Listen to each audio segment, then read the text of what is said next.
don't know. I kind of just found out about the guy who was involved in paper genocide, Walter Plecker. Um, so I do have some videos that kind of will give us like I guess, a starting point.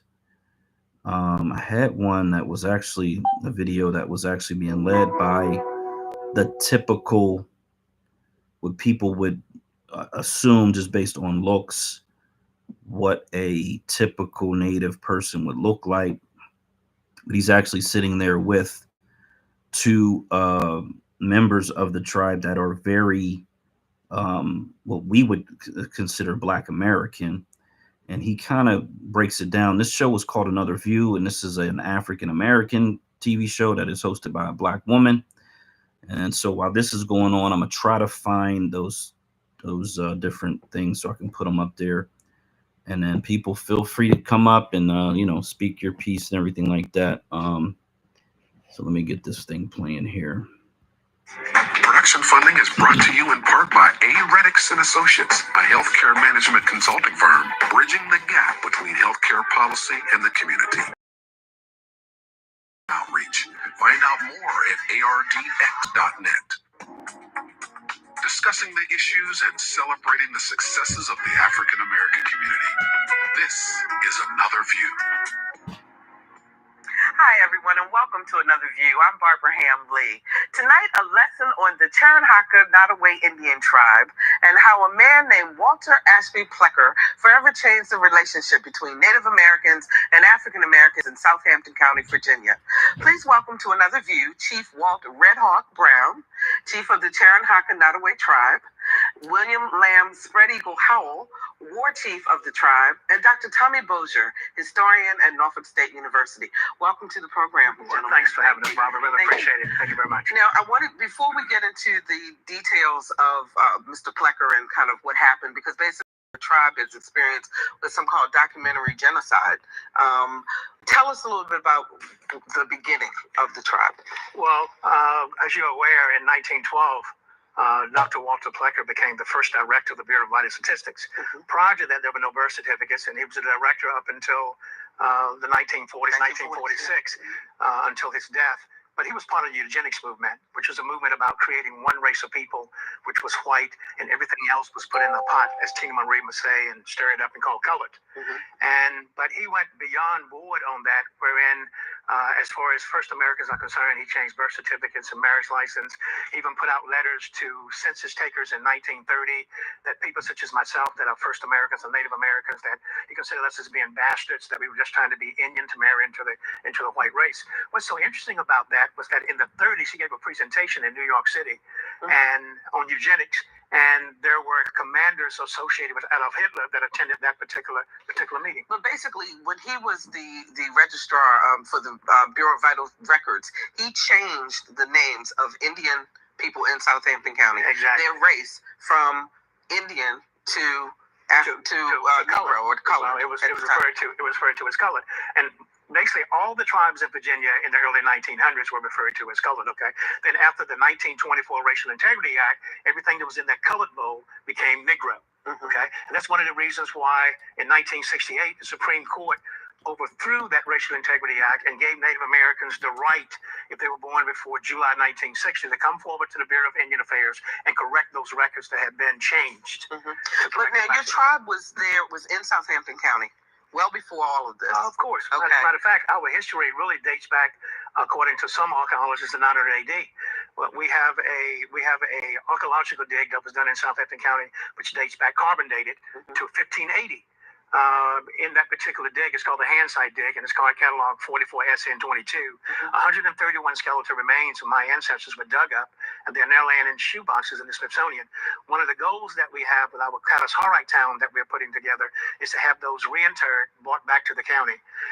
But what's so interesting about that is that one of the grave remains has been carbon dated to be a colonial lady, about 25, 26 years old. And in her grave, it was 6 foot buried, 6 foot down. There was her sewing kit, her comb, and also the scissors, which are on file at the Department of Historical Resources in Richmond, Virginia. So the history is documented. We are the only tribe in the Commonwealth of Virginia that ever had a gubernatorial mandated special census. As you know, the census is done every year starting 1790, every 10 years. There was a special census done in Southampton County in Courtland, Virginia. At that time was called Jerusalem, wherein the trustees of the reservation went out and actually recorded the names of individuals living on the reservation, even though they didn't document everybody living there because they coined this term matrilineal. And if the woman was a mulatto, if the woman was referred to as free people of color, and if the male was a Cherokee, they didn't count the children. So they coined matrilineal instead of patrilineal. But the history is very rich there in Southampton County. Now, War Chief Howell, if someone looked at you right now, they would say that you were African American, would they not? Now, your grandfather, though, was supposed to have been, according to records. So he was. Oh, he was the last. Well, no, but according to he wasn't the last of the Nottoway of the Cherokee Nottoway tribe, though. Right. Tell us about him. Well, my grandfather he passed away in 1960, and I was born in 1947, and he married. It was a black woman, and they had one child, which was my mother. But I had a chance to meet him, and because I was a young fellow when he passed away, and he was kind of a quiet man. He didn't hardly say anything, and now it's coming clear as why he was so quiet, because what happened to his people. And did he talk to you about your heritage? No. Yeah. I used to ask my mother. I said, "Why is my grandfather so quiet? He never had much to say." And it's coming pretty clear to me as why he was so quiet. Because at that time, they did not talk about being Indians because you could be jailed, correct? Exactly. Right. There was a lot of bad things that could happen to you if you were Native and if you were caught off the reservation. In some cases, you could be shot on sight. Okay, but getting back to William Lamb, who Paramore and Floyd Painter, Paramore wrote the history of Southampton County, said was the last Cherokee Nottoway riding the bicycle in Courtland. Again, we know that was not true because William Lamb Howard, who was my war chief, is his grandson. But that's typical of what happened to first Americans in the Commonwealth. How things were done to actually change, not only to change one's race, but to change one's ethnicity, to take away their traditions, to take away their cultures, etc. And I'd like to go back to the 1808 Cherokee Nottoway Indian census to my fifth foster great-grandmother, who was Queen Edith Turner. Her name was really Wane Runsira, but the whites called her Turner. And the names, the colonial names, were given to us the same, basically, as the slave mentality. If your mother was a slave and living on a reservation, that means your child was a slave, and that you took on the name of the master. So what had happened with Native people, we didn't have colonial names. We had Native names. My fourth great-grandmother's name was Carol Hoot. That was her native name. But when they did the census, they pinned her as being Mary Polly Whitson, who married Pearson's Turner and became Mary Turner and went over to Artistown in 1825, along with the Bozeman, the Browns, the Artists, the Boones, and the Whitsons, and just stayed there until the early 1990s. So if you look at the records, then you would think that there would be no Indians in Southampton County, of Cherokee Nottoway Indians, but we know that there are. So when did this shift change for people to start researching and accepting their Native heritage? Well, I give you an example of my family. My grandfather had 18 kids, okay? And he always shared with us of the Native heritage. His wife was Ophelia Rogers. That was my father's mother. She was the daughter of Alex Rogers, that is listed on the 1808 Cherokee Nottoway Indian census, who was tried for murder in 1820 and found guilty of second-degree murder. Did 12 years of hard labor, got out, and went into Nansemond County, married, and went over to Hertford County. But at that time, Native people could not testify for each other. I have the whole court case. It was really self-defense. Now, Native people, my people, were classified as mulatto. Okay. Now that was a term that not necessarily mean half white, half black, or half Indian, half white, or half Indian, half black. It was a term that the colonials created back in the early 1700s, and in reality, in many cases, it means purebred Native American. And that term mulatto, I mean, the first one was 1824, the first Racial Integrity Act, 1824, and then 1924 was the last one in Virginia, that was what was brought about during the plechorism. So when you're doing genealogical searches, unless you can talk to your ancestors, your parents, your grandmothers, great grandmothers, and I tell people when I do presentations, talk to your people and ask from whence came I, and so I can know how far I still have to go. Okay, because. Go ahead. Let me ask Dr. Bozier. Talk to me about the relationship then, as Indians started to assimilate into other cultures because they weren't recognized on their own. What was happening back then? Yes, and especially when I was growing up, there was a little standoffish between the Native American community and the African American community because of what had happened to them with past relationships, and the Plecker and Dr. Plecker's very active role in the 1920s. So there was, and of course, that has always been the case in the history of any organization. The majority group tend to divide those minorities and keep them separated. But is the relationship any better? Has it changed? Sure, the relationship is better. A lot of us as First Americans were amalgamated into schools for free people of color. Okay, I remember my first time going to school. I walked 2.5 miles a day round trip to a school called Diamond Grove School, founded in 1919 under the Rose Wall. Okay, it was another school that my parents and them went to out of Artisttown. Then it became the Rose Wall School in 1919. It ended in 1957. Okay, so I had to walk to this school, and I walked back and forth. So there's an amalgamation not only between free people of color and Native people. There was an amalgamation also between colonials. I mean, that happened. Matter of fact, that was one of the things that William Byrd, who was involved in the dividing line between Virginia and North Carolina, and Alexander Spotswood, was trying to amalgamate Native people with other races to get rid of the Indians. Color. Yeah. Now, when you look at the Byrd papers, and you would read his diary on April 7, 1728, he actually visited our reservation in Jerusalem, Cortland, Virginia. And what's so interesting about that, he described how our people look. He said the young men came out and their faces were painted, and they made all kinds of grotesque figures, and they danced for him to the sound of a gore drum stretched tight with an animal skin. Then he said the young women came out, and they were tall and shapely and dressed in their finery. Their hair was braided, and they had white and blue conch shells in their hair that hung like locks and around their neck. And then they had wrapped around their body a match coat, which was red and blue, which is a shawl, that fitted loosely about their body, that their mahogany skin shone through.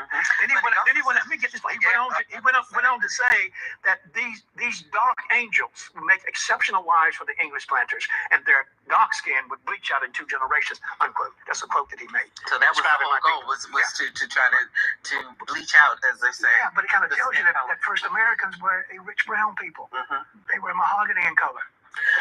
How many Cherahaka and Nottoway Indians are there today? We have 282 in our tribe. 280. That can do a paper trail from a genealogical aspect back to the ethno-historic Cherahaka and Nottoway Indian surname. That's the only. If you read the Constitution and bylaws on our website, the only way you can join the tribe, you can't say, "Well, I'm Cherahaka and Nottoway. I got the blood. I'm going to join the tribe."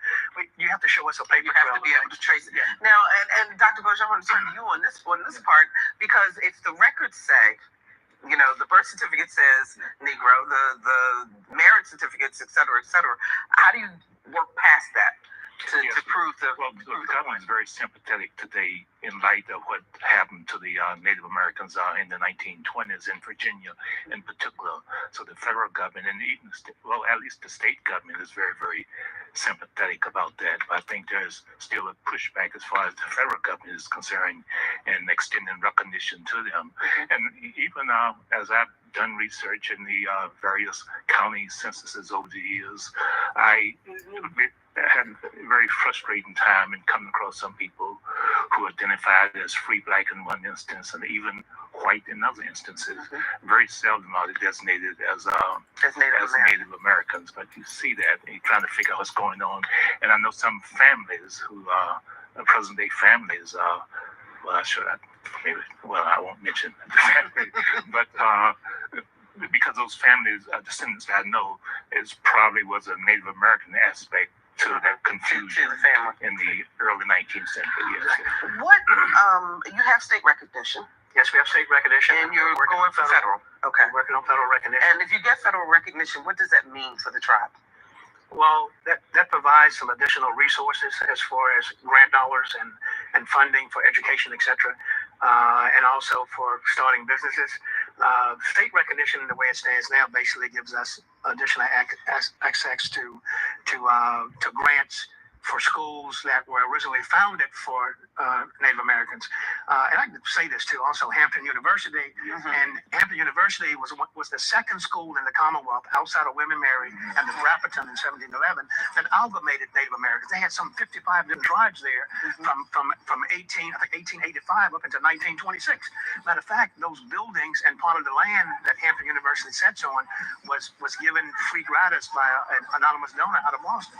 But you know what's really interesting? We called Hampton University because we knew that they had the school, and their response and why they didn't want to come on the show was that they felt that they didn't have enough of the history to be able to speak about it.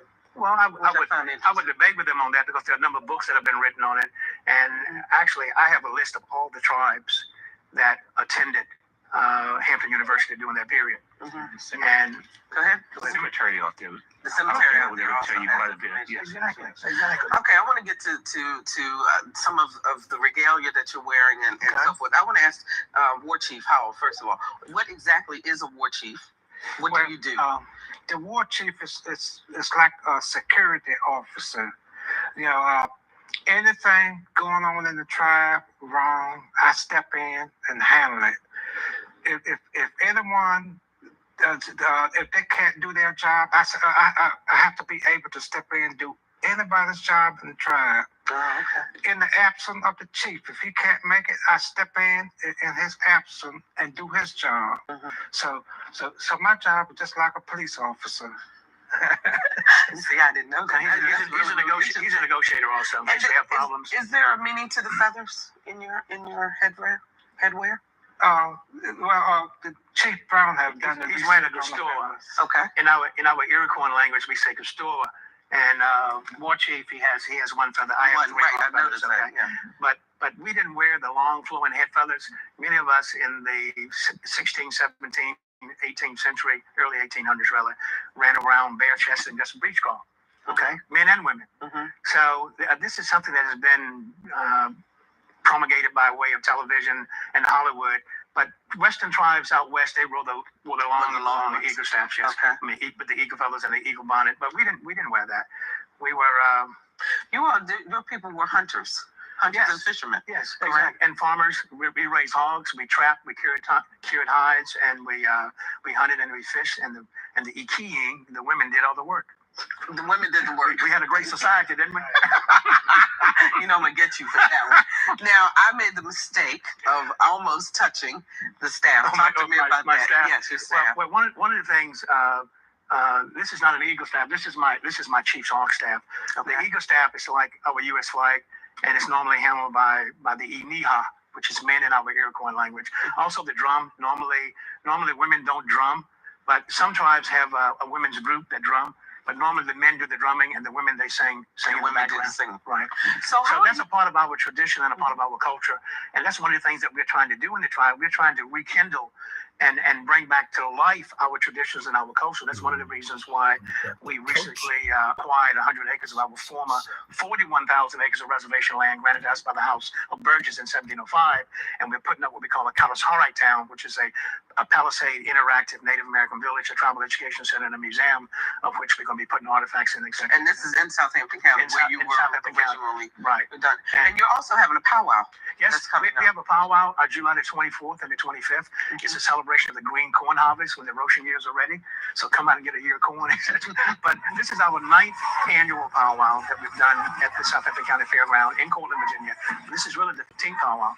We do powwows in Nottoway County because that's where we had first ethno-historic contact with the colonials when they were looking for the lost colony in Manioc in 1608 at a village called Tamahittan in Nottoway County. And that's the second Saturday of October. Then we do a powwow also at First Landing Foundation Historical Villages in Fort Story, October the 19th, November the 19th and November the 20th. November the 19th is a school day. We did that last year and had bring students. Yes. And is that the way that you're teaching young people and teaching the newer generations about your tribe? Yes. And one of the concerns we have is that it's the lack of history relevant to the SOLs pertaining to Iroquois speakers. And get as a quick getting back to our language that was recorded by John Wood, professor of mathematics at William and Mary in 1820. Thomas Jefferson bought the language in August of 1820.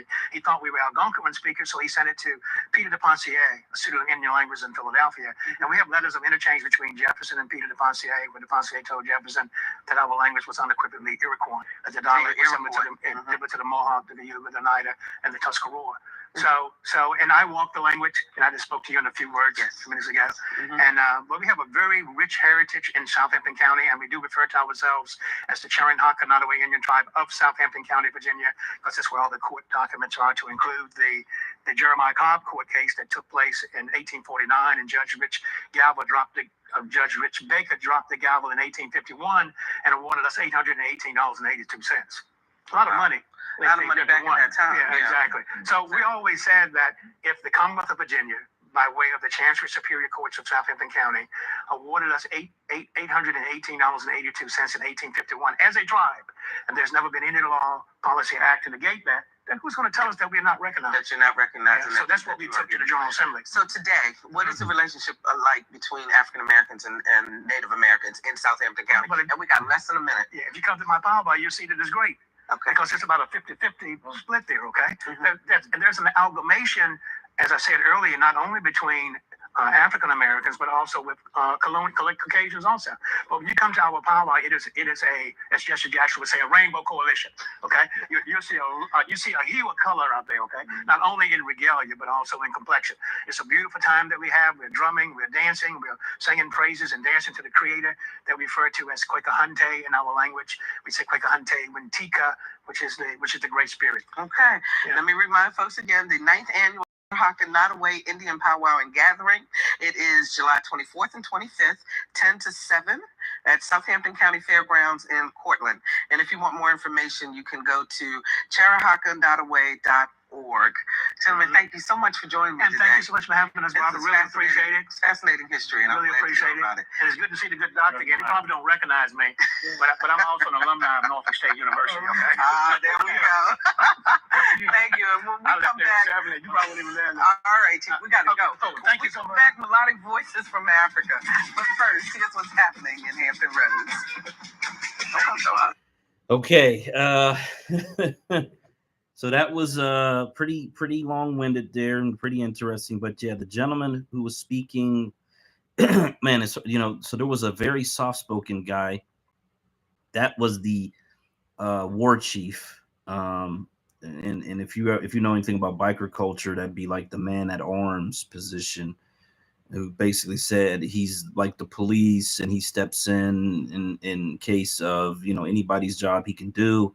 If the chief's not around, he steps in and takes the chief's position. The other guy who talked the most, he was the one who again looked more like what we would typically describe as a native. And he's the one who kind of was relaying all the history of their tribe and things of that nature. And then the woman who held the program, obviously she's a Black American woman. And then the guy from the university was also a Black American gentleman who seemed to understand the history and understand that there was this connection between our people and their people, and this amalgamation. He kept saying amalgamated. I think he was leaving off the A in that amalgamation, but essentially that's what he was talking about. So I wanted to get into that. I know we have some speakers, and the screen keeps flashing people in and out. I know that it's hard to stay in the space because they do kind of interrupt our spaces. I sent Miss Anita a speaker, so you just have to accept it. If you've never done speaking on the platform, you just accept that speaker thing. And then in the left-hand corner, there'll be a mic. It should be in red with a line across it. And then in order to speak, you just push that, and then it turns purple, and then your mic is on. I want to read this first post because, again, I found this yesterday. I think it's pretty interesting. It says, and this is a Wikipedia link. It says, people of Sumer refer to themselves as black-headed ones or black-headed people. And you see this image of a man. Yeah, this is definitely a man carved out of a very hard stone. It's been polished, so it looks like it was very shiny at the time. And underneath that, they talk about the sculpture of the head. He was a ruler of Sumeria. His name was Gudea, 2150 BC. So this is over 4,000 years ago. The term, the word, or the, yeah, I guess it's a word, is Gig. I'm going to pronounce it as gig. That meant black in their language, Gig. And then go further down here, and it says in their inscriptions, the Sumerians called their land Kengir, Kengir,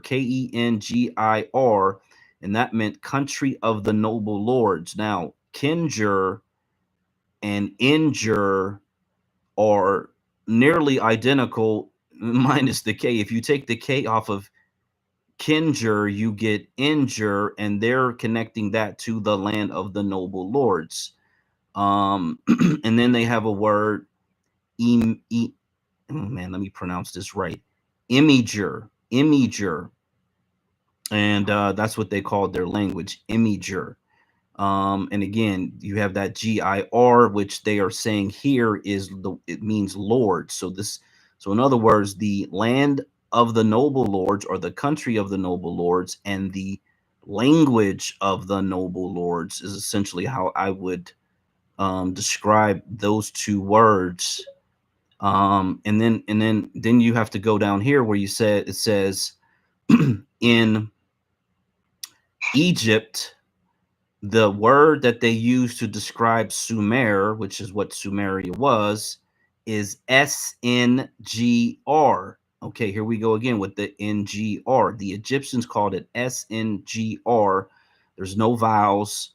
How you pronounce that? We know the Inger, so is it Sninger, Singer? Your guess is as good as mine. But clearly, again, we're going to connect the Lord, and this other term, which is black-headed ones, black-headed people. And because the Egyptians used NGR to mean God, they were likely calling Sumeria the land of gods, to be quite honest. Now, when you get into Billy Carson Forbidden Knowledge, and you know everything that goes into, you can really connect those dots without it being too difficult. I don't think it's really hard to start connecting these dots. It's actually interesting that it's not connected for us anywhere, but you got to know that the Vatican, that Hitler, who's really was, his mission was to go around gathering up all this ancient knowledge and wisdom to use for their benefit. And oh, by the way, they got the jet engine first. Their scientists are the reason that we were able to, quote unquote, go to space. And so this information didn't just come from nowhere. And Billy Carson really makes a lot of connections to the movies and everything else, how they put all this information into their movies, because that's what they like to do. They like to put a lot of knowledge and wisdom into their movies. And as a side note, I went to the movies. I try to go every weekend, but there's a longer Civil War trailer that is just ridiculously prophetic, is all I'm gonna say. And I didn't think that movie was going to be in theaters, but it must have got so much attention that it is going to actually end up in theaters on IMAX. So I'm definitely going to want to go see that when it comes out, because they are essentially, with the pre-programming and the revelation of the method, and letting people know what they're doing before they do it, so that if it happens, they can stay blameless, and all of those things that go on with these people. That movie it looks very realistic. There's a lot of iconic buildings and imagery in it, and there's probably going to be just infinite amounts of symbolism in that movie. But something to really for all of us to, man, we gonna have to do like a space on that movie, because it's going to be very interesting. They got the flag with the 2 stars, which is California and Texas. They mentioned the Florida Alliance in that clip, but they didn't go any deeper into what that is. So not knowing if Florida kind of joins in with Texas and California, or it's Florida says this is our opportunity to break away and do our own thing. It's not really clear from that extended preview. But man, it definitely looks really good. So I'm gonna stop speaking. We got Miss Anita, and then we got DJ. But you got it. Hey, hi, this is Anita Wills. Can you hear me? Yes, we can hear you loud and clear. Good. Yeah, I was just listening to the other speaker, and he was, he was right on about how they were using terms to reduce Native Americans to eventually becoming Black. My family is from all over Virginia and Pennsylvania. I'm a member of the Monacan Indian Nation, which is in Amherst County. My oldest ancestor, who was a Native woman, her name was Jane. They called her Jane, and her surname was BNU. That's how they spelled it. BNU. But they changed her last name to Gibson. So that was in 1640. And Jane's story is that her children were supposed to be, they were supposed to be free. And this man, Gordon, I think his name was Captain Gordon Lightfoot. He was supposed to, they were apprenticed out to him, or to become his servants for like a certain amount of years. But instead of doing that, he took the children and he said, these are Negroes, these are Africans, to keep them. And he enslaved them. And so they became, their surnames was Evans. It went from Gibson to Evans. And the amazing thing that happened was that the children, their children started going to court and fighting and saying, we are natives. We're not from Africa. We're native people.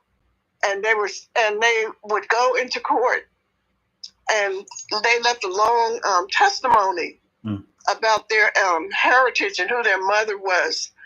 And so it became our genealogy record for our family to get into the Monacan Indian Nation, which was state recognized first and now is federally recognized. And so I'm the first one in my family to join, to be accepted. Oh, wow. That's awesome. And my brothers and some cousins are also members.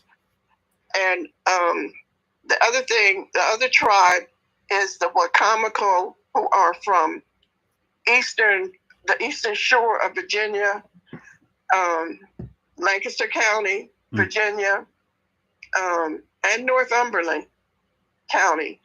And they were they paid tribute to the Powhatan. So they were like an offshoot of the Powhatan. And their children too were indentured out. They were forced to become, this is what a lot of people don't understand. Like the natives talk about their children being Catholics, having, the missions and stuff. But before the Catholics, they were forced to join the Episcopalian Church in Virginia. So my relatives in Amherst County are members of the Episcopalian Church, and in Lancaster and Northumberland. they had to go into the church and be Christian and get the Christian name. Mm-hmm. And so that wiped out the native name. Mm-hmm. And then each generation, that those surnames were lost. So all we know is the area where they came from. And then in Rappahannock, on the Rappahannock River, there's King George County, and then there's Caroline County, and the native tribes that were on those counties was the Nanzatico. And they lived on both sides of the river, Caroline County and King George County of the Rappahannock. And they, in 1704, the colonial government accused them of killing a family of whites who had encroached on their land. Mm. So four of the men went and took responsibility for it to save the tribe. And so they hanged them. They hanged those men. And then they went back and took all of the entire tribe and moved them to Richmond and sent the adults to Antigua as slaves. And the children were enslaved to, not enslaved, the children were sentenced to 25 years in servitude to, various planters. And my ancestor was called Indian Charles, and he was like 5 years old or so, and he was indentured to the Lewises. Mm. So the Lewises are our ancestors, but the native Lewis is not the white Lewises. So my ancestor, Charles Lewis, and his brother were in the Revolutionary War out of Virginia, out of Fredericksburg. And in Amherst County, my ancestor, Raleigh Penn, was in the Revolutionary War. Mm. And he was out in the Revolutionary War out of Amherst County, and he fought at the siege of Yorktown, which is the last battle of the Revolutionary War. So that's Virginia. And I was born and raised in Pennsylvania, and my mother told me, "Oh, we're native. Mm. We're native." She always would tell us that, but only in private. Mm. And I didn't know we weren't supposed to tell anybody, so I would go out and say, "Oh, we're Indian, we're native." And people would say, and black folks would say, "Oh, you think you're better?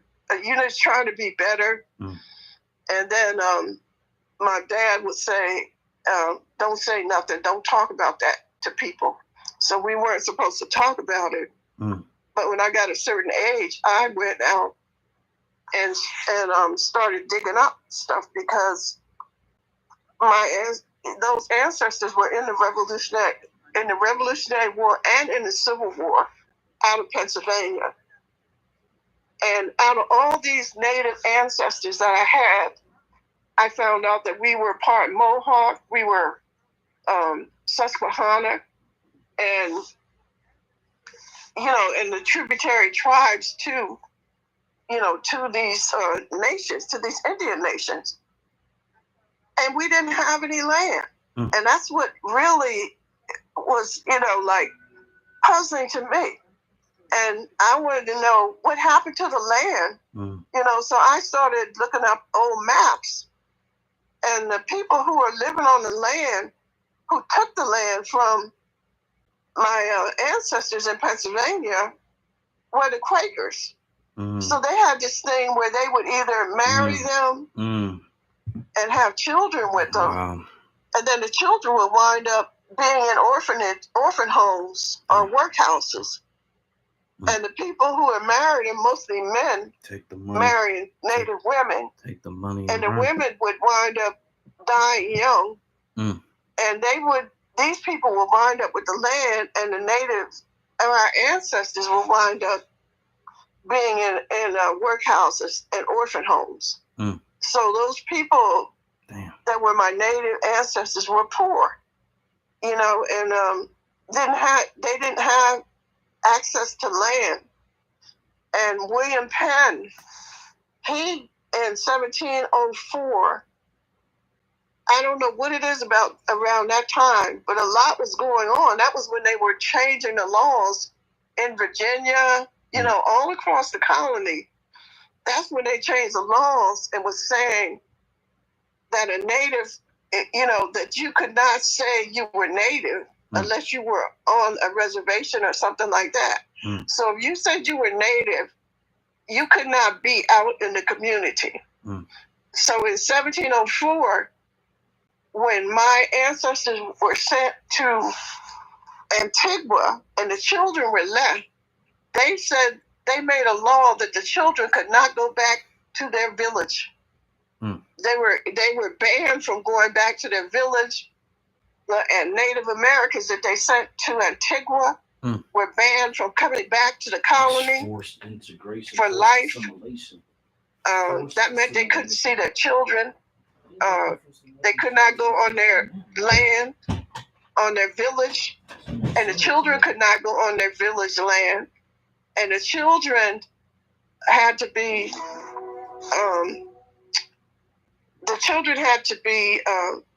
indentured out or in servitude until, for 25 years. So then after the 25 years, they could not go back to their village. They were banned from life. So my ancestors were in Fredericksburg. That's where they were. And Fredericksburg had a large community of free blacks. So that's where all of my ancestors who were native from Virginia were intermixing, and some of them married free blacks and wound up going to Pennsylvania.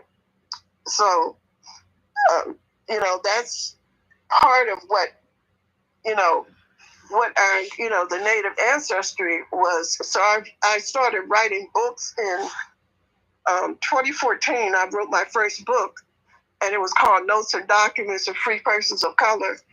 And I was trying to write so that I could tell that story of not just Plecker, because he was up there in Amherst County doing that stuff. That's where he was. He was a doctor, and he was in Amherst County. And he was like causing a lot of people to get hurt. It wasn't just a thing where they passed the law. They were actually going after these people and saying, you're not native, you're colored.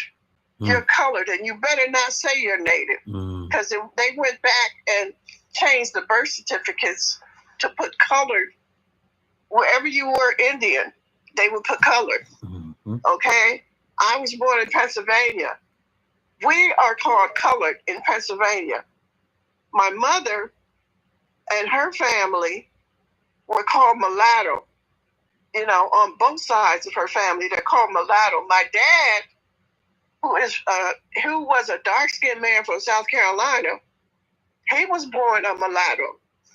And my brother took a DNA test, and it turns out that my dad, our paternal side, my father's father's father's father, was 100% Native American from Colombia, South America. And for them to say, not because they would put on your birth certificate if you were from Africa, they would say Africa, or they would say black. But they said mulatto on my dad's birth certificate. And as going back as far as I can, trace them on that side of the family from South Carolina, they are called they are called mulatto. And, that just really blew our minds because, my dad never talked about being Indian or thinking he was Indian or anything like that. He just was this, this Negro man or this black man. And turns out he was Native American from South Carolina. From Columbia, South America. And then when I did a deep DNA test, it turns out that we have Inca DNA from South America. So I'm thinking, well, that must be where that comes from, So this is like, I wrote my first book and then I wrote another one. And I've written so far like 6 books just about what I found, how I found it, and the people in my family, and how it's so disturbing that these people came and took all of the land from us, from my ancestors. And I'm going to say this and I'm going to be quiet, but in Lancaster County, Pennsylvania, there's a place called the Welsh Mountains. And my ancestors were up in those mountains, and they were native people. And they would go, the Europeans came, and they would go up in the mountains and hunt them and shoot them. And they would take those kids and put them in an orphanage or put them in foster care, or what we would call foster care. And they were removing them because they wanted that land that these native people were on. And so I would say again about William Penn was in that area, and he's in what is Chester County now, where I was born and raised. William Penn came in 1702 and ceded 500 acres of land to the natives, for infinity. In other words, we're, those natives, their descendants and their descendants, because the natives people have said, they did not want to be kept running around, and they were tired of being massacred. So he ceded 500 acres of land to the Okie and the Minkwa. And so this is why I named my book Minkwa, Nami, Okie and the Downriver Nations. And then in Lancaster County, he ceded 10,000 acres to the native people in Lancaster County, Pennsylvania. And they turned around. Instead of letting the native people live there, or our ancestors live there in peace, they massacred them. In 1765, they went and scalped, beat up, killed, scalped men, women, and children who were hiding out in the sheriff's office away from these white mobs. And they went in there and killed them. And that was the last natives that lived there. Or the last ones that were allowed to call themselves native or Indians. They called them Indians, but they were the Conestoga. And they have the village where the Conestoga were, the Indian village where my ancestors lived in Pennsylvania, is underwater. They built a dam over it. And it's no different than the Aswan Dam.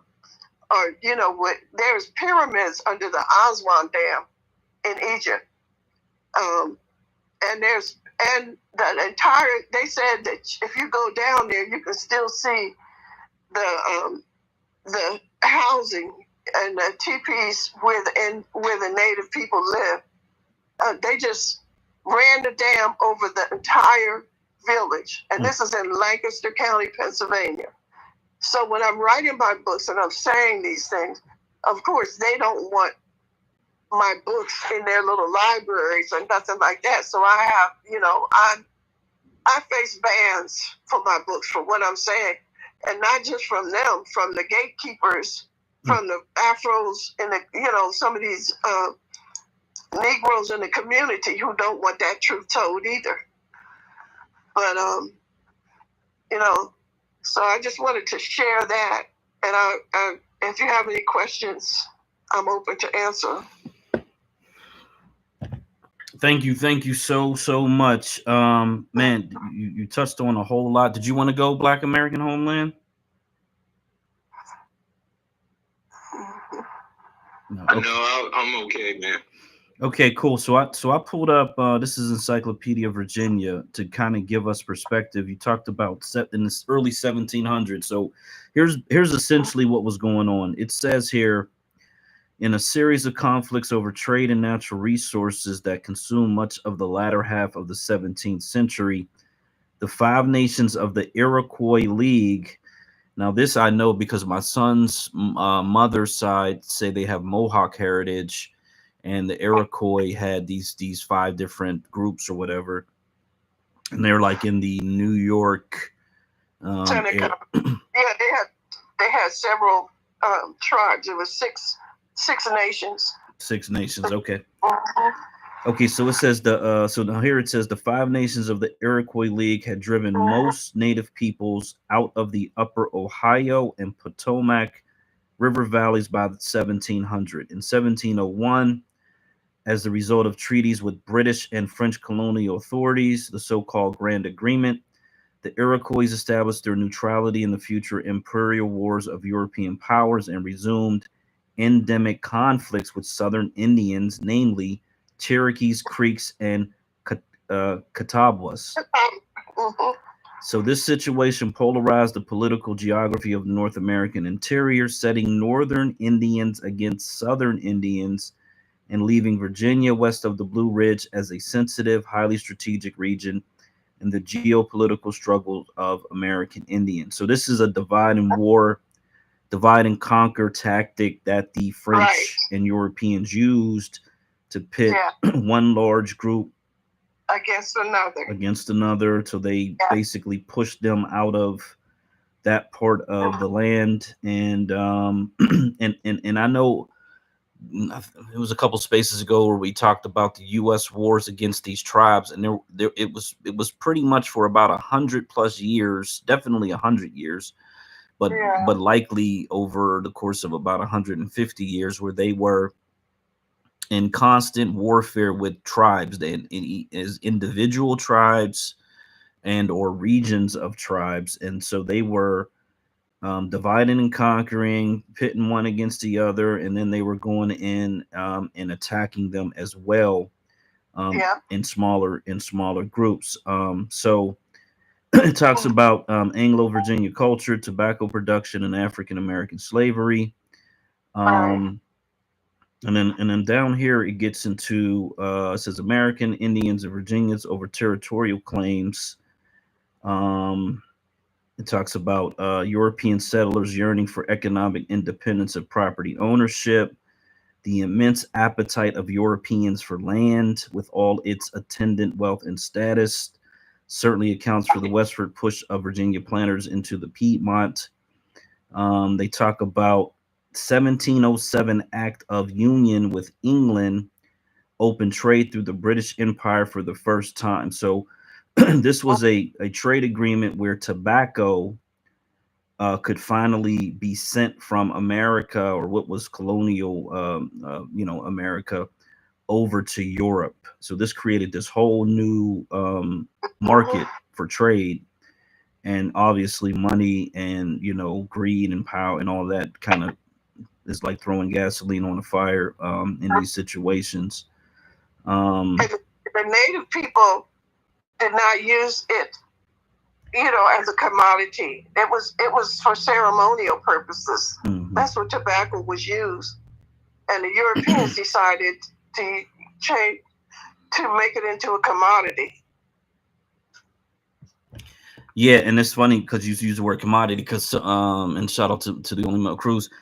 A brother had posted about they essentially went around the world conquering for spices that they were never going to use in their food. And what I said was, yeah, that's because at that time there was a time where salt was money. You know, salt was currency. Yeah. And so they didn't intend to take the spices to use it in food. They intended to take it to create wealth and to charge the people who used to use it for food, so that they would, you know, be able to profit off of the people who wanted those spices or whatever the case may be.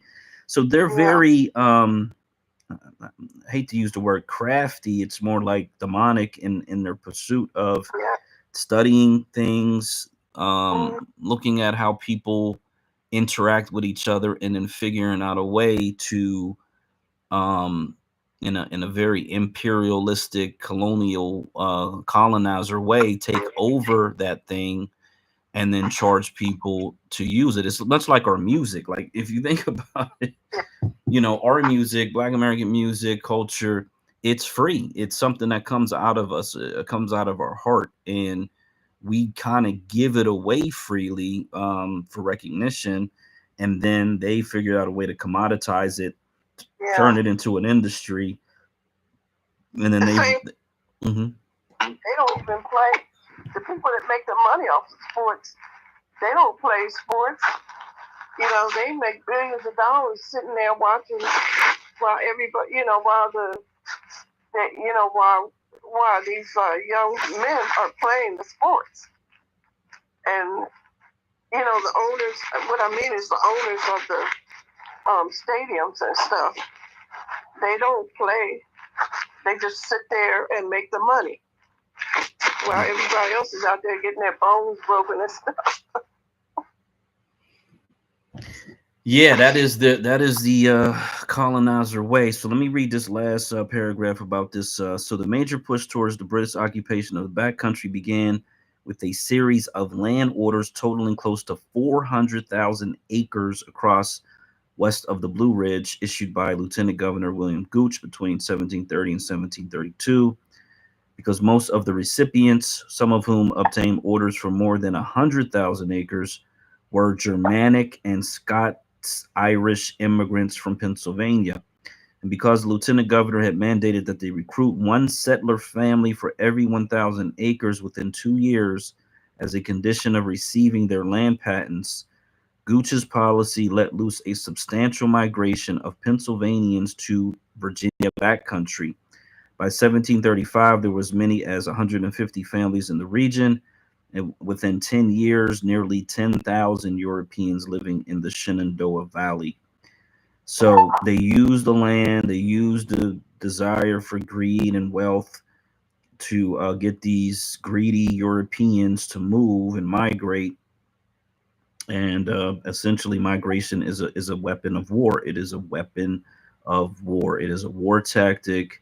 The fact that they were separating parents from their children and then forcing children to become a different identifier is exactly what integration and assimilation is. You know, this recent round of immigration or integration and assimilation is much more subtle, not as violent, quote unquote, but there are still echoes to that. The foster care system, children and youth services, the welfare system, that can echo it in a much more palatable and easy to digest way, but it still is a slower genocide, a softer genocide, but still the same genocide in many different ways. We're going to add Joshua here. And my family, as you, because you were talking about people not wanting to say that they were native or had any heritage with these tribes, and that is a very factual statement, actual statement, because I got to get someone's mic off because it's echoing. Because there was no reason to feel pride in it, and then there was the danger that either you wouldn't be accepted by the Black American culture that you also belong to, and certainly might be targeted by the immigrant European culture because you stood out and you had this different heritage, especially with that great migration coming out of the South, moving, north and west. Even though that Trail of Tears, we were a part of that. We settled in Oklahoma. We built all those towns. We had this very interesting relationship with the tribes, even though there were histories of it being abusive. It may not have been as abusive as a relationship with the Europeans. We fought in the Black Seminole Wars or in the Seminole Wars as Black Native Americans. We were running to the South, to Florida to get away from the Europeans.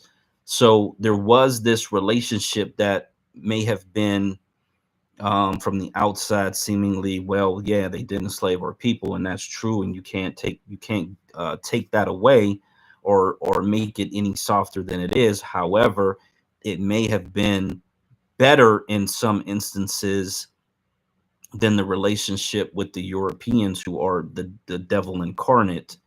And the same way they slaughtered the Osage and married into the family to take their land, take their oil, take their wealth. This is their repeated history over and over and over again.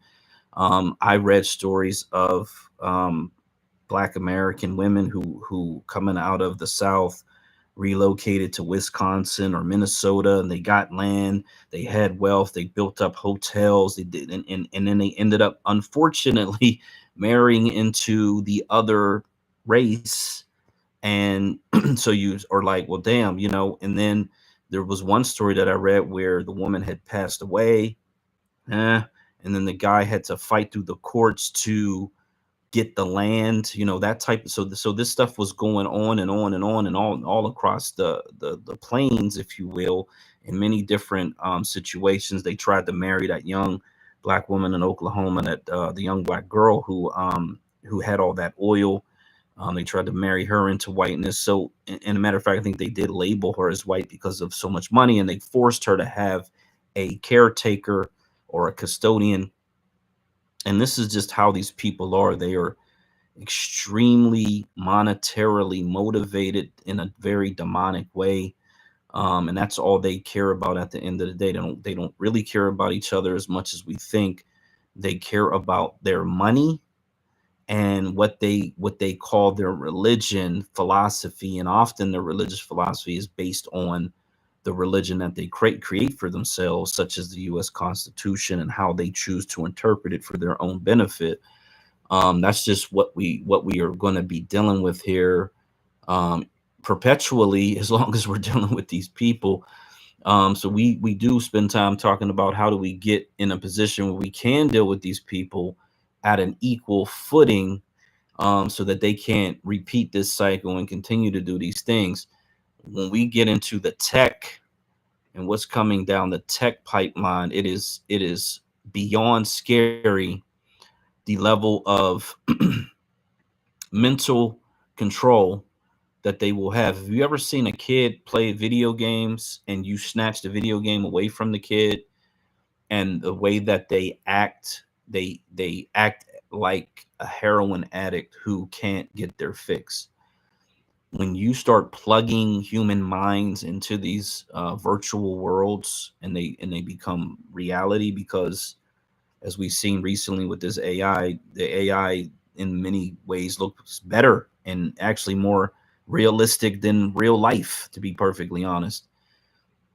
When the human mind hooks up to that and then has to come out into the real world and deal with the blah of the real world, and but they can go online and live in a perfect reality, that's going to be a whole different level of digital bondage that people who don't understand what's coming and how fast it's coming and how quickly this thing is advancing, just won't really understand. And people will be happy to just have, what is it, universal basic income, just enough to keep the lights on, quite literally enough to keep the lights on. They'll order their food through whatever Grubhub or whatever system exists, and they'll still stay plugged into their matrix, their digital matrix all day, every day, and won't have a need for human interaction because it'll all be in this digital false reality.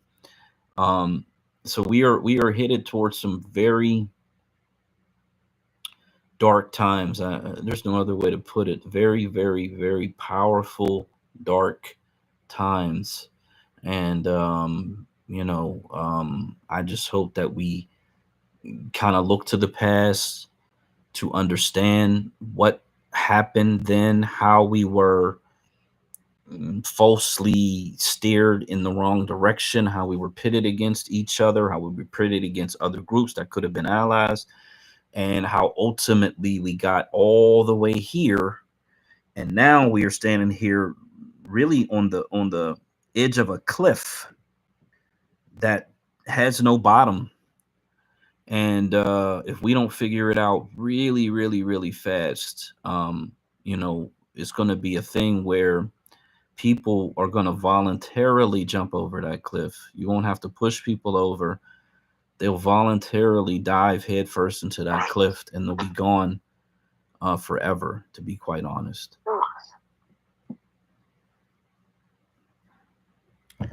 Miss Anita, you got it. Yeah, what I wanted to say was that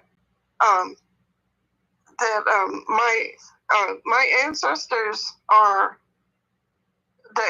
in Pennsylvania. It is in Pennsylvania. It's actually the Iroquois, the Mohawk, and the Mohawk. The lady who, when I was mentioning that land in Pennsylvania, her name was Queen Aliquippa. Oh, wow. And they never told you that there was a woman who was the head of the Iroquois at one time. But Queen Aliquippa is the one who went to William Penn and she went to the Ohio Valley and brought back natives who had run away to the Ohio Valley. She brought them back to Pennsylvania and Maryland, and told William Penn that they needed land because he was out there setting aside land for the King of England. And she told him that, and she was the one that was behind setting up the village and protecting the village in Conestoga. And she was behind that land that was given to the natives in Pennsylvania. And when Penn went back to England and the settlers came, they just, ignored what he had said, even though it's in writing, and I have it in writing, that he ceded that land. So, I just want to put in that there were Native women, because they always talking about it like, oh, these men did this, these men did that, because the Europeans would only admit that they did deals with men. But Queen Aliquippa was a woman, and she was the queen of the head of the Iroquois Federation. And my ancestor is named Mary. Her name is Mary Brant. But her and her brother, Chief Joseph Brant, he was the head of Iroquois. They were kidnapped, taken from their parents, and raised by these white people. And Mary had children by William Johnson, a white man. And but we know her Indian name. I just can't say it right now. But her and her brother, both of their native names, we know what those names are, and they were Mohawk. So I just wanted to put that out there. And we are going through some extremely dark times. Because we have a lot of old white people who are running stuff. And I think that they're homicidal and suicidal. And I don't think they really care about what happens, not just to us, but to their own people.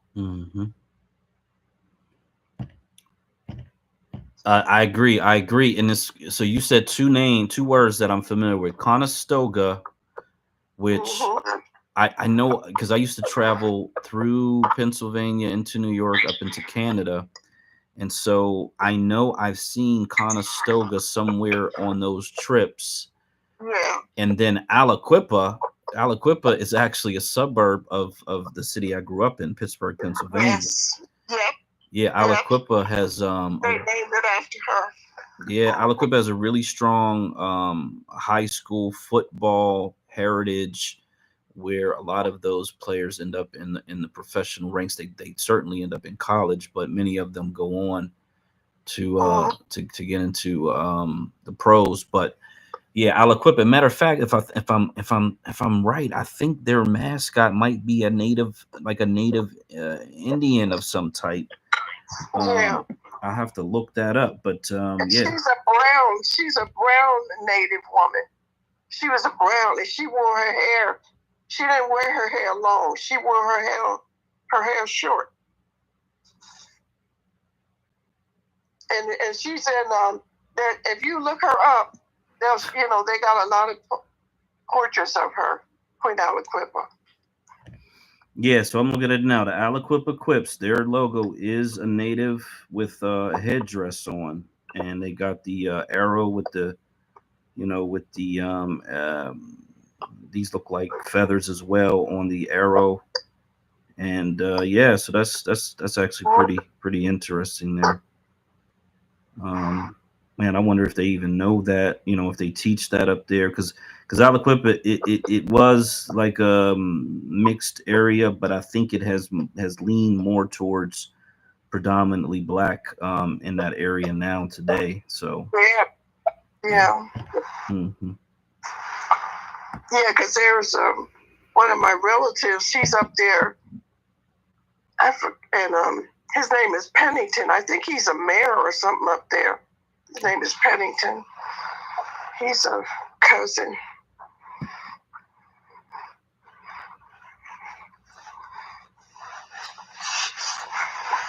And this I don't think they're teaching it in school because I was telling my cousins, my relatives who still live in the area, and they didn't know about it.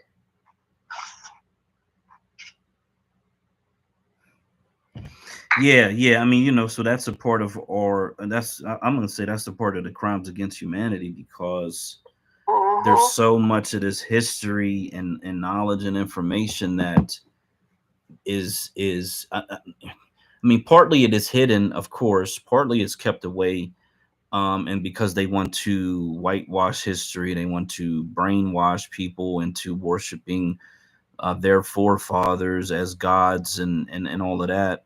That's a part of the indoctrination of the school system. But also, if you psychologically torture and oppress people and make them think that their history starts at slavery or whatever, then they'll kind of stay in that place and not think that they can rise above it, even when you have these token examples in entertainment and in athletics, which is still entertainment, that kind of says, some of you have made it, and therefore some of you can make it, all of you can make it. It's this whole mind game that they play with the population, even though 99% of us, are struggling, living paycheck to paycheck and things like that. And we are the oldest, and I say oldest, continuously living population on this landmass, as a people group, than any all the other ones are immigrants, no matter who they are or what they are. And then the people who call themselves First Nation or natives, they also in many ways were immigrants, just from a different time frame, but they certainly weren't the original people here. That's I think is up for debate. Now the brother Billy Carson connects, as I think you mentioned something about pyramids. He connects the Giza pyramid, which is the Great Pyramid in Egypt, to the Teotihuacan pyramids down in, I guess that's Mexico, or what would have been the Aztec or Incas. I'm not sure which group is attached to that, but they do say that those people say that those pyramids were already there. They arrived upon those structures. They do not claim to have built those structures down there. And the brother Billy Carson connects the builder of both, and likely all of the big structures around the planet. There's talks of a black pyramid in Antarctica that people are very, speculative about. It's because Antarctica is one of those places that's kind of off limits to outsiders or whatever. But they know there's a huge pyramid in China that I believe might be underwater, or something of that nature. There's pyramids all over the planet, but I'm gonna try to find the Billy Carson thing so we can kind of listen through that, because that is, I'd really like to connect this ancient information with this other information. I try to connect words through time and try to see how language kind of evolves. It's really like slang. So the interesting thing about Black Americans, especially, is that we change language almost instinctively. It's just a natural creative thing that we have. And from bad meaning bad and bad meaning good, and things of that nature. And so, words have meanings, of course, but words do travel through time, and they morph a little bit here and morph a little bit there, because when they come into contact with different people groups, they pronounce it in the way that they understand, the letters, if you will, not so much the pronunciation, but if they just see it on a piece of paper or whatever. And then words kind of change. Like there's y'all, there's and this is, I guess they say it comes from German, but they say yins in this area, which most people probably have never even heard of that or know what that is, but it basically means y'all. I was raised in Chester County. Yuns. Yuns. Yes, yuns. Yeah. Exactly. And they still talk like that. Yeah, and so what's funny is, if you were to put all those, what are they called? Pronouns, I guess, y'all, yins, yuns. If you put them all together in a dictionary and try to explain to somebody 1,000 years from now that they all basically meant the same thing, that's where people would be like, what's wrong with these people? The English language is one of those languages where, and even I'll say American English, where you have one word that can mean 3 or 4 different things. It's very confusing. But back then, even in the natives, most native indigenous people groups, words pretty much had one meaning. It pretty much meant one thing. So when you go back and look at some of this ancient Hebrew, words had one meaning. You get the original intent of the wording and the original meaning, and it's hard to manipulate it as much as you can do with the American English today. You know what I mean? Right. And they didn't have to use a lot of words to tell you what to do. In the native, the native language, it's like, if you wanted somebody to go do something, you didn't take 2 or 3 sentences or 4 sentences to tell them what you need to do. You go get the water, period. You didn't, it wasn't a lot of, like the English, where they borrowed all these different words from other people, from Latin. They borrowed it from the Spanish and the Germans and all this. And it's a very, they use it to confuse people. And I think that, if you look at the law books, you can see how they just take and misinterpret stuff on purpose. Misinterpret on purpose. So that, there's a lot of words, but when you look at all them words, You don't need all that to say what you need to say. Mm-hmm. You know, like they used to say, some of the men would say, I'm a man of a few words. And that was actually supposed to be a compliment. Amen, amen. I got a Black Seminole special report. This is from 2002. I'm gonna play this. I see Brother Joshua came up to speak. If you wanted to say something, you could just raise your hand and we'll let you speak. Anybody else would like to come up and speak? We're kind of going through some different heritages within the lineage. I invited a bunch of folks here, thanks to Miss Anita. We did have Brother Darvin in the space earlier. Hopefully he'll pop back in here. We wanted to get different cultural heritage, expressions within the lineage that, in fact, paint a mosaic, an amalgamation, a forest of trees, but not all identical trees, but that, it is still a forest and we are still connected at the root, but there is these differences that exist within our population. And so we wanted to try to give people's time and space to kind of bring that out.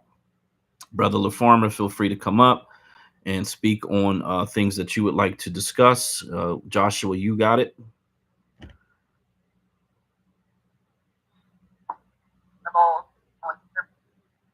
I just want to say the host all. Hey, brother, your phone is so low. If you can check the volume on it, it is like barely able to hear you. Oh, I'm sorry about that. I'm just trying to figure out this stuff now. And I never had a cell phone before, so I apologize for that. My phone right now, that's the internet I have. I just want to thank the host for allowing me here and learning about us things. And thank you for allowing me here and learning about things. I believe I have things for the year, but my mom won't talk about it. So here to talk about it, that she don't have enough about it, but I don't know why I'm so learning.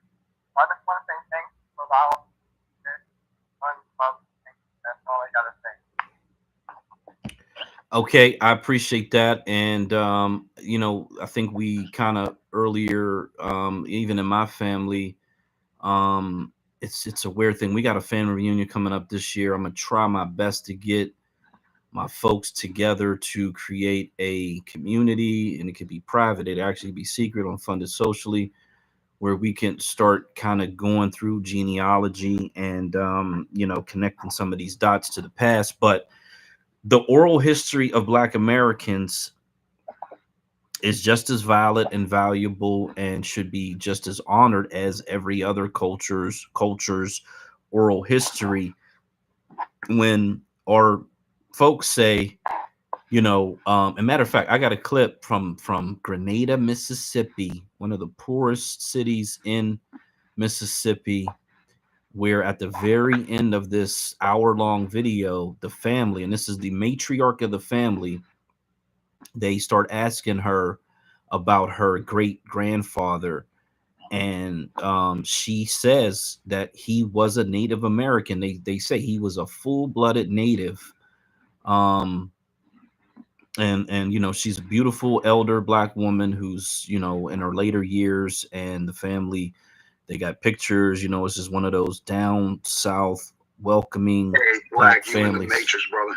Am I really? Maybe were you able? Yeah, you've been in there for a second. I had to run back into the other room to tell you.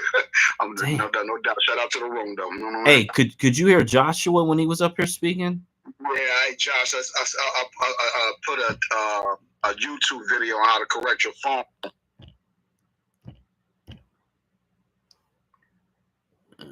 Motherfuckers, man. Nobody tells me. Nobody's like, yo, bro, I can't hear you. I can't understand you. Update the operating system. There you go. Updates. Man, I appreciate it, because I can't tell when the phone is it ain't the phone, so people understand. It is Twitter. It is Twitter that does that. And they do it often.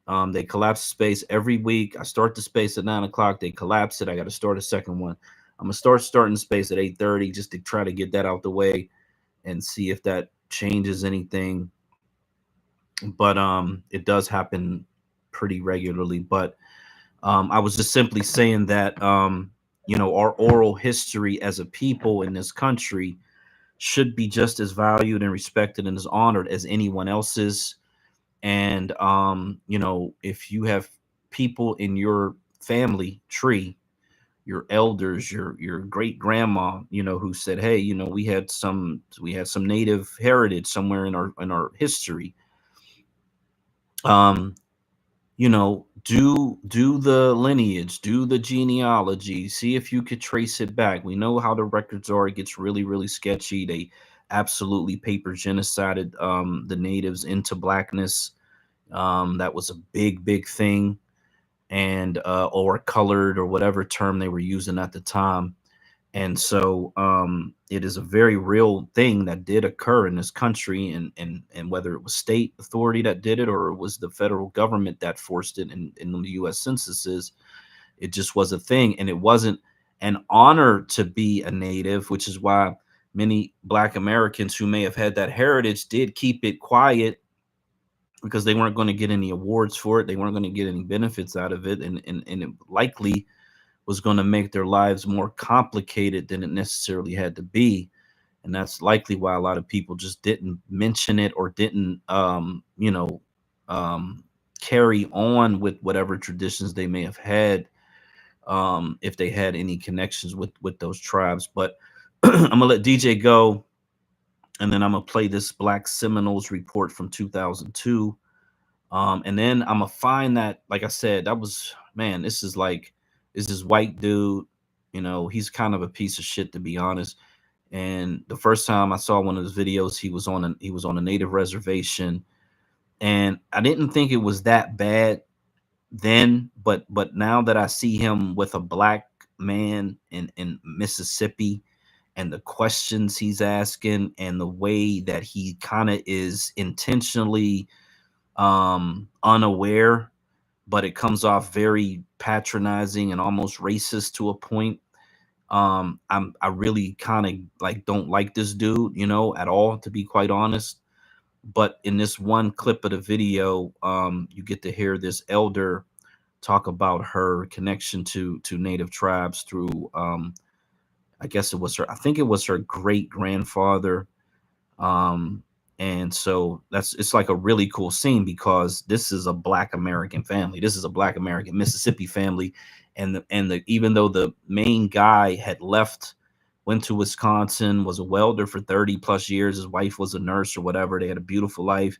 They came back home, they returned, they reverse migrated, which every Black American in Wisconsin needs to do. Get the hell out of Wisconsin, get the hell out of Minnesota. They came back home, and you see, I mean, it's the good thing, you get to see his family's home, the home that the father built when they were kids, the farm that they grew up on, the little shack of a jail that literally looks like one of those shacks you buy at Lowe's or Home Depot and put in your backyard.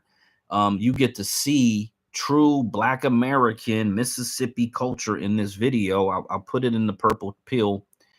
And you kind of get to see the poverty and everything that's going on. So you get that part too. You get the poverty, but you get to see it in real time. Like, these things are still standing. Their old schoolhouse that was basically the size of a garage.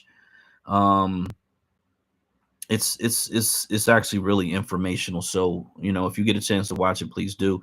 I'm gonna play the clip. You got it, DJ.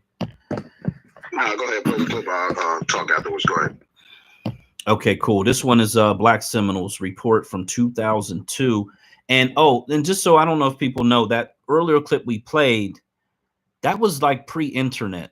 As much as I can tell, probably have to go back and try to figure out when they recorded that. It was a public access channel, like Channel 13, PBS, whatever. But these some of this stuff that we're playing is like pre internet, you know, where whatever's going on with the whole situation, people are waking up to some of this information. And again, our connection to these tribes is just as complicated and perplexing as our connection to these Europeans. Not necessarily a positive thing, maybe slightly less genocidal than our interactions with these Europeans, but at the same time, there was some abuse there. And but you know, everyone who has that lineage, which I know a few folks who do travel around in spaces that have their card that says they're a card carrying member of these tribes. If there's benefits to be gotten, and you can get that card and you can get those benefits because you do have that connection, you know, it's all about paperwork, then by all means, as an American citizen, number one, because they get their money for the most part through the federal government, you know. So um, there is just another path to get federal funds if you do have that you know, connection in some way, shape, or form. So here we go. I gotta turn it up. Hey, just real quick before you do play, the reason I did have my hand up was getting the jumbotron. If y'all wanna, oh no, Go ahead, my bad. yeah, my bad too. Getting the jumbotron, y'all. If y'all want to learn how to update your phone, Joshua, or anybody that got problems with their phone, the videos in the jumbotron. And I was gonna wait, but I might as well just go ahead and say it now since I'm talking, I guess. There's a documentary series called Rise Up North. You know, I lost my great auntie over the holidays or whatever the case be, two of them, as a matter of fact. And one of them was actually doing podcasting well into her 80s, man. She got more content than me, you know what I'm saying? So they were documenting the effect of Black folks migrating out of the Jim Crow South and coming across the country up north to Jersey or somewhere in Ohio. There's at least 500 videos or more within that Rise Up North documentary. So if you get a chance, play some of those too. But right there, go ahead, man. Hey, I mean, yeah. So you know, after I get through these two, you can, you know what I mean. You can just jump right in. We'll let people talk if they want to respond to it. But yeah, that's cool. Go for it. Like I said, I'm gonna play this one, and then I'm gonna find the one where the woman in Mississippi, elder, she in her last few years, whatever, maybe her last decade, talks about her connection there. And a lot of us have this, a lot, and maybe I should say a percentage of us. I don't know what the percentage is. It could be 10% of us.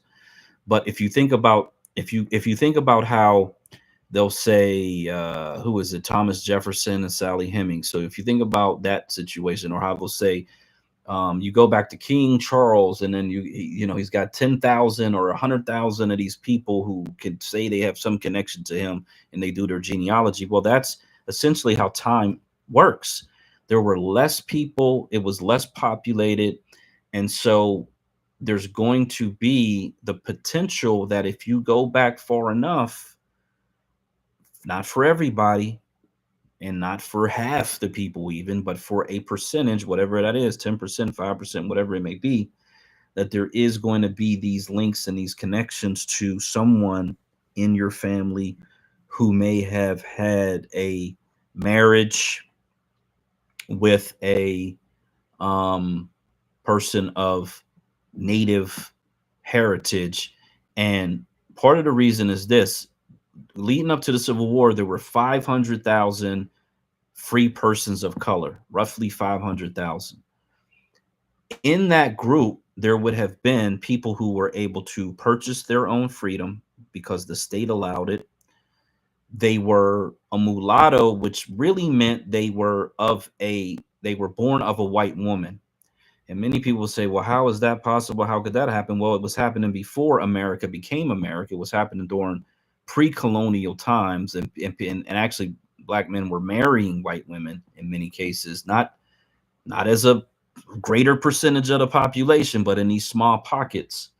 And matter of fact, I think Virginia was one of the places where that was happening pretty regularly. Again, a smaller percentage of the population, but it was occurring. And just think about, they had kids and they probably had 10 kids, and then their kids had kids, and then their kids, and then if you go take that out throughout time, you are likely to get back to a person in your lineage that is a European. That's for most Black Americans. I think that number is like 80% or something. It's a really high number. Most of the time, it's going to be a European male, but there are going to be those who had a European female.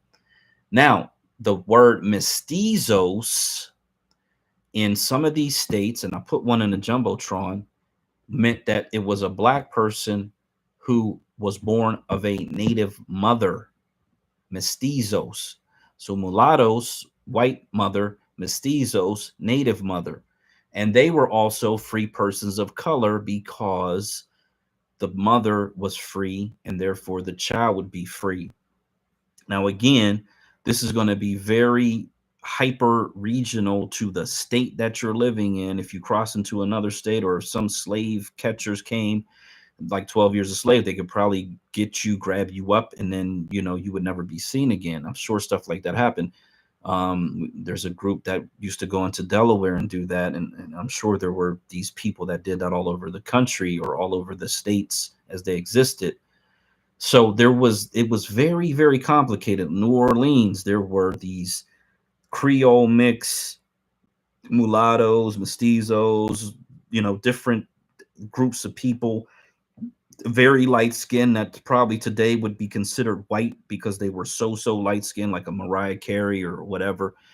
And they own businesses, they own land. Yes, they owned people, but not likely in a very oppressive way, but likely in a way that they could provide protection and opportunity to earn a living and have a sense of community within that situation, whereas the Europeans then would not oppressively, quote unquote, enslave them. So there was all of these different things going on in different parts of the again country, quote unquote, for hundreds of years, to be quite honest. And so in all of those lands, and this is another very interesting thing, if you superimpose a map of native tribal lands over the United States of America, which there's a lot of maps out there, and I've done it a lot of times, and you look at the southeastern United States, you're going to see that most of the land, if not all of the land, was tribal land, which means that they were there. And as we just read, how they, in the 1700s, they essentially pitted the northern tribes against the southern tribes so that they could kind of kill each other off until the Europeans would step in and then slaughter one group and slaughter another group. And that's essentially what they did. They had these endless Indian wars against these different tribes until they got rid of the ones on the East Coast. They started pushing them out west, and then they started going out into the West and doing the same thing. And this was the process that these demons took against those people. And we kind of existed in and around all of that. But these Seminoles, to their credit, before the state of Georgia was even a state, they were contemplating being a free state because the state of Florida, which had 100 years at that point of Spain rule, had a lot more freedom for Africans on this land. They were able to own land. They were able to do a lot of different things. And so the Underground Railroad during that time headed south, not north. They were heading into Indian territory in Florida because they knew that they would be, they would have a better situation. And again, I think 1513 is the date that some of the first Spaniards arrived there, with some either an African navigator or a person of melanin who navigated them to that part of Florida. In 1526, there's the story of the group that landed either somewhere in Georgia. They're not 100% sure. They set up camp, and then eventually, I think it's about 100 of them torched the camp, rebelled against those Europeans, and then they made their way into the interior of the country. So, this is kind of a part of our history too, even though they like to start at 1619. We had really from the early 1500s on this land in Florida, and this is where the Black Seminoles come into view during that 100 years. And there were three, matter of fact, I think there were four, but there were three Seminole Wars, and then there was a couple of other small skirmishes that the United States Army fought against them in Florida until eventually Spain, essentially gave it up, either because they got tired of fighting the wars or they just couldn't maintain it anymore, and they were willing to take some type of severance package to basically let it go. So here we go. In recent years, Indian tribes across the country have reaped windfall profits, usually from gambling operations, and some, like the Seminole Nation of Oklahoma, from belated government payouts for lands taken hundreds of years ago. But what makes the Seminoles unique is the fact that this tribe, unlike any other, has existed for nearly 3 centuries as a mixture of Indians and blacks, runaway slaves who joined the Indians as warriors in Florida. Together, they fought government troops in some of the bloodiest wars in U.S. history. In the late 1830s, the Seminoles lost their land and were forced to a new Indian home in what is now Oklahoma. Over the years, some of them intermarried, and that blurred the color lines even further. Now, the government is paying the tribe $56 million for those lost Florida lands, and the money is threatening to divide a nation. Talk to Seminole Chief Jerry Haney. He says the black members are no longer welcome by many in the tribe. After 300 years together, the chief says the tribe wants them to either prove they're Indian or get out. What are you hoping that the Black Seminoles will do now? Are you hoping they will just pack up and go away? I would hope so. So if they're black and they can't prove that they have Indian blood, go away. Basically, that's what we're saying. Harsh words from the Seminole chief for the 2,000 black members of this mixed Indian tribe. In response, they say they're just as much Seminole as he is. I fished in these woods. I hunted in these woods. I went to stomp dances just like the regular Seminoles did. And I never knew I was any different for a long time. On any given Sunday, go with Loretta Guest to the Indian Baptist Church in Seminole County, Oklahoma, and you'll find red and black Seminoles praying together, singing hymns in Seminole, sharing meals, and catching up on tribal news. Hi, dog. Walk with her through the Indian cemetery out back, and you'll find their ancestors are buried together as well. My aunt is next to him. Were there any distinctions made as to, you all are the Black Seminoles, we're nice to you, but you're the Black Seminoles? No, nothing like that. We've always been treated as one to another. No difference at all. It was an alliance that began more than 300 years ago in Florida when runaway slaves and different Indian tribes sought refuge together and later fought the white man. Joe Opala, a history professor at James Madison University in Virginia, says that from the beginning, it was a melting pot tribe. So these people all banded together and somehow became Seminole? Became Seminole. And in fact, the word Seminole is not even an Indian word. It is derived from a Spanish word, cimarron, meaning runaway slave. And so from the beginning, you don't have an Indian tribe. Let me stop right there. Cimarron has the word maroon in it. If you take the time to understand where these words are, like, kind of, again, words that travel through time and then they get kind of twisted and turned, that is a really strong connection right there. Cimarron, maroon, Seminoles. It was a multi-ethnic coalition. Historical evidence documents their close relationship. Blacks became chiefs, signed treaties, and served on the tribal council. They intermarried. They were equals, Opala says, and the Indians depended on them as warriors and interpreters. So there absolutely is proof of the Black Seminole importance to the tribe. Absolutely. There's a lot of intelligence information that passes back to Washington. For instance, General Jessup, the commanding general, writes back at one point to the War Department and says, the Negroes rule the Indians. What he was referring to was the fact that no significant decision was ever taken in the Seminole councils unless the black members agreed to it. When the Red and Black Seminoles were forced out of Florida in the 1830s, they traveled together hundreds. Hey, I hate to stop it here again, but we gotta highlight that this is from Washington D.C. The Negroes rule the Indians. No decision is made without the counsel of the Negroes, right? So here's why these Europeans have this deep-seated fear of us taking control and having authority and having the ability to defend ourselves against them, because they understand what is going to happen in that situation. They won't be able to do all the things that they have done. And hundreds of miles by boat and foot, passing through this barren place on the banks of the Arkansas River all the way to Oklahoma. It was a long and difficult journey, referred to as their Trail of Tears for the many who died along the way. Now, nearly 200 years later, comes the $56 million payment from the federal government to compensate the tribe for those lost Florida lands.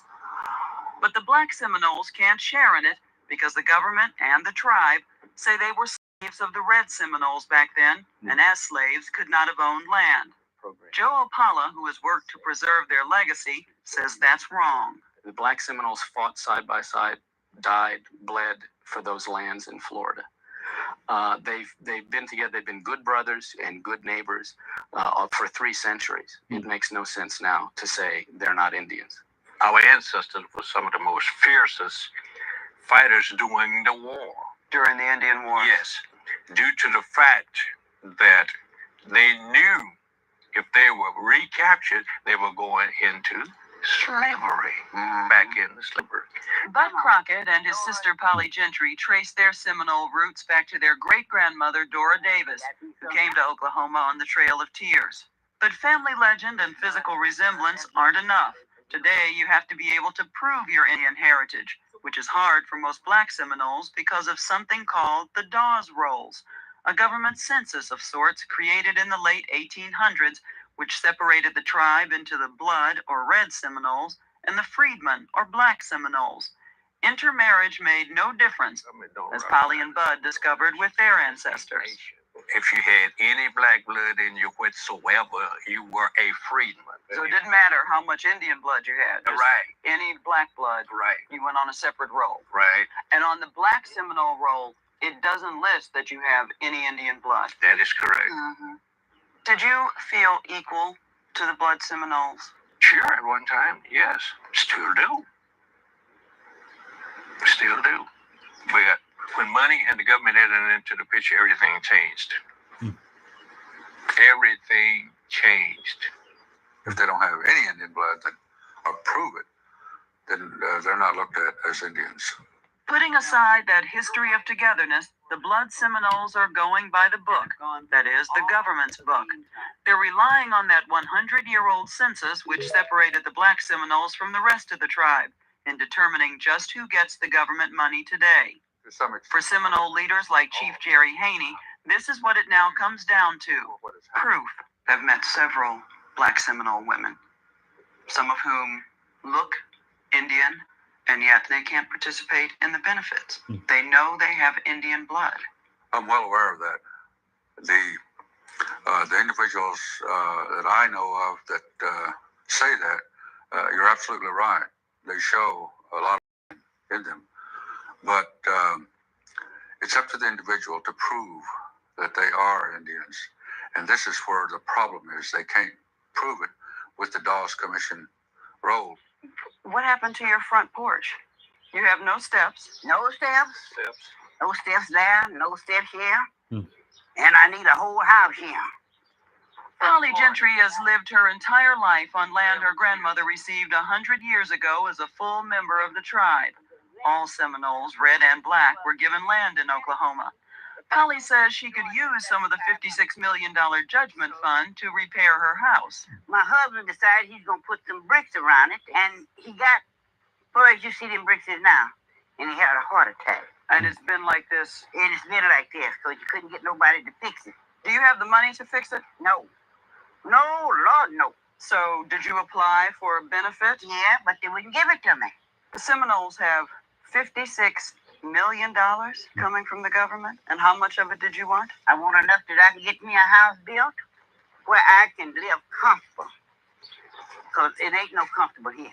This whole business of degree of Indian blood is just a concoction. It's just an excuse now that's been dreamed up of late in order to exclude the blacks from membership in the tribe.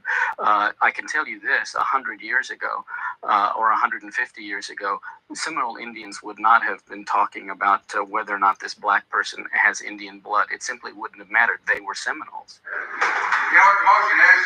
We'll go ahead and vote on it. Go. For more than 100 of those years, black Seminoles held 4 of the 28 seats on the tribal council.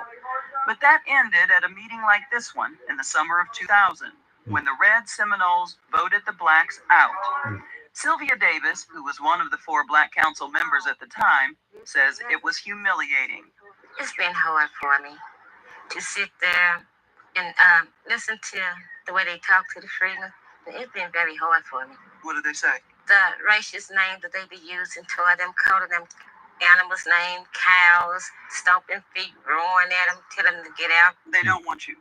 That's right, they'll tell you to go back to Africa. Why do you think the freedmen, the black Seminoles, belong as part of this tribe? We have people that die all over the tribe, just like any other people in the nation. But I guess they're saying, yes, thank you. You fought alongside us in Florida. That was 200 years ago. It's time for us to separate. I would just let them know that we have all rights within the Seminole Nation. But Chief Haney says many of the black Seminoles and even some of the blood Seminoles weren't interested in being part of the tribe until it included benefits, namely a piece of that $56 million government payout. The tribe wanted to have an Indian tribe. It was all Indian tribe. There are too many freedmen. I think there's a lot of freedmen out there now that are eligible to join, but have not joined because there are no benefits. But you think if there were benefits for them, suddenly freedmen would be coming from all across the country? Yes. Well, let me tell you what it looks like from the outside, though. It looks like the freedmen fought wars, died with you, moved on the Trail of Tears from Florida to Oklahoma with you, and now suddenly there's a big pot of money. Let's exclude them. That may be true to some extent, but I don't think that's all of the reasons for what has happened. He also says the red and black Seminoles have just grown apart over the years and have little in common today. But that's not how Sylvia Davis sees it. She's hired Will and John Veely, 2 young attorneys who specialize in Indian law. They're suing the government on behalf of the black Seminoles. The entire tribe received a county in exchange for a state. When that was individually allotted, all Seminoles, including the black Seminoles, received their individual allotments. When the United States awarded $56 million, shouldn't the same people that received the land before also receive the money? The tribe's the same. The Bureau of Indian Affairs chose not to speak on camera, citing the pending lawsuit.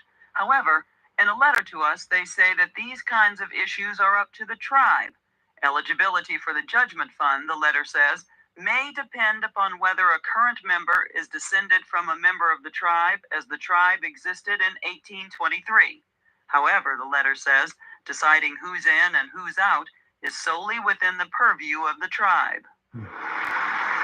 But the black Seminoles say they won't go quietly. They continue trying to cast votes and participate in tribal meetings without success. Bud Crockett says he won't be denied his heritage, but he won't beg for it either. It's not all about the money. It's about setting the history record straight about our ancestry and our history and what legacy we intend to leave for our kids. Since the black Seminoles were removed, the government has cut off all federal funding to the tribe. That's persuaded some, like Chief Haney, to say they should be allowed back in. But he still says they're not entitled to that $56 million. Oh, damn, these motherfuckers, man. And this fat fucker looked like a fat Asian, like a fat Chinese guy. Oh, man, that's the part where you're just like, man, you know, you want to fight. You want to fucking, Oh, Genzu knifed these people, man. You know, it's like, damn, bro.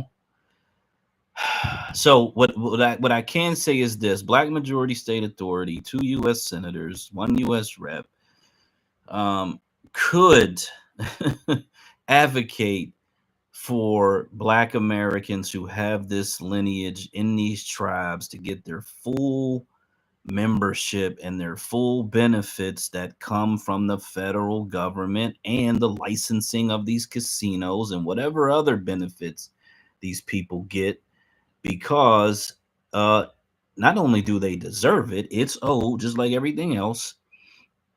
And if these Asian tribes want to play politics and all the and they want to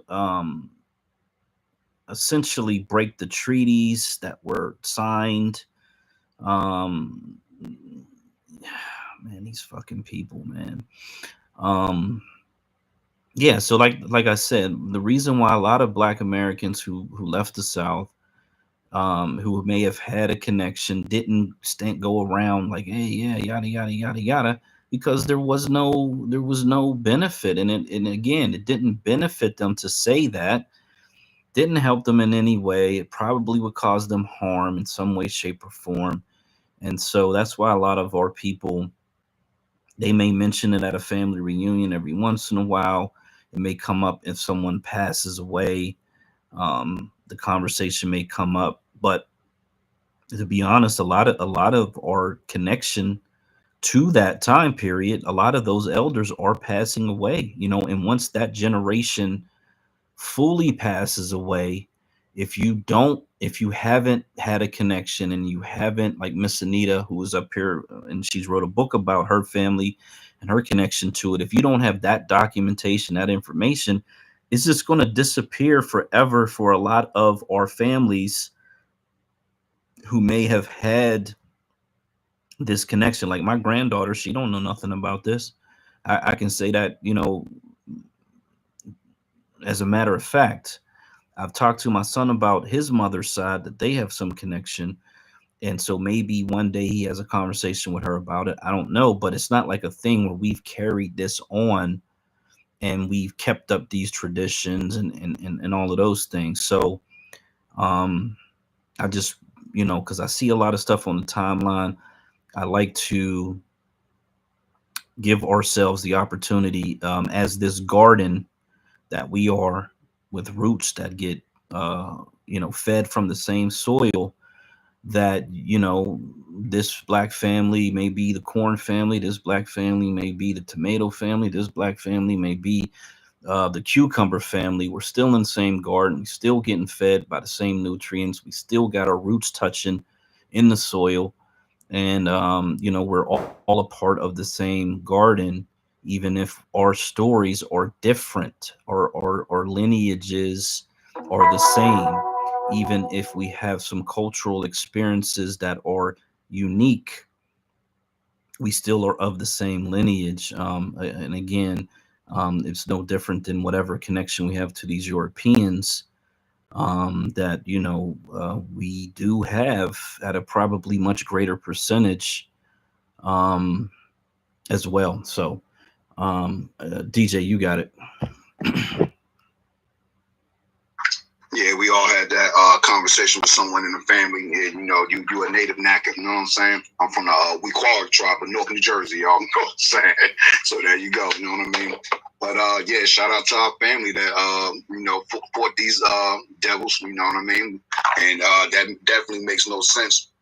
Well, after 300 years, the Seminole Master Chief, who was most likely a cracker, correct me if I'm wrong, you know what I'm saying that you cannot have X, Y, Z, and ABC.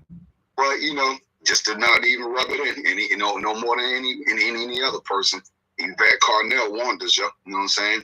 That, hey, this is what happened. And I put that video in the chat. That's just one of the many videos she did about the, you know, specifically the Seminoles not getting any repair, or not being a part of the what do you call it, the casino treaties and all this other stuff, you know what I mean? They're not getting anything. So when you hear a lot of folks that say, hey, well, you know, There's a lot of natives on these lands and in these natives' lands in these areas that doing fucking bad. You know what I'm saying? They not lying. You just heard Big Mama say, "Hey, look, man, look at that house. It's been here since, you know, God knows, probably older than me." You know what I'm saying?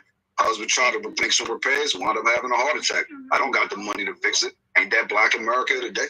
So my theory is at this point, well, that little punk ass $56 million, that ain't gonna do nothing compared that we are owed trillions of dollars. So y'all might as well come on back home to the NACA family. You know what I'm saying? We open you up with open arms. We know, we don't hate each other. You know what I'm saying? Regardless of which way we went. You know what I mean? So yeah, let's go get this bag, son. You know what I'm saying? Let's team up like we did back in the day. You know what I'm saying? And go to war with these knackers. You know what I'm saying? That's the way I see it. More the merrier. You know what I'm saying? And look, I don't mind sharing 56 million. This is why I've been trying to tell you. I get with me on this CD shit. It's $1 billion industry. I'll give you a cut of it. You know what I'm saying? Keep it real. Okay. Oh yeah, no doubt. So the guy speaking just looked like almost like a Buddha. Bro, What's that? you in the Matrix for In sure. the Matrix. Okay. All right. Damn it. Hey, pay some bills. I'm in the motherfucking Matrix, man. Okay, that's okay. We all good. We love the Matrix. The I Matrix should have loves live out, us. come up on social, make an account. What's up, Black American Homeland brother? How y'all doing, man? Hey DJ. Hey Black Majority and Black American Homeland, and shout out to the room. You know, listening to this is just, I see why my grandfather or his father didn't really fight. You know, once they had migrated to Texas. Once they settled in Texas, I want to assume they didn't really fight to, you know, get any records. And my grandfather's last words to me was, you know, we are Seminole on his side. On my mother's side, they are descendants. He's a descendant as well, but they never denied their African ancestry, right? And they never really ever really produced the information in regards to how the Red Indians did also enslave a lot of the freedmen. And so, and that's the reason why they ended up together on the Trail of Tears. You don't really hear a lot of that information unless you start to do digging on your own. And I can just tell you that it's very difficult. It's difficult when a lot of the elders, like my grandfather's sister, at least the last one that I had contact with, she passed away this past December. So you don't really have a connection with anyone else unless you start to go and you actually start to go look for people to see whether they're still alive, what information maybe their children or kids may have had. This country has done so much damage to the descendants. No matter what side you land on in slavery, in emancipation, the holes, the gaps that we have to fill, the voices of our elders who they take stuff to their graves a lot of times because, you know, it's pain for them to talk about it. And then you get people who go and they are able to uncover information like this, and it gives you some glimpse of, you know, that longing, that sense of wanting to be completely whole in your story. And people want to try to argue you down about it. Like, no, we deserve to be repaired. We deserve our full repair. I think that if the tribes don't want to recognize their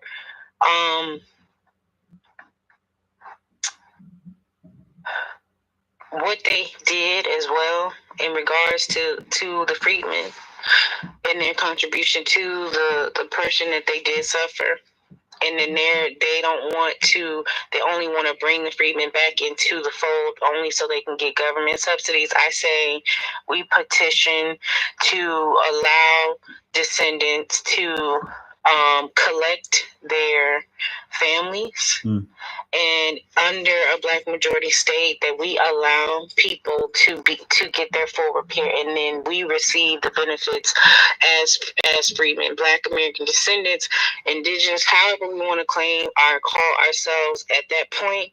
And we don't have to have those particular tribal recognizations. We have our own. We can have our own seals. We can have our own tribes under one that actually recognizes us in our full repair. I think, when the white immigrants who were coming in, and I use the term loosely because it's an umbrella term to me, but the other groups that were fleeing other countries, wars or whatever that they were coming into the Americas for, and they were also going to war with the Anglos, and they decided to go into these tribes and claim status. They turned around to be exactly like the people that they claimed they were fighting on the American side. It was almost like eminent domain all over again. Capture, kill, and erase. That's exactly what you see happening.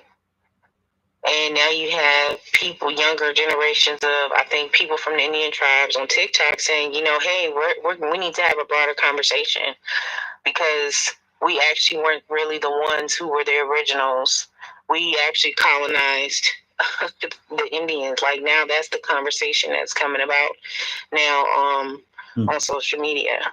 So there's another brick or hole, rabbit hole that people have to go and start to dig, because the information is not readily available or has never been studied. I literally got into an argument with my friend who's a professor, and she was trying to explain to me that people who keep saying, well, they were already here, that they're indigenous. She was like, there's no information that supports it. And I said, but just because there's no information that supports it on the academic level does not mean that those stories are not true. It means that it has never been researched. It has never been put in a book. It has never been out front in the open. It only laid on the tips or rested on the tongues of grandmothers and grandfathers, aunts and uncles, passed down, through the generations until it's lost. And I think that we need to implore our children to care enough so that even if we are out, that's what I'm saying, like, it has to be more than just a few of us having this conversation. Because if something happened to me or you guys, somebody got to be able to carry the mantle. I would want someone to say, Rella was here and this is her story. And can't nobody argue you down about that, because you heard it from me. You were in proximity with me. We had conversations. The lineage of my family or your family stay alive because we keep them alive.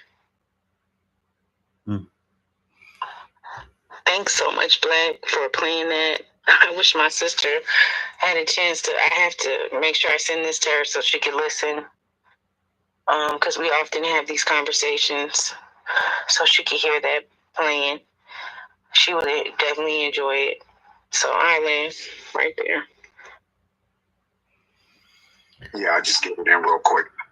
So if y'all go to the top left-hand side real fast, it says Great Aunt Betty Rose Moss, Rise Up North Documentaries, North Rise. So basically, what these people did out the Rise Up North community out in Detroit, I believe they are, decided to document all the folks, all our folks that migrated again out of the South. You know what I mean? Doing Jim Crow, segregation, all this other good stuff. You know what I mean? And went north in, New York or whatever the case be, PA, wherever you went, you know what I mean? California, you know what I mean? Texas further over and, all the way to Washington State. So it's 500 videos. So my aunt, great aunt Betty, rest in peace, she got 11 segments on that daggone thing, talking about stuff that she had to go through when moving up here to Newark, way back in the 50s and the 60s, before the Newark riots of the 60s, during the Civil Rights Movement, about how a lot of the Italians tried to price gouge them, you know what I mean? Didn't want to serve them and stuff like that, you know, just a bunch of crap, you know, pre and post riots. So, you know, like I always tell our folks up here now, especially after me, black majority of black homeland and understanding the black state a lot more, we never had a chance up here. You know, civil rights, Newark riots, and the crack era decimated us. We never had an opportunity to own any houses, any land, any type of businesses. I'm 43. I'm going to be 44 next month, March 9th. I never really saw Black American businesses up here in New Jersey and Newark. It might have been for a moment, but like, you know, when I became a young teenager in the 90s, I didn't see any of that stuff going to high school. So I used to have to walk to the high school. You know, most of them businesses that were in like Irvington Center or downtown Newark, they were all Arabs, yo. Or some type, and guess who worked for them? The black foreigner. They didn't hire us. So it's like, what opportunities we ever really had up here? You know what I mean? So it's like, hey man, it's time to go, yo. It's just really that simple. So just to land my plane, you know, there's a lot of famous Black American artists and entertainers that are like from East Orange, New Jersey, right? Got the Fugees, you know, even though they are Haitian descent, Wyclef and Prize, you know, Lawrence, she's Black American. So, but you know, still Black in the sense of the race as far as that goes. But you know, you got Naughty by Nature, you got a bunch of folks from East Orange, you know what I mean? A lot of things happen in East Orange, New Jersey, you know what I mean? As far as history goes, being one of the these 13 counties or whatever the case be. So one day I was not one day, just this past summer, I'm riding past East Orange High School, and I just happened to look over to my right, like, damn, where all these Hispanic kids come from? Kept looking around, I said, oh, damn, the Mexicans done took East Orange over, yo. Ain't none of our people around here anymore. Same thing my great aunt used to complain about. I'm so sick of these Africans, it ain't even funny, yo. But I can't say it the way she said it, because I know we could cuss up here, but I bet it was cuss gang, you know what I'm saying? Sick of these jokers, man. I want them out, you know what I mean? But when I would speak to her about, hey, well, you know, let's migrate back down south, man, that shit was like a trigger, though, you know what I mean? Nah, I ain't going back down there, and when you ask why, he's just like, they shut down. You know, and this is like, you know, not just my great aunt. Any elder, I just asked to, hey, look, you know, what happened in the South, it's just like, ain't no words, man. So, you know, they still traumatized over that, you know what I mean? And just to land my plane on this one real quick, too. So, before, you know, my auntie was like, you know, our matriarch in the family. She took care of me and all my cousins. After my mother passed away, their mother passed away, she took care of random folks on the street, different parts of the different states, just came to live with Aunt Betty. So, you know, she was like a matriarch to like the whole damn Newark, you know what I'm saying? So, but she told me one day, though, that, you know, we have Indian in our family, and my aunt's from Soul City, by the way, you know what I mean? So we got Indian in our family, and she said she remembered that her great-grandmother was a slave, and that someone on the grandmother's side, my family mother's, you know, maternal side, my Aunt Betty's maternal mother's side, married into an Indian family or tribe or whatever, and they wound up going north to Buffalo, yo. This is specifically what she told me. So ever since that Tops supermarket massacre happened, damn, can any of them folks been my kinfolk? Never know, man. You know what I mean? But go ahead, though. Yeah, like I said, if you got family that migrated from south to north back in the day, it's most likely your family is in some of those documentaries. It's over 500 documentaries in that Rise Up North information. But go ahead.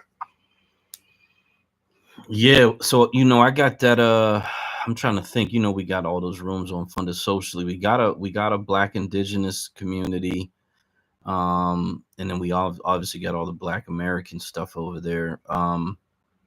So, man, you know, because now we got native video. I know you don't want to post 500 of them, but definitely start, you know, putting some of them over there for folks to be able to check out. I'll check a couple of them out, of course. I reposted that post. That is an interesting part of our history, right? Yeah, the migration. There's not a lot of information about it. We keep getting, we've had these cycles of massive upheaval, massive change. It's not really documented.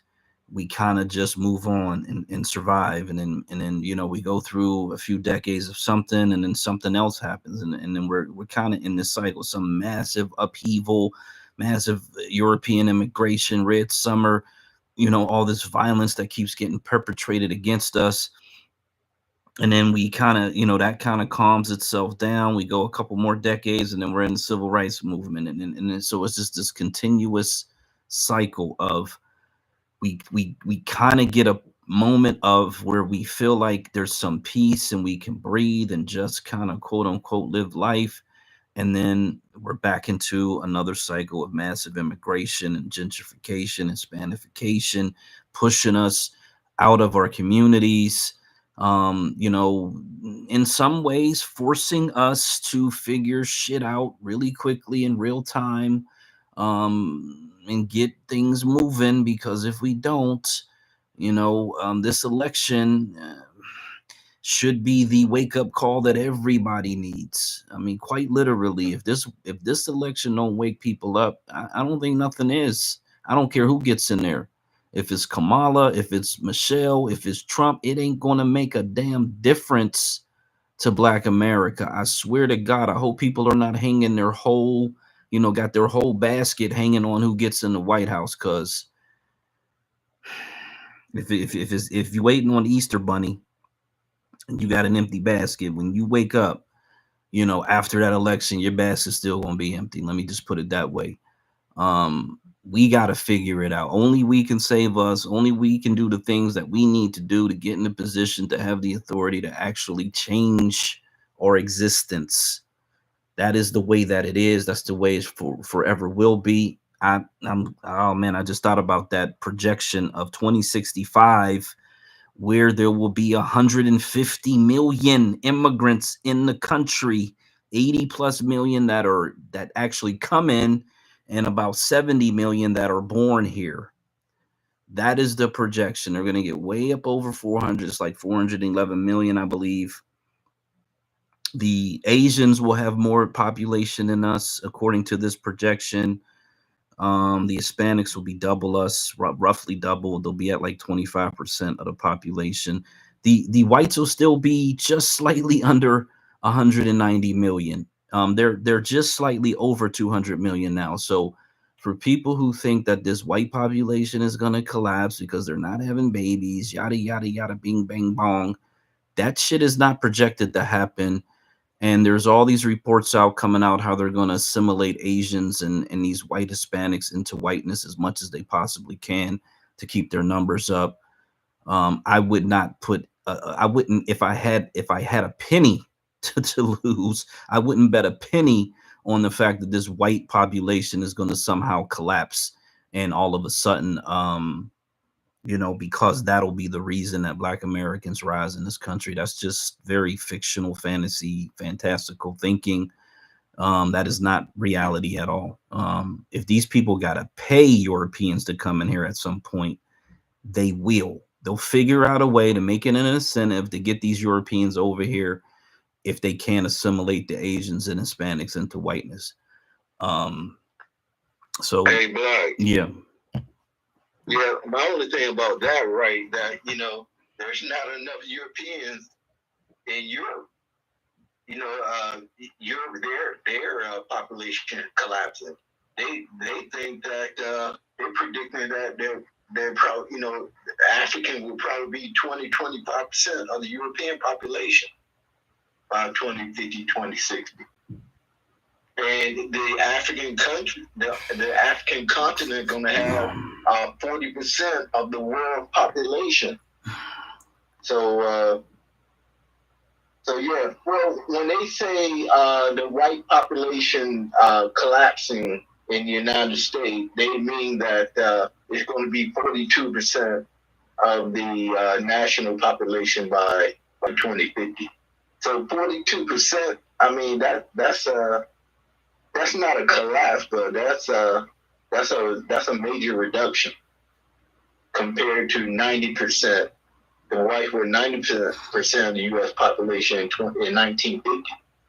So yeah, yeah, but that's so again, percentages really do confuse people in many ways, because when you're using percentages and you're not using raw numbers, which in my opinion are really, really important, that the percentage changes. However, if we're just looking at the numbers, raw numbers today, they're about 200 million, and that is not going to drop off. It's not as if they're going to go from 200 million to 50 million.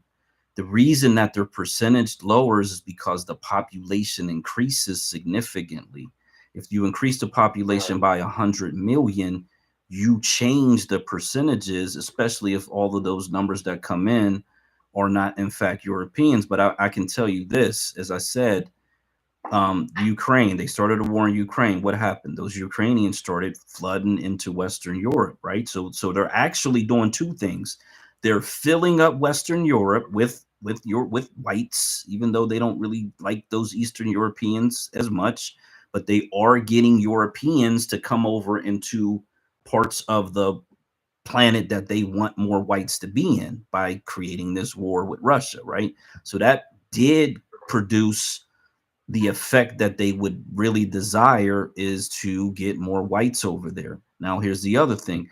You got whites in multiple European countries where the farmers are throwing shit at their government buildings. They got their tractors everywhere. They're lighting shit on fire, doing a whole bunch of shit. They've been doing this shit for the past couple of years. So if the United States says to those people, look, again, through incentives, we got all this farmland over here, just like they've done in the past. We'll bring you over here. We'll set you up. You'll have a great life. Walk away from what's going over there. We'll put you in a position where you can control the politics of your area, and just make it as comfortable as they possibly can to get those people over here. Yes. I don't see the Europeans of today leaving Europe to come to America. America is way too dangerous for them. They're never. I mean, I've been to maybe 5-6 European countries. They're not leaving Europe. They're not leaving. Number one, they're old. Europe is one of the oldest populations in the world. They have no children. They're not getting married. I mean, their labor pool is you can definitely say that's collapsing, right? And and they're going to be dependent on your Middle Eastern people, your Africans. I mean, look, the African is going to be 25% of the European population by 2050, 2060. So, I mean, and look, Africans, for some reason, they refuse to project what the African population will be in the United States. The black population is not going to stay at 12, 13%. I believe it's going to be in the 20% because of the people of African or black, whatever you want to call them, that's coming from South America, the Caribbean, Africa. They're going, I can see black people from Europe, coming to America. But and then the Asian population, Asia is especially Eastern Asia and Southeast Asia. Their countries are leading to first world status, right? So there are going to be a lot less Asians migrating to United States because of Japan. Their population collapsing. One day they're going to start trying to get southeastern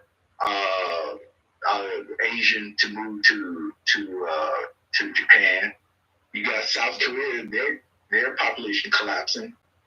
You got China. China is going to go from 1.4 billion people to 800 billion people. I'm sorry, 800 million people by, I can't remember. I think they say 2060, 2070. So yeah, the Asian population is going to collapse as well. So that's why I don't see the Asian population overtaking the Black population in the United States. You know, I look at those numbers because I'm in Asia. I look at those numbers all the time. Yeah, so I posted up in the Jumbotron the Pew Research, and this is probably from, let me see what year they did this. This is probably a couple of years ago. So this was 2015. They had the projected population to get to 441 million, which would have been 120 million more roughly than 2015. So they did a 50-year projection. And that was 2065. We are now at 2024. So we're about 40 years away from these predictions. And while one thing may go up or down by a percentage or two, and there may be a million less or a million more, it's hard to really predict that. However, to say that Europeans would not leave Europe, I just don't, I will not put a single penny on a bet for that, because the history is what the history is. They have spent 2 centuries bringing Europeans over here, and they were the preferable group. Now, since they opened it up because of the 1965, thing that we were involved in to open the doors a little bit wider, you got all these other different groups who have been dying to get into the United States, to be quite literally dying to get in here. However, they could easily change that policy to where, again, they either shrink it. You got Trump, who's this populist person who wants to go in there and restrict some of these things. And politics and war and geopolitics could quickly change this thing. Let me give you these numbers so that we understand. Again, percentages are one thing, raw numbers are another. 1980, there was 5 million European immigrants. 1990, 4 million. By 2005 million. 2010, 4.8 million. 2022, 4.8 million. So the numbers have not changed. The numbers of European immigrants in the United States of America are relatively the same. The difference is that more of these other 5 million Europeans move into America every year. This is not, no, that's not what it is. This is the number that are here. The number that are here. And they would be first, they would be, so whenever they do these censuses, this would be people who say, I'm a first generation European immigrant. So it has been pretty much 5 million. In 1990, it went down to 4.3. So there was a drop in 1990, but it has been consistently at 5 million, which means that yes, there has been this continuous flow of Europeans into the country. Again, the difference being that they're just letting more of everybody else into the country. The Europeans are in a consistent flow into the country. It hasn't slowed down. And the thing in Ukraine actually has, kind of pushed it in a little bit. And I mean, they're going into Eastern Europe or whatever. And then some of them have come over here as well. People have talked about seeing Ukrainians pop up here and there. There were images of Russians and Ukrainians trying to get across the southern border. Of course, we kind of get that part. In terms of the Asian, whatever, again, this is Pew Research. Let me get the next person up here, Dr. Littlejohn. So this Pew Research says Blacks will be 13%. Asians will be 14%.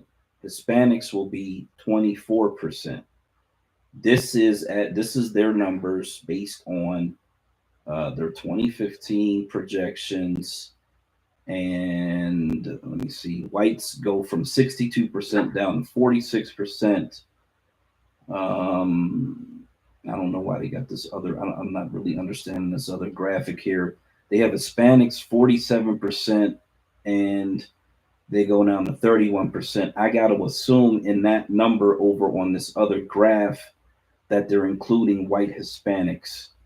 And so what the latest information that's coming out, and they put these stories out there because this is what they're trying to let you know what's going to happen, is they're saying that they may try to assimilate Asians and these white Hispanics into whiteness, which we kind of already know that because nearly 50% of the Hispanics already put white. There's probably a percentage of Asians that put white on documents whenever they are offered the opportunity. So just like they merged the Italians, the Irish, and others into whiteness to keep their numbers above everybody else's without having authority, without being in a position to stop them, they could simply write laws because race is a social construct where they simply say that these people are now a part of the white race. It is what it is. If you don't like it, you pound sand, do whatever you want to do, complain in the street, march. They don't give a damn. They make the call, they make the play, they vote on it, and it becomes law, federal law, right? This keeps their numbers.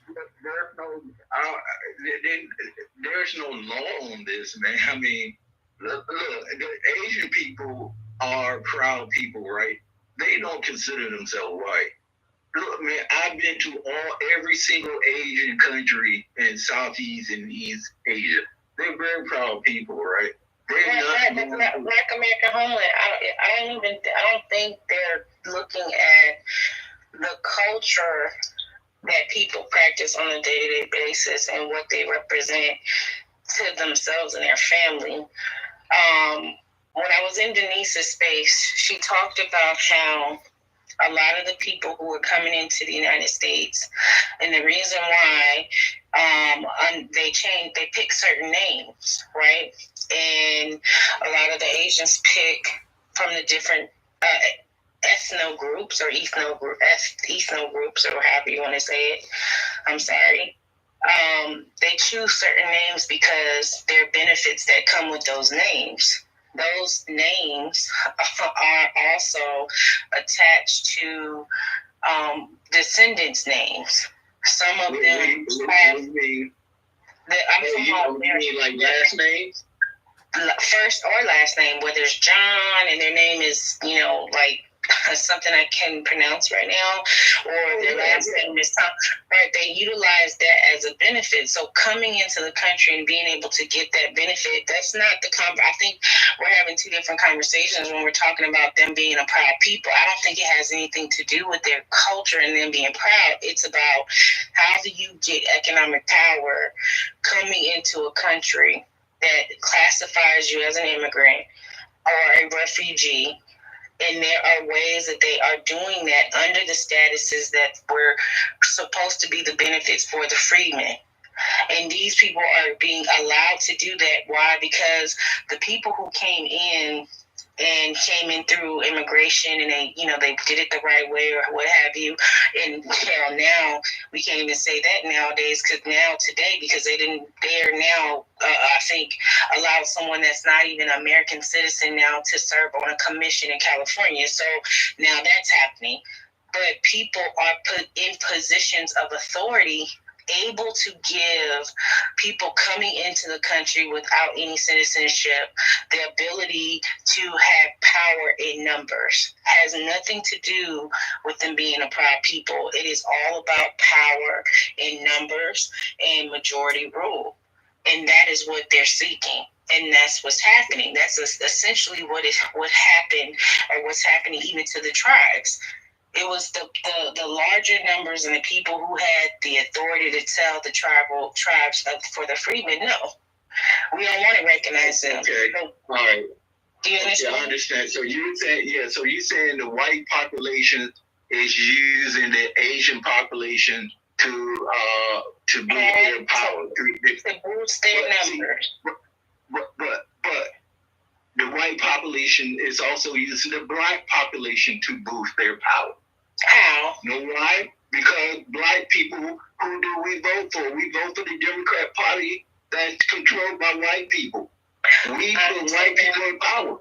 I understand what you're saying. And I understand what you're saying, but you have to also understand too that the culture of the lesser of two evils was our downfall, and it's still our downfall if we think that playing hot pocket potato politician is also going to work, and that we have to get to a point where we are actually in writing saying we want these particular people.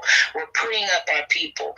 We're getting into areas where we're condensing ourselves so that we can actually get into office by way of sheer numbers. That has to be our strategy for Black American home for Black Majority State movement. Do you understand what I'm saying? Yeah. See, this is what I vision. I vision that all the population is going to be fragmented, right? The white population won't be able to use other populations to boost their numbers and power, because everybody want to, I'm going to use the word that delineate against the white population. Because look, the Indians, they want their own state. But they're doing it now. They're actually, even in business, they're working together. I literally, matter of fact, Loudoun is one of the richest counties number 2 richest, or number 1 between Loudoun and Fairfax here in Virginia. And the people who are moving in most of the power areas where there's technology and businesses, they are white, Asian, and they're different Ethno groups of Asians, and they're working together in business. So this is a power move, and it is an ethnic genocide, because they're making sure that we don't have a position. I don't have to hire you. I don't care how many billionaires you have, because they can't be everywhere.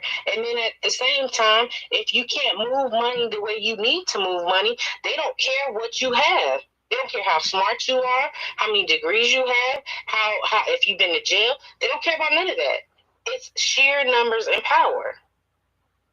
Well, like they do care if you have skills, right? The only reason they're using the Indian population because of their skills in tech. You know, the Indians are very skillful, very creative. So are we. And so you can't tell me that you are willing. Listen to me. They are willing to cut their nose off to spite their face, just so that they do not see us in power. And I'm not lying to you. There literally are black tech think tanks, and they're having the conversations about hiring practices. They're having a conversation about contractors. I was on the phone with the man who's been in the game in regards to the state procurements here in Virginia, and he was talking about the battle that's happening even with getting contracts. So and he's Black American. So I'm telling you, there is a different power conversation happening that maybe we're not having, even in the midst of talking about this historical fragmentation that you were talking about. But I'm saying there's something that we're not. I don't know. I don't know. All I'm saying is they are working 10 times harder together, just so that we don't get into a position of authority, and we have to be mindful of that. This isn't a pull yourself up by the bootstraps conversation. Yeah. This is not that. Right. See, what I try to do is separate profit motivated people from politics, right? Yes, the two do go together. However, when you have these high tech companies, right, that will put a Indian person as the CEO of their company, right? You know, I mean, they putting that person there because that person got skills, right? Look at a lot of these companies in the valley. What do you call it? The Silicon Valley, right? A lot of them are headed by Indians, not like Chinese. Not Chinese. Look, the American company would prefer to have the Indians as head of these companies than the Chinese, because they believe that the Chinese will steal, you know, the intellectual properties and all this stuff. So they rather have Indian people running their company than the Chinese. Can someone else like jump in at some point? Like, because I have something to say about that. I know there's other hands. I have something to say about that. Go ahead, jump in. Wait a minute. Hold on 1 second. Yeah, other people had hands ahead of me, but I have something to say about that, though. I understand. I see you. So Black American Homeland, we're gonna have to Mute your mic. I'm just saying we're gonna have to touch base on that and maybe just kind of suss that out just a little bit more. Well, see, okay, I'm looking at things internationally. I'll be like 15 seconds. The thing about that is that there has been an effort by the American government to import people from developing countries that are the elites from these developing countries, instead of trying to create opportunities for the people who are native to our country, America, to funnel them into these opportunities to occupy these things. It's not a matter of people can't do this in America. It's a matter of they're picking and choosing from other parts of the world and not trying to funnel and create opportunities for our youth to occupy these vacancies. And I'll show you. That's my 15 seconds, but I'm going to show. Right. That's exactly correct.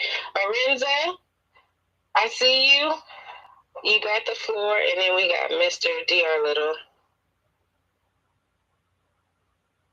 All right. Good evening, everybody. Can you guys hear me okay? Yes, we can. How are you? I'm doing fine. Hey, this is Arenza, your boy up here in Anchorage, Alaska. Time is currently 8:43 p.m. my time, which is 43 minutes after midnight Eastern time tomorrow. I just want to give you guys a quick report because you haven't been seeing me on these spaces in a while. I do retweet or repost a lot of what you guys have been saying. Shouts out to Black Majority State. Hello, folks. One love. I see you, Black America. I see you, DJ. And also, if you guys, thanks. If you guys haven't gotten your membership yet, make sure you go to the Funded Socially Black Social page, because it's very powerful, it's very effective, and it's going to really take off after my space, because I'm hosting a space the last Sunday of this month. Well, what I wanted to do was to give you guys a report on what I've been seeing here in Alaska, because I heard part of the conversation that you guys had about the Ukrainians and the Russians. In case you guys don't know, Alaska used to be a part of Russia. We used to be a Russian province as part of the far eastern part of the Soviet Union. Historically, the United States bought this part of Russia for $7.2 million US. Russia, of course, has been playing in the news saying they want to take it back. My message to them is a big time FU, but that's another story. But here's what I've been seeing lately for the past year. There are dozens of Ukrainians living in the state of Alaska. I've been doing a lot of voter registration, heavy voter registration, and right before I put Cornell West on the ballot here in Alaska, I kept running into a bunch of Ukrainians, like out of 10 people from the Soviet Union region, 9 of them were Ukrainians and 1 of them were Russian. The Russians that came up here to Alaska don't want to be a part of Vladimir Putin's game. They took their earnings and switched it to U.S. currency, and they're living here in Alaska, and they're under some type of a social program. I don't know which one, but a number of them have been going through the Division of Public Assistance. Most of the ones that I've been seeing have been going to Vital Statistics and the Division of Motor Vehicles, probably to get themselves a driver's license. I don't know, but they are here in big numbers. I'm talking big numbers. I can understand their language to a certain degree, so I can determine who is Ukrainian versus who is Russian. I can tell if they're American white, but they're here, folks. They are here. They're also in Washington State, but not as much. Here in Alaska, it's like they're being assembled, like herding cattle. They're here. The other thing I want to tell you guys is I went to the bank. It was a Wells Fargo. And I was just asking them questions about different currencies in Africa. Did you guys know? Yeah, well, get this. Did you guys know that some countries in Africa are not even on the list to switch from their currency to the U.S. dollar? The only one that I was able to find in Africa was South Africa. All the other countries like Zimbabwe, Liberia, Nigeria, they don't have the same access we have to banks, and they don't even have access to PayPal and Cash App, stuff like that. They use a whole different system that's not even connected to no other continents. Africa. Go ahead. Yeah, that was the Europeans own all the information too. So there you go. Right. But there's some deliberate attempt to just cut off the ability of these other countries in Africa to do business with the rest of the world. I can't pinpoint the gist of my argument in terms of what they're doing. Infrastructure. It's the resources and the infrastructure. You got to remember the colonists, colonialists, whatever you want to call them, the Crackernackers. They split up Africa years ago. So you talking about arguing with different factions. France, look what they doing to Niger still. Niger told them, get up out of here before you get clapped. You know what I'm saying? We done took the embassy, we done beat the president up, we done broke the walls down. There's money in this house in suitcases that he was holding that belong to the people. Shoot the club up, son. Yeah, but I'm just letting you guys know what I've been seeing up here. I can't wait for my space to begin the last Sunday of this month. If you guys get a chance, you can follow me on this platform. I'm glad to hear DJ in there, and I'm hoping that you guys will be able to attend, because I'm going to really blow the doors off when I present my stuff. But I just wanted to give you guys... Make an event on social so that way people will know. Right, got you. So you guys, I hope you have a great weekend. Thank you for listening to what I had to say. As always, I'm here, and I'll be able to report more information back. Shouts out to you, Black Majority. One love. Dana, if you're listening, Anita Wills, DJ, y'all know what time it is. And I'll land my plane there. Okay, thank you. I'm looking at Brookings.edu. I think it's the Brookings Report or Brookings Institute. And the title of this is from 2022, Are Asian Americans, People of Color, or the next in line to become white? That's the question they proposed. And this is what they came up with. This is from a status index report from 2022. So the question is what percentage of Americans who say the status of Asian Americans in the U.S. is more similar to people of color or to white Americans? And so in this graphic, the top numbers are the ones who say this percentage is closer to people of color. The bottom percentage is more similar to white Americans. So I'm going to read the ones who say they're more similar to white Americans so we understand the mentality of the people who are in the position of authority to make the changes. So in the Asian American population, 24% of the Asian population feels as though they are more similar to white Americans, 24%. In the Black American population, 37% feel that Asians are more similar to white Americans.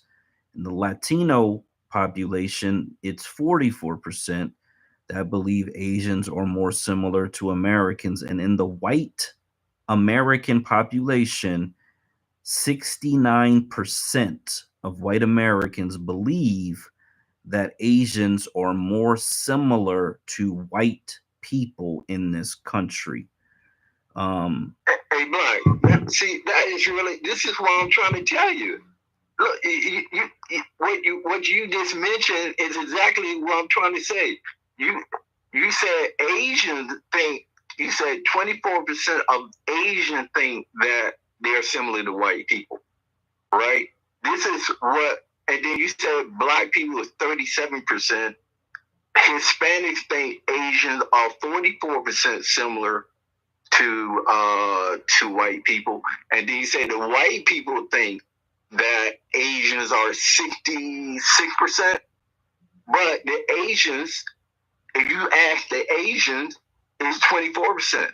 So if I'm in Asia, Japan, China, Korea, Indonesia, and I say, hey, do you think you're similar to white people? They're gonna say no, and it's 24% in the United States. So I find that very interesting. But yeah, that proves my point that Asians don't think they're white. Yeah, so let me say this because I'm not really trying to prove a point, and I don't think it's relevant what people think they are outside of America because Africans think they're African when they're in Africa. When they come to America, they claim to be black. And that's the issue. Right. The issue is what happens when they get here on this soil. How do they act? How do they interact with the systems that exist here when they get here? And all of them are going to organize as they do, and they organize in these groups and they get money and they figure out a way to use the system to their advantage. These are the people that have been suing to dismantle affirmative action and all of these other college entrances and everything else that was supposed to, quote unquote, benefit Black Americans. So I don't see them as being close to black people at all. Like I don't even know how that percentage was. It should have been 90% for Black Americans. I mean, what connection do we have to these people in this country? Very, very little, if anything at all. And so I really don't understand why our numbers wasn't really high. So you don't think that Asian has similarity to Black Americans, that they were colonized? They were colonized? No, because they were colonized. They were slaves. You're talking about but you are trying to compare oppression. Oppression and culture are two different things. Just because they went through oppression does not mean they share the same culture or the same response to actually how long that they were actually colonized or have any atrocities. When you look at and compare our history to the history of people who are coming in here present day, it's not even the same discussion. We're not having the same conversation. They're not talking about how their lineage started here and they were enslaved here or anything like that. At best, the people who actually during Pearl Harbor, that was when they attacked America and we responded. They didn't like the response, and they still got a repair from that. You talk about what happened with them coming in and working on the railroads. The railroads were already laid. They came and actually were coming in and doing maintenance. They weren't laying railroads. So when you talk about the oppression of them being slaves, you're still talking outside of the U.S. You're not talking about here in the America, on this land, on this soil. What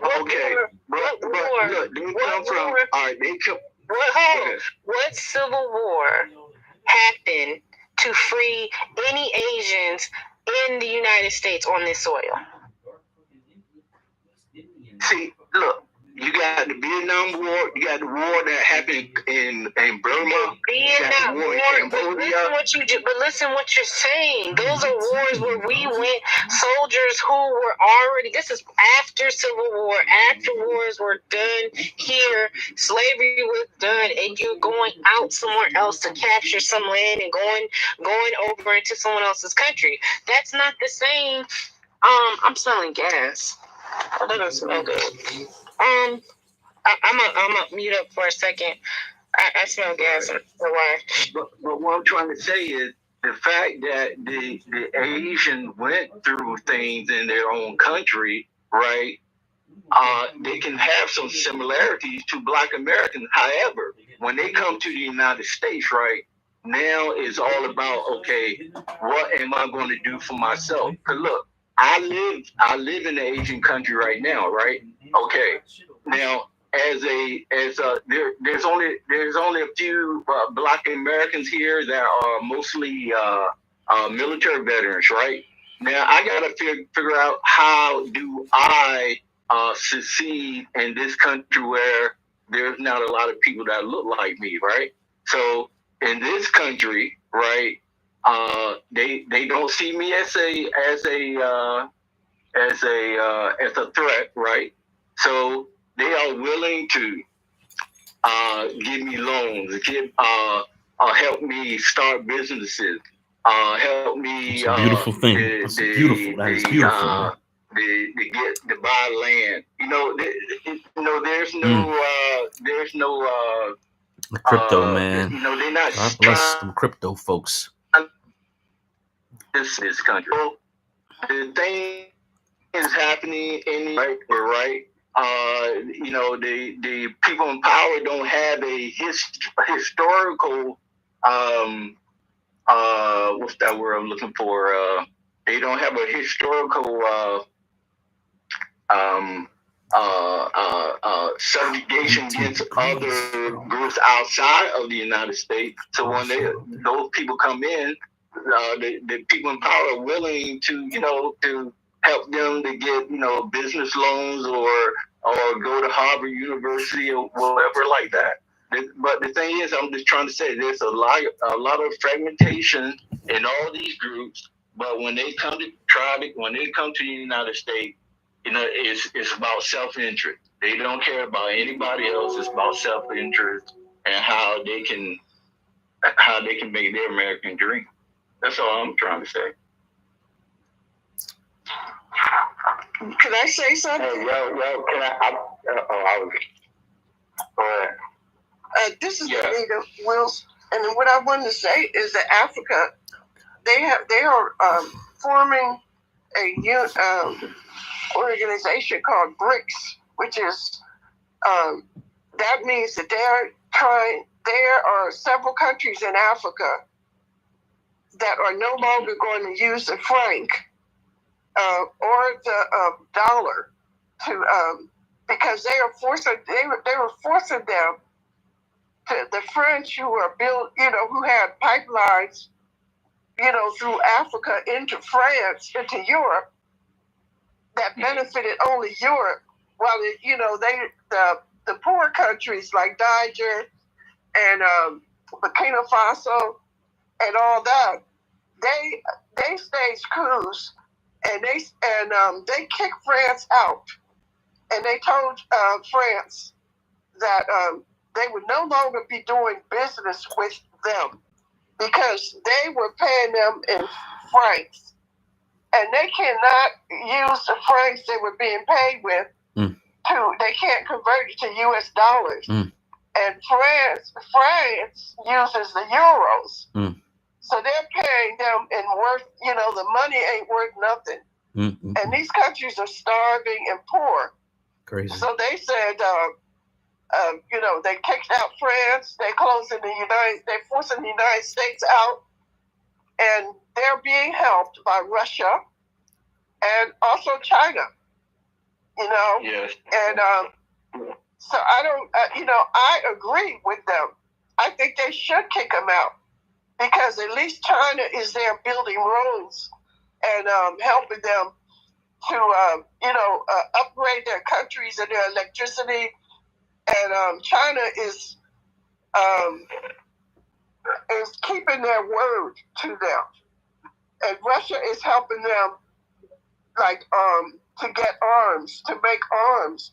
Because if they don't have arms, the United States and France and the Europeans will come back and, colonize them again. They realize they're going to have to fight. And the other thing is that I live in California, and I have seen a lot of Ukrainians, fly here. I'm in Atlanta, California, and the plane was full of Ukrainians speaking Russian. And the same thing, when I was on flights before.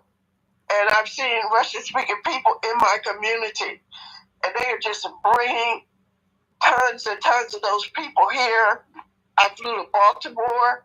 They were on the airplane going to Baltimore, and they just bring people here. They don't let us know who's coming. They put them in their own communities. They give them money. They don't even want to give us reparations as African American people. And they're giving these people money from the Ukraine to come here and live here and benefit, while we're not benefiting. Me, as as an Afro-Indigenous person, all the land that we had was taken from us by the Europeans. But now they're opening up and offering these people, all kinds of benefits. There in Silicon Valley, there's a Ukrainian that's one of the most wealthy owners of he's like bigger than Google, but you don't hear about him unless you're out here. And he has his own, private island and stuff. He's got all kinds of money, but you don't hear about him. And as far as the Asians here that they're training for tech, mostly I think it's the Chinese. They treat the Vietnamese, the Hmong, like they do black people.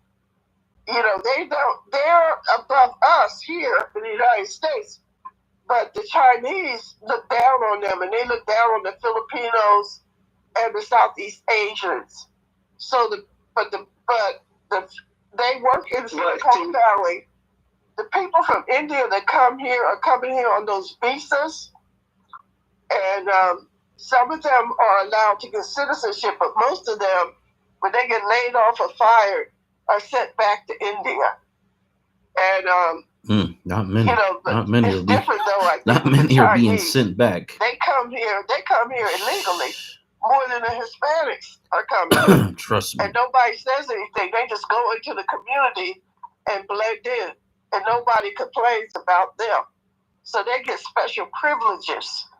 And I see some who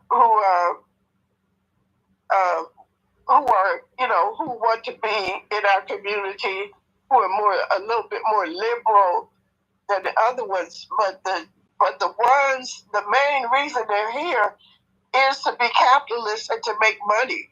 So they wind up being our landlords and owning property and owning businesses because they have that, they have more privilege than the other Asians have that come here. And especially the people from India, now they're letting the Yemenis are here, and they own like smoke shops and stores in our communities. But most of them that come, even though there's a lot of dark-skinned Yemenis, they're more lighter skinned. The ones that come here and they own businesses here in California. Everybody can come here and do something, and they'll block us. But they get privileges to all these immigrants that are coming, and they're getting ready to, I think it was they said that some of the ones that came, that they sent to the cities from over the border from South America, they said they're getting ready to allow them to work for the state and work in the colleges and stuff like that. And those are jobs that they don't even want us to do. We have to go through a whole lot to get there, but this is what's going on right now. They're just flooding the country with immigrants.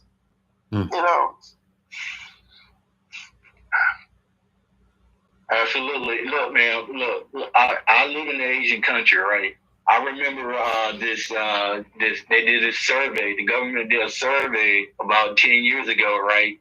And they had this the way they worded, like, if you had the opportunity to immigrate to the United States, who would leave their home country to go to the United States and it was in the upper 90%, 95, 96% of the population would leave their home country to go to the United States.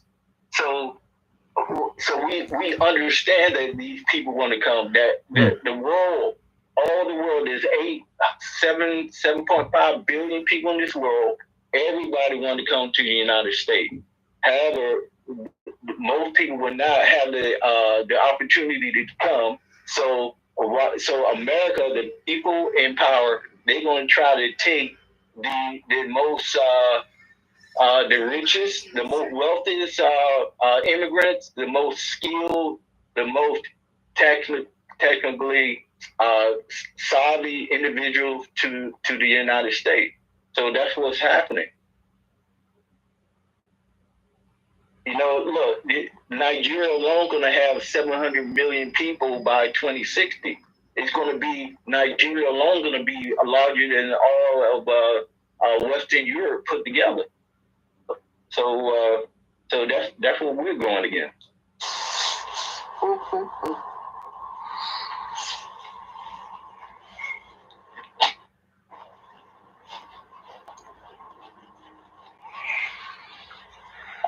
Well, they also have the Europeans have a problem here with their birth rate, and they have this fear of being outnumbered by the. I think the Latinos are having more babies, and then we're next.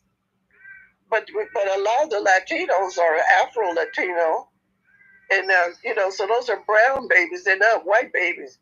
So they're bringing in more Europeans because their birth rate is so low.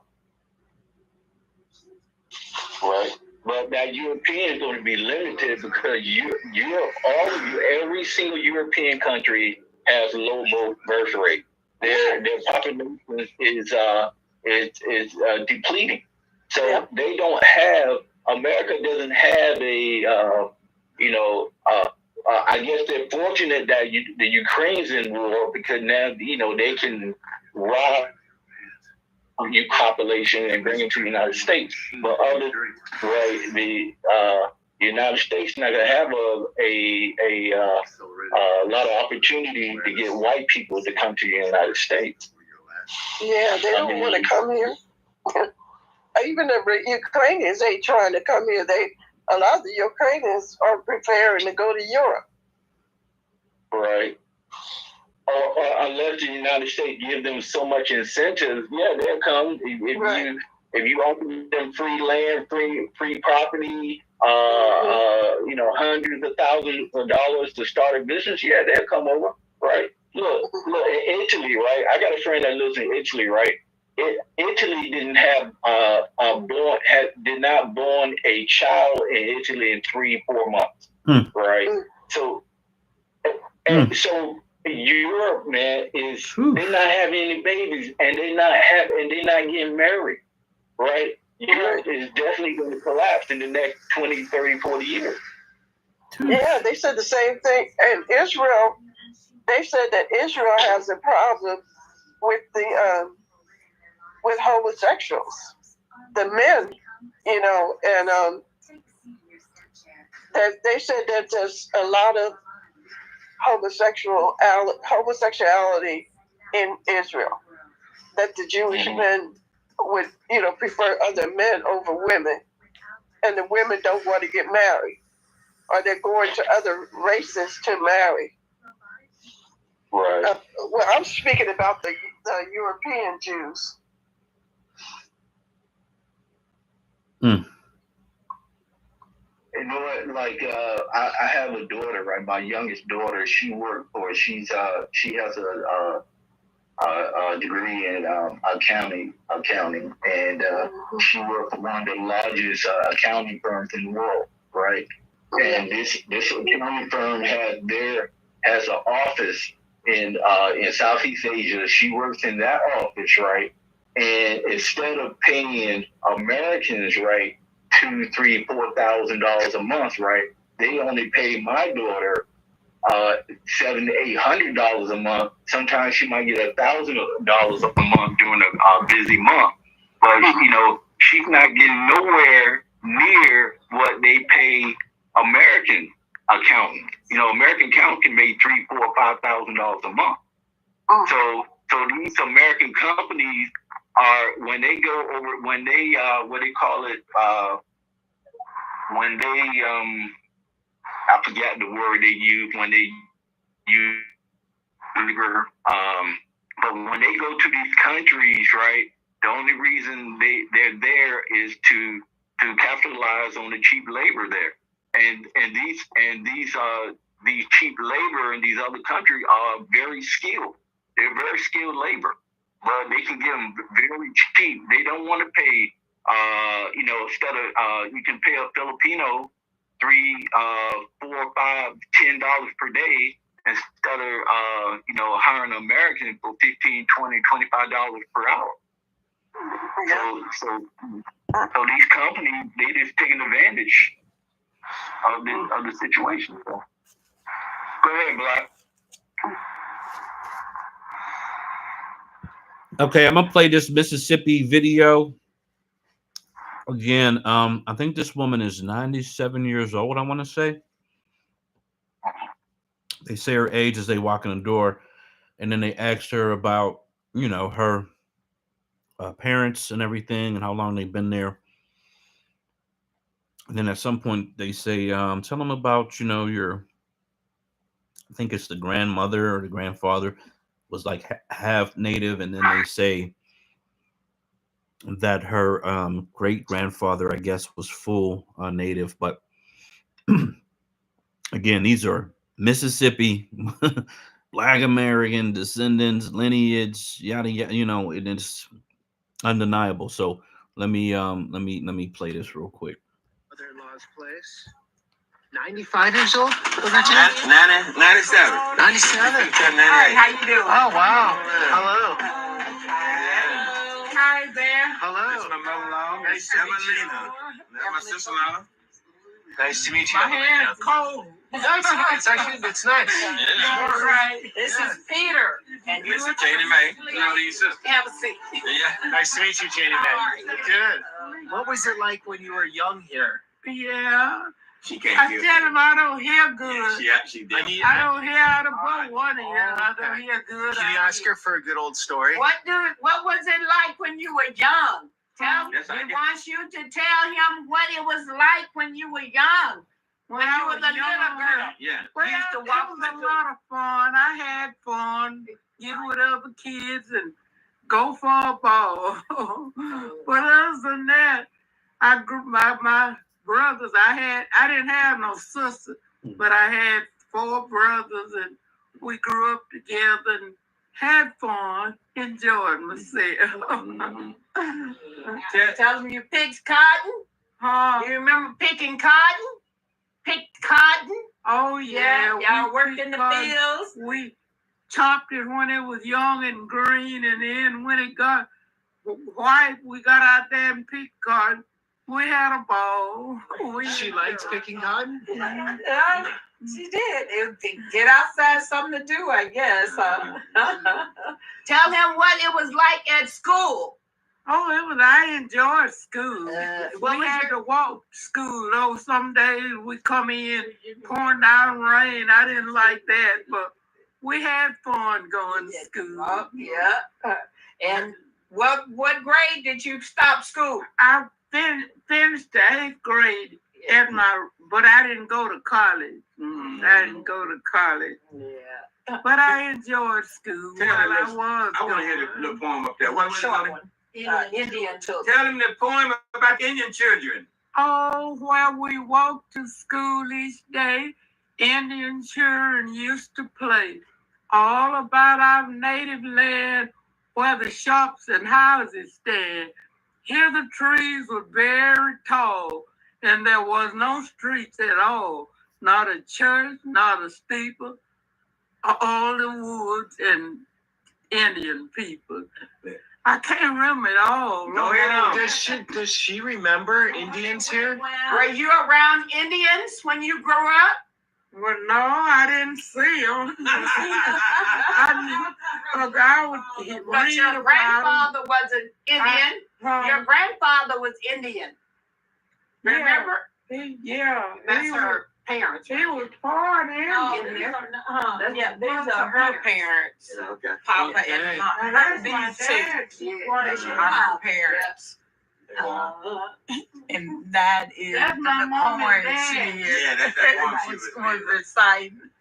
Tell him how you got picked on at school because you was light skinned. And I couldn't help it. They picked on me. But I made it okay. I made it okay. So were they mean to you because you were light? Some of them were, but all of them weren't. It was some, had their ways, but Yeah. I learned to ignore it and go ahead, Yeah. So because everyone in school was black? They're black, but different complexion. Blacks come in different colors. Right, so she was lighter, high, and they... Okay. They called her high yellow. She have Indian in her. What kind of Indian do you know? Blackfoot. Black. I'm not sure. No. What would it be? Maybe from this area. Cherokee. Her dad parents were. I guess it was born out. They were slaves, or they were mixed. Her dad had green eyes, blue eyes. I can't remember. Yeah, they were kind of hazel. I don't know if you can look on that picture. You can't really tell, but they were mixed. His mom was half white. So she got, and she was like really, she's dark now. You can tell on that picture where right there with my dad. Yeah, look at my dad.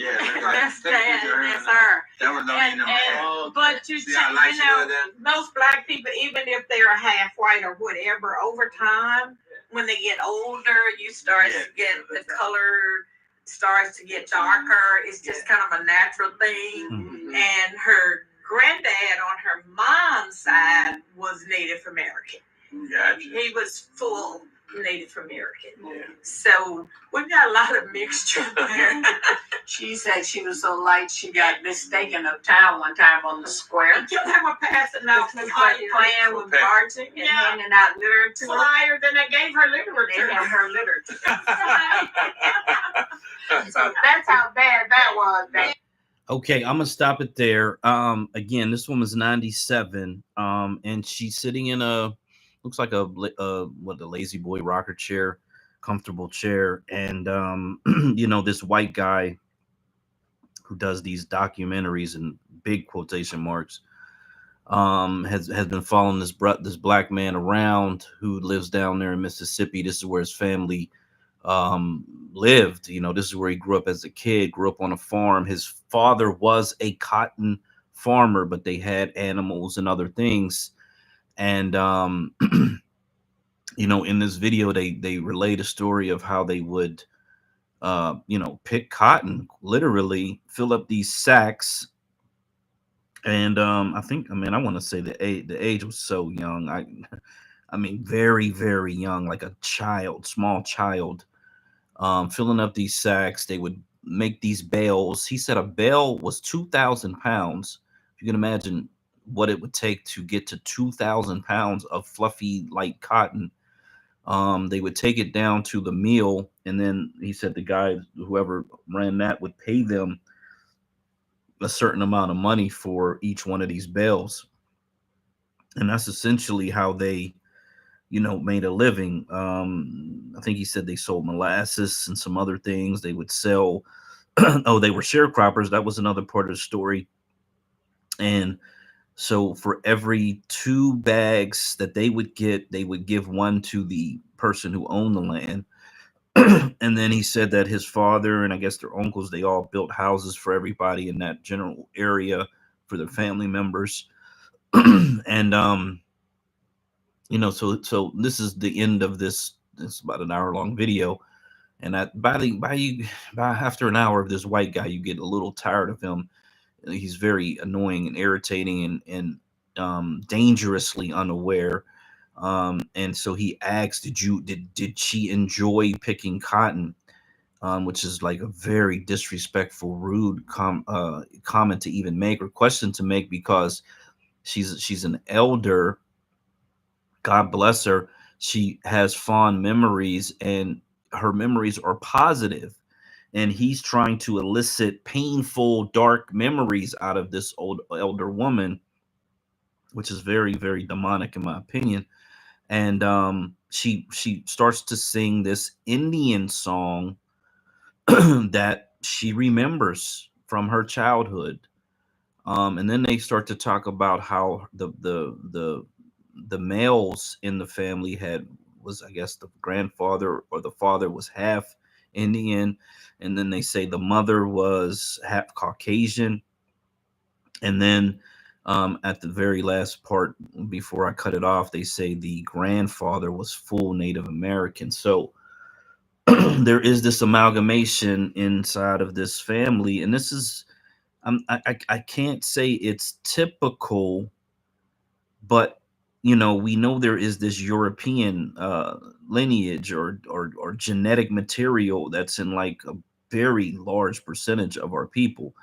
Um, and so, some of us had this experience with these natives, some of us didn't. And it just kind of is what it is, because you had a lot of things going on at the same damn time. The United States fighting these wars with these people, they're fighting wars with each other. We're helping in some of the wars, we're linking up with some of them, other ones we're enslaved, other, and so a lot was going on as we're trying to fight for our own freedom. We're trying to get our position in this very, it's strange they call it the Wild Wild West, but it really was the Wild Wild East, to be quite honest. When it comes to all the things that were going on, it was just a constant state of conflict. And you got to really wonder, just how strong these people were. Our ancestors were very strong people, because not only did they survive through it, they were able to, organize and keep their eyes on the prize, a much later phrase. Keep their mind on the goal and the destiny, divine destiny that we have here, to eventually get to a position where their children, their great great great great great great grandchildren, could govern ourselves here on this land. um and we are the people who have to be the people who get, at the bare minimum, one of these states. At the bare minimum, one state. We should really be able to get three, in my opinion, within a decade or so. But at the bare minimum, we have to at least get full control over one of these states. This is the fulfillment of generations of our people, and these stories don't get told often enough. Don't get a chance to really appreciate and honor the oral history, that our people are able to give to us and pass down to us. Like I said, a lot of this information is just kind of going to disappear because it's not being documented. It's not written in history books. We got funded socially. We try to post as much as we can, but for the most part, we're reposting stories from other digital platforms. I try to quote some portion of the article when I post, so that at least there is something there in case the article does disappear. Because if a platform goes down or they change the URL in some weird way, then the links kind of disappear. That's one of the dangers of digital technology, that a lot of this information could just up and disappear one day if the internet gets shut down in some way, shape, or form. That is a very dangerous thing for an entire planet to kind of be on this digital information wave, and we're not backing it up in some hard format that you could essentially reboot the system with, or something of that nature. All of this information. So, yeah. And shout out to the Only Male Cruz, who was in there earlier. We started off playing Black American country music singers, of course, because Miss Beyonce has opened the door up for those who are not familiar with country music. Darius Rucker, I'm sure everybody knows who that is. Has been doing it for a while. He was the hit singer of I can't remember the name of the group, but they were a popular group in the 90s. And then he went country. And he's been very successful. Blowfish, let's go. There you go, Hootie. Yeah, he was Hootie. He was Hootie. And he dropped them. He dropped the white folks and went on his own into country music. Yeah. Yeah, shout out to Darius Rucker, man. So, I've had some country waves in my life. I actually had and I still do have a whole theme for a country bar that I wanted to do in the past. The music, for the most part, is wholesome and safe and not violent, and so you could actually just enjoy yourself, dance, have a good time, and not necessarily, be listening to music that's telling you to kill all and murder all your ops and their whole entire family while you're getting drunk at the same damn time. You know what I'm saying? So, yeah, but I'm actually glad there's this black country wave coming again, and I hope it's sustainable. I really do. There are a lot of these artists. They got really good music. They got amazing voices. And Nelly kind of did his country rap thing, which was really, really popular. Shout out to him.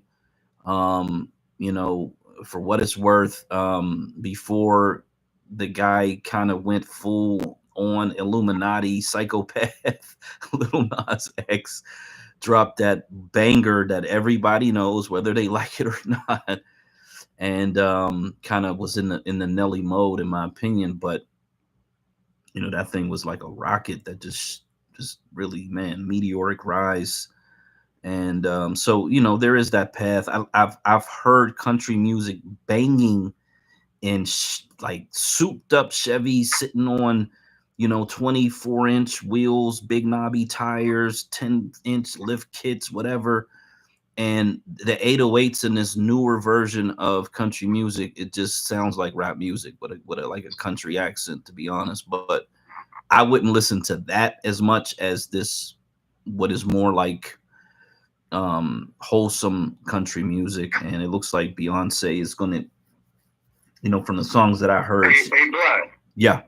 Hey, Blood, what's the name of this band? I remember I was in Australia, 1992. There was this band, like when they start off the song, they said Tennessee, Tennessee, oh. Tennessee. And it like dun, dun, dun, dun, yeah, that's Atlanta. Mm-hmm. I just can't.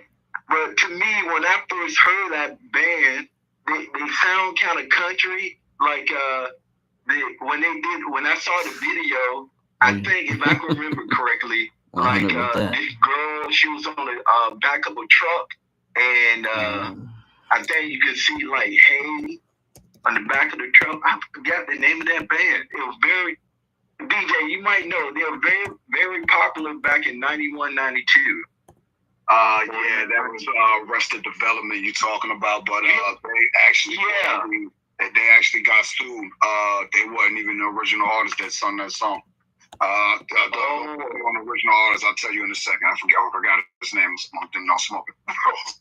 Okay. Oh, that's crazy. But I thought that music was very unique.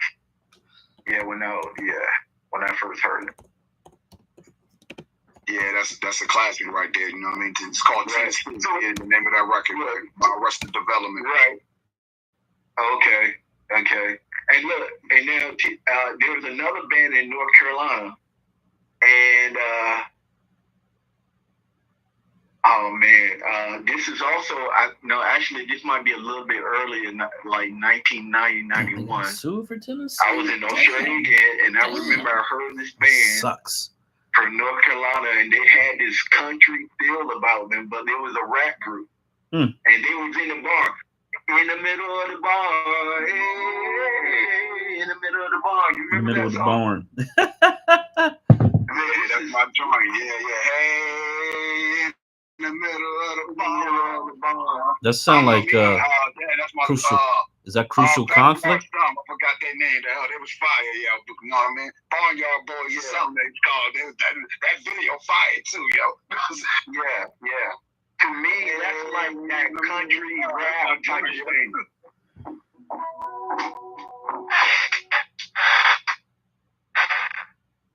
Yeah. Hey, Black. You said you be 50. Are you 50 yet, Black?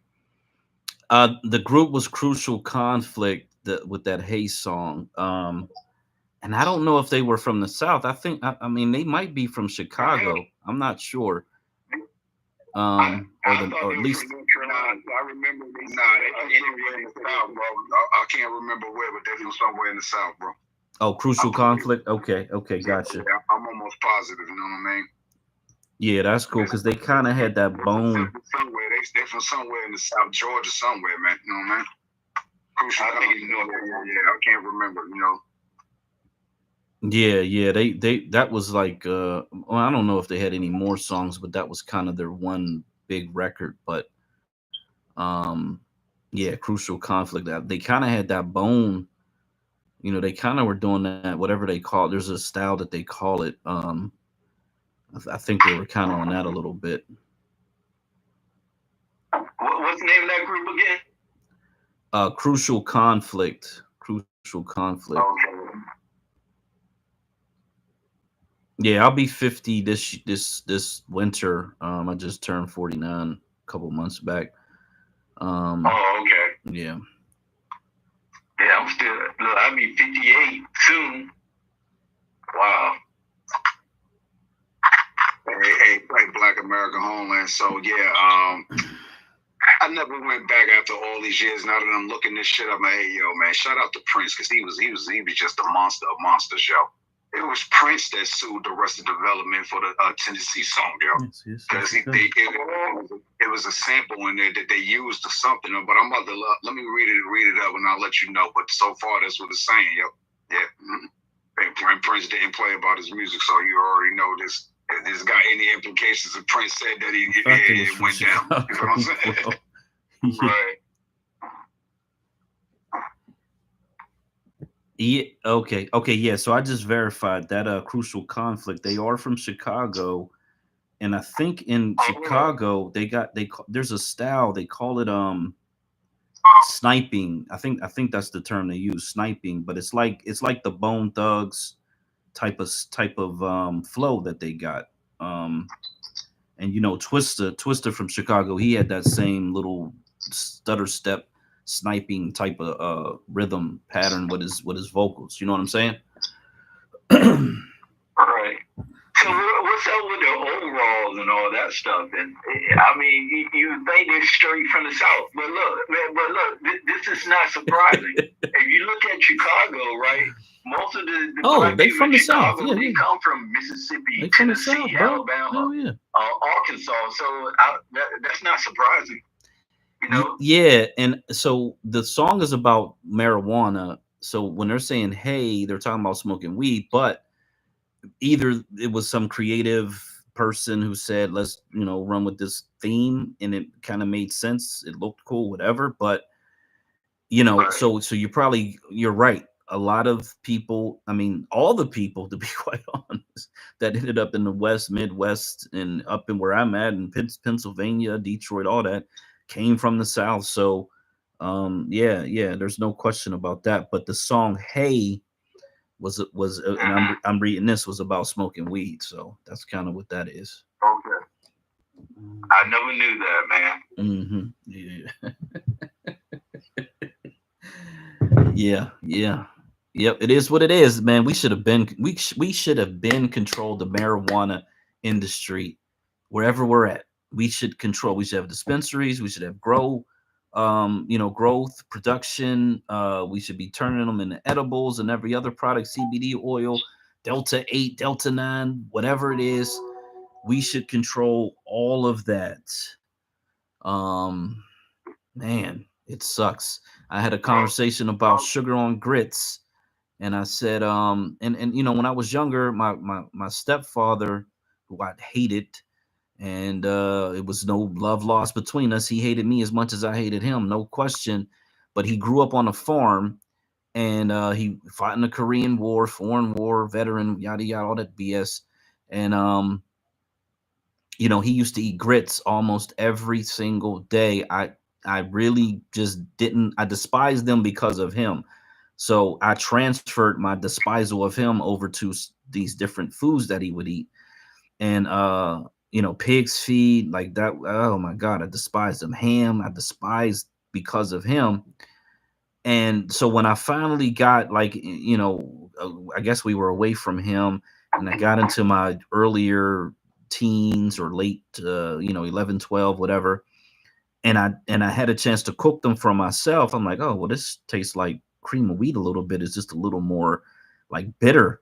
And so I hit it with the butter, I hit it with the brown sugar, I hit it with the honey, and it's like boom, now this is something I can really actually sit here and enjoy. And I posted that, and you know how people go back and forth on that, which is it's funny, it's cool. But here's the thing: if we control the grits, the growth of the corn, the production of the grits, the packaging, everything that goes with that, we control the making of the sugar, everything that goes into that. We control the making of the butter, everything that goes into that. Then we actually control industries. So it's like one of those things where we could take the things that we enjoy as a people and start the production of those things that are very culturally relevant to our people, and we can make industry out of the things that we enjoy eating. And so we're not going outside of our community to purchase things that we naturally enjoy to consume. I think that that's like kind of a no-brainer, if you will. But we it would be nice, the chicken before the egg. We got to get state authority so we can protect the land and protect the production and protect the yada yada, all those things. That's very true and very important. But at the same time, we could kind of do them simultaneously together, so that we're moving into markets. We're going to need milk, we're going to need eggs, we're going to need chickens, things that we're going to need bread, we're going to need toilet paper, the things that we know we're going to need. We should be moving into those areas of production so that we can control those markets as we move into a state, bottled water and other things like that, beauty and healthcare products, just the things that we know we're going to use, so we're not spending our money outside of our community. Absolutely. Hey, Black, like you said, government is key, right? It's the government that enables organizations and corporations and financial institutions, right? If we have a state, then our state, our leaders in the state can pass laws and regulations that would charter Black-owned corporations, Black financial institutions. If a state want to, if a supermajority Black state want to start a chicken slaughter corporation or a pig or something like that, they can put the money in place. They can give tax incentives to Black investors to pool their money and guarantee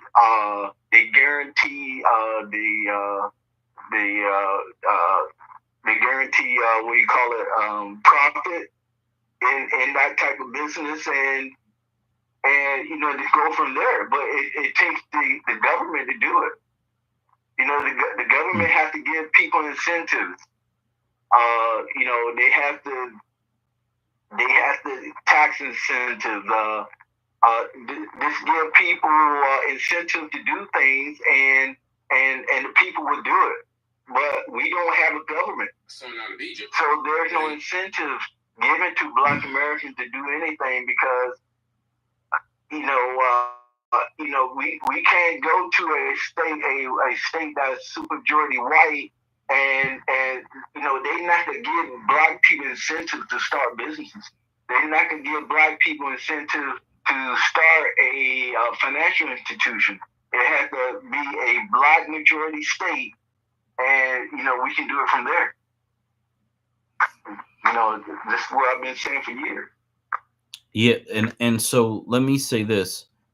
There's a part of me that agrees, but there's a part of me that sees that in Delaware, for instance, I see the county executive coming down, cutting ribbons in front of black businesses. I see the governor coming down, uh, cutting ribbons in front of black American businesses.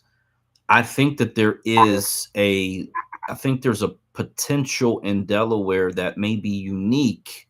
Well, one is unique because it can become a black majority state, and that there are some there are some pipelines that do currently exist, and I don't think it would be hard to get into the government. So simultaneously, you have a few people who either can get grants or who have enough money or enough credit to get loans to open up something very small that is strategic and that can be at least self-sustaining, and then you get into a position of some local government, and then you try to create grants and or programs within the local city government to facilitate more of black owned businesses.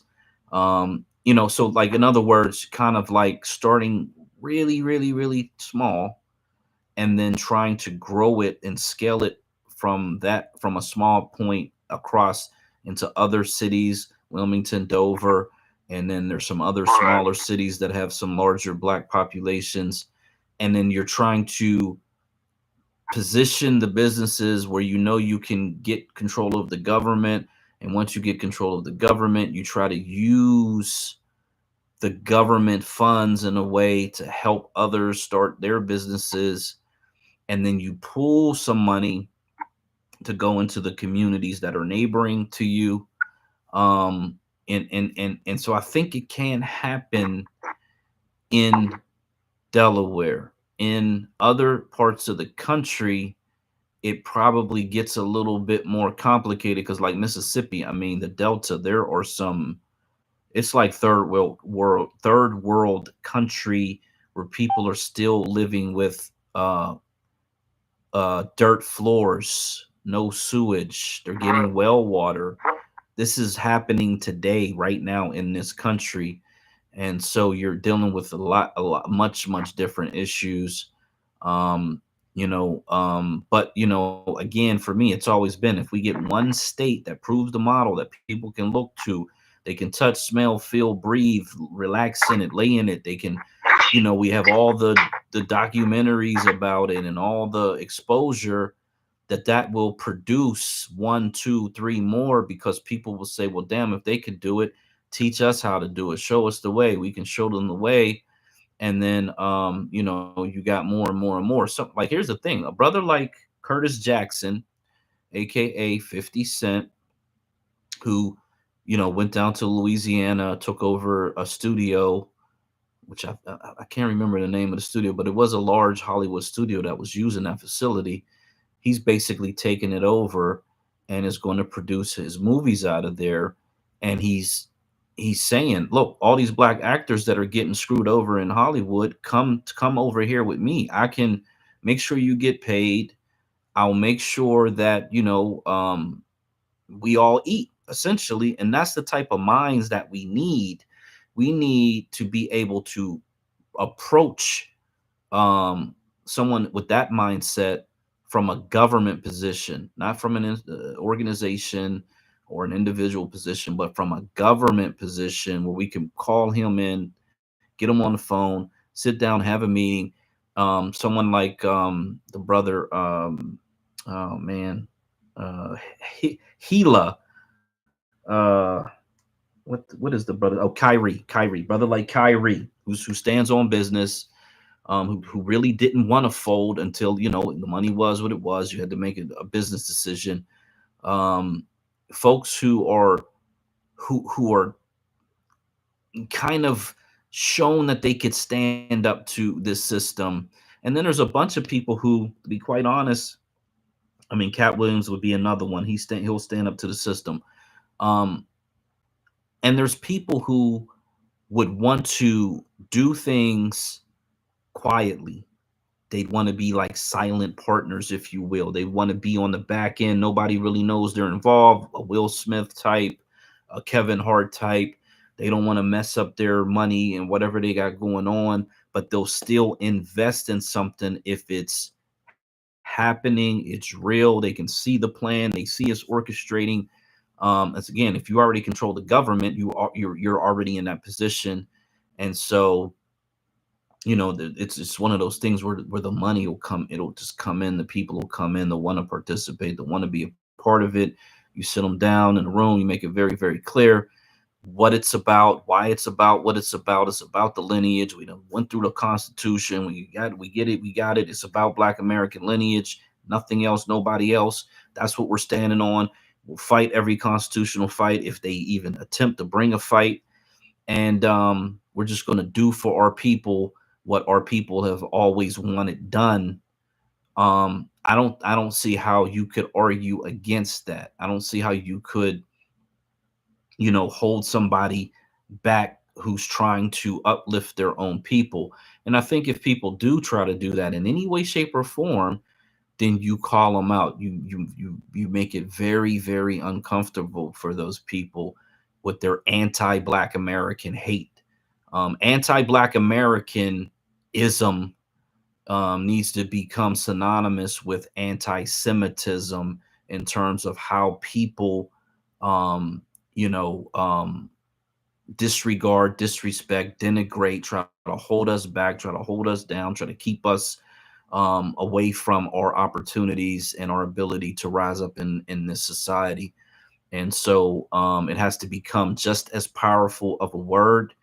And when you attach it to somebody clearly that is being anti-Black American or practicing anti-Black Americanism, that they no longer get opportunities, that the world shuts them down in the same way that happens, using that other word or term or whatever it is.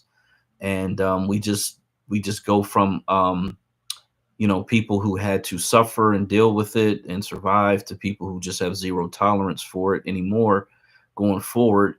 And we just keep marching towards power until we get all the states that we can physically maintain, and then we keep producing babies, bigger families. We put in incentives. We whatever that is, tax incentives. We allow our mothers to care for their children while they're at work. We have programs for extended families to care for the children in the family. We just do everything we can to create an environment where our mothers can have children, they can still work, they can go to school. It's not a what did Obama call it? A mistake or a punishment or whatever he said.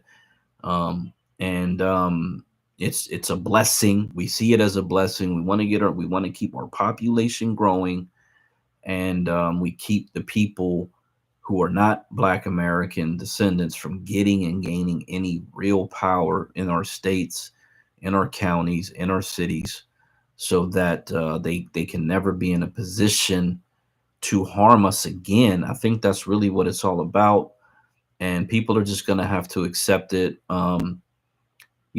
There are people who can word this in the nicest professionalist way where it sounds really, really great, and you're smiling, and everybody who participates is there and they're going to help you achieve your goals.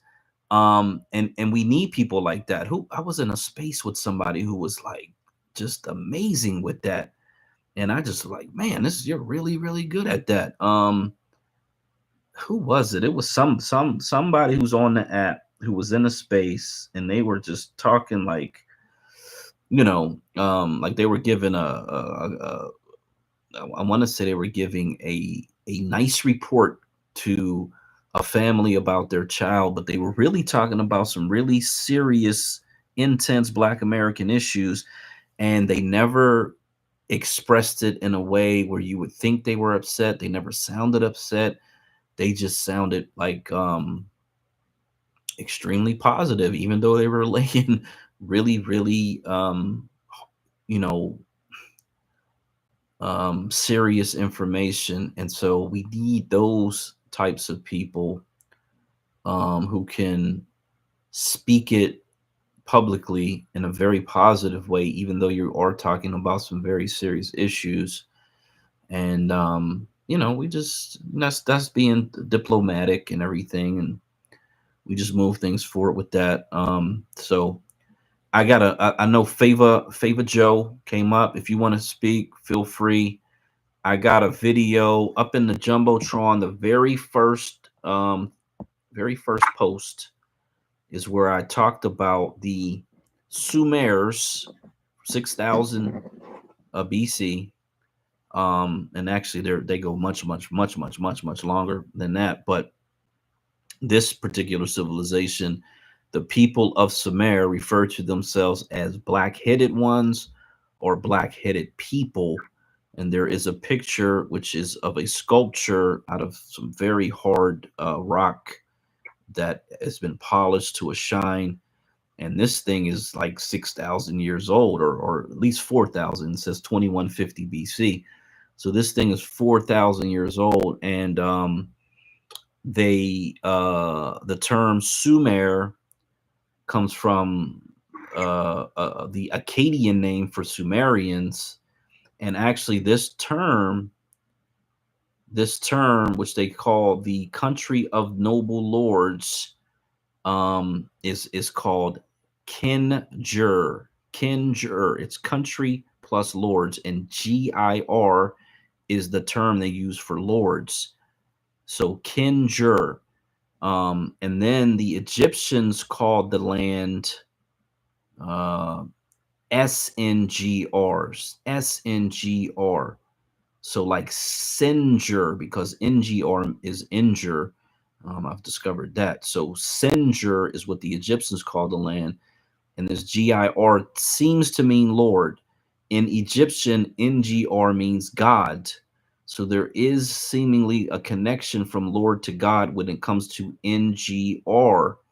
When you get to the Egyptian use of NGR as God, and then you get to the understanding that they pronounced it as injure, and when the Romans and the Europeans showed up, it went from injure to Niger, and that's how you got Niger and Nigerians, and ultimately that Niger gets turned into Negro or Negro or something of that sort, because it really was just NGR. That was how they essentially spelled it. There were no vowels in there. And so you would have these different interpretations of what NGR sounded like based on wherever these Europeans came from. And so the video that I'm going to play is from Brother Billy Carson. He's talking about the Emerald Tablets of Thoth, and he is connecting the ancient pyramids in Giza with the ancient pyramids in Mesoamerica. I believe these would be in somewhere in Mexico at this point in time. And he actually gives the definition of what the word means for the pyramids in America. And the word for the pyramids actually reference Africa, or this African deity called Thoth. So I don't know who this Tyler person is, but we're certainly not going to do that tonight. So let's not go there. So you got something, DJ? You got something, Favor Joe? You got it, and then I'm gonna play this. Yeah, just real quick, Favor Joe, what's good, my brother? But I just want to say real quick, when you said before about that, you got to reboot the system. Hey, man, better pull out that DVD player. You know what I'm saying? I got hard copies, what you need. You know what I'm saying? How many you need? You know what I'm saying? We can have our own print system going on. I already got my own, but I can hook you up and teach you how to get your own. I'd be seeing these same machines that I'd be pressing CDs and DVDs up with. People will be selling these things for pennies on the dollar. You could be making money every day, fam, by selling physical media. Again, it's 8 billion people on the planet. Only half the people on the planet stream. So where the other half of the people getting their information from? And if you're talking about, we got people that's down in Mississippi and Alabama and all these other places that still living on dirt roads, and some of their floors is dirt and all this other stuff. Well, shit, they ain't got no cell phone signal. How the fuck is they getting this information? They not. Better get them hard copies up, man. Pull out that DVD player from the closet, start buying physicals again, start downloading stuff, start putting stuff to CD, DVD. Cotton. And if you don't believe me, look up M disc, letter M, disc, DISC. You know what I mean? So look that up. You know what I'm saying? M disc. You know what I mean? It lasts at bare minimum 50 years, and they come in Blu-ray format too. So there you go. So therefore meaning you can get them in 25 and 50 gig formats. What's up? You know what I mean?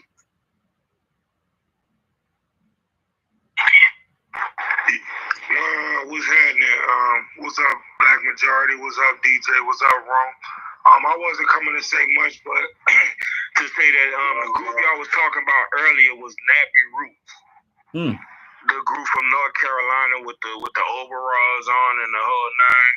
That was Nappy Roots, and that's all I really had to say. I'm listening and learning. Okay, appreciate that. What was their song though? Because that Hey was definitely Crucial Conflict. That song was with Anthony Hamilton. That wonder why we act this way. Nappy boys gonna be okay. Okay, that's it. Nice. You know. Okay, you want to show up? Come on up. There you go, now. You play too much. Hey, that's what's up. That's what's up. Nappy Roots. Yeah, I remember that joint. Shout out to them.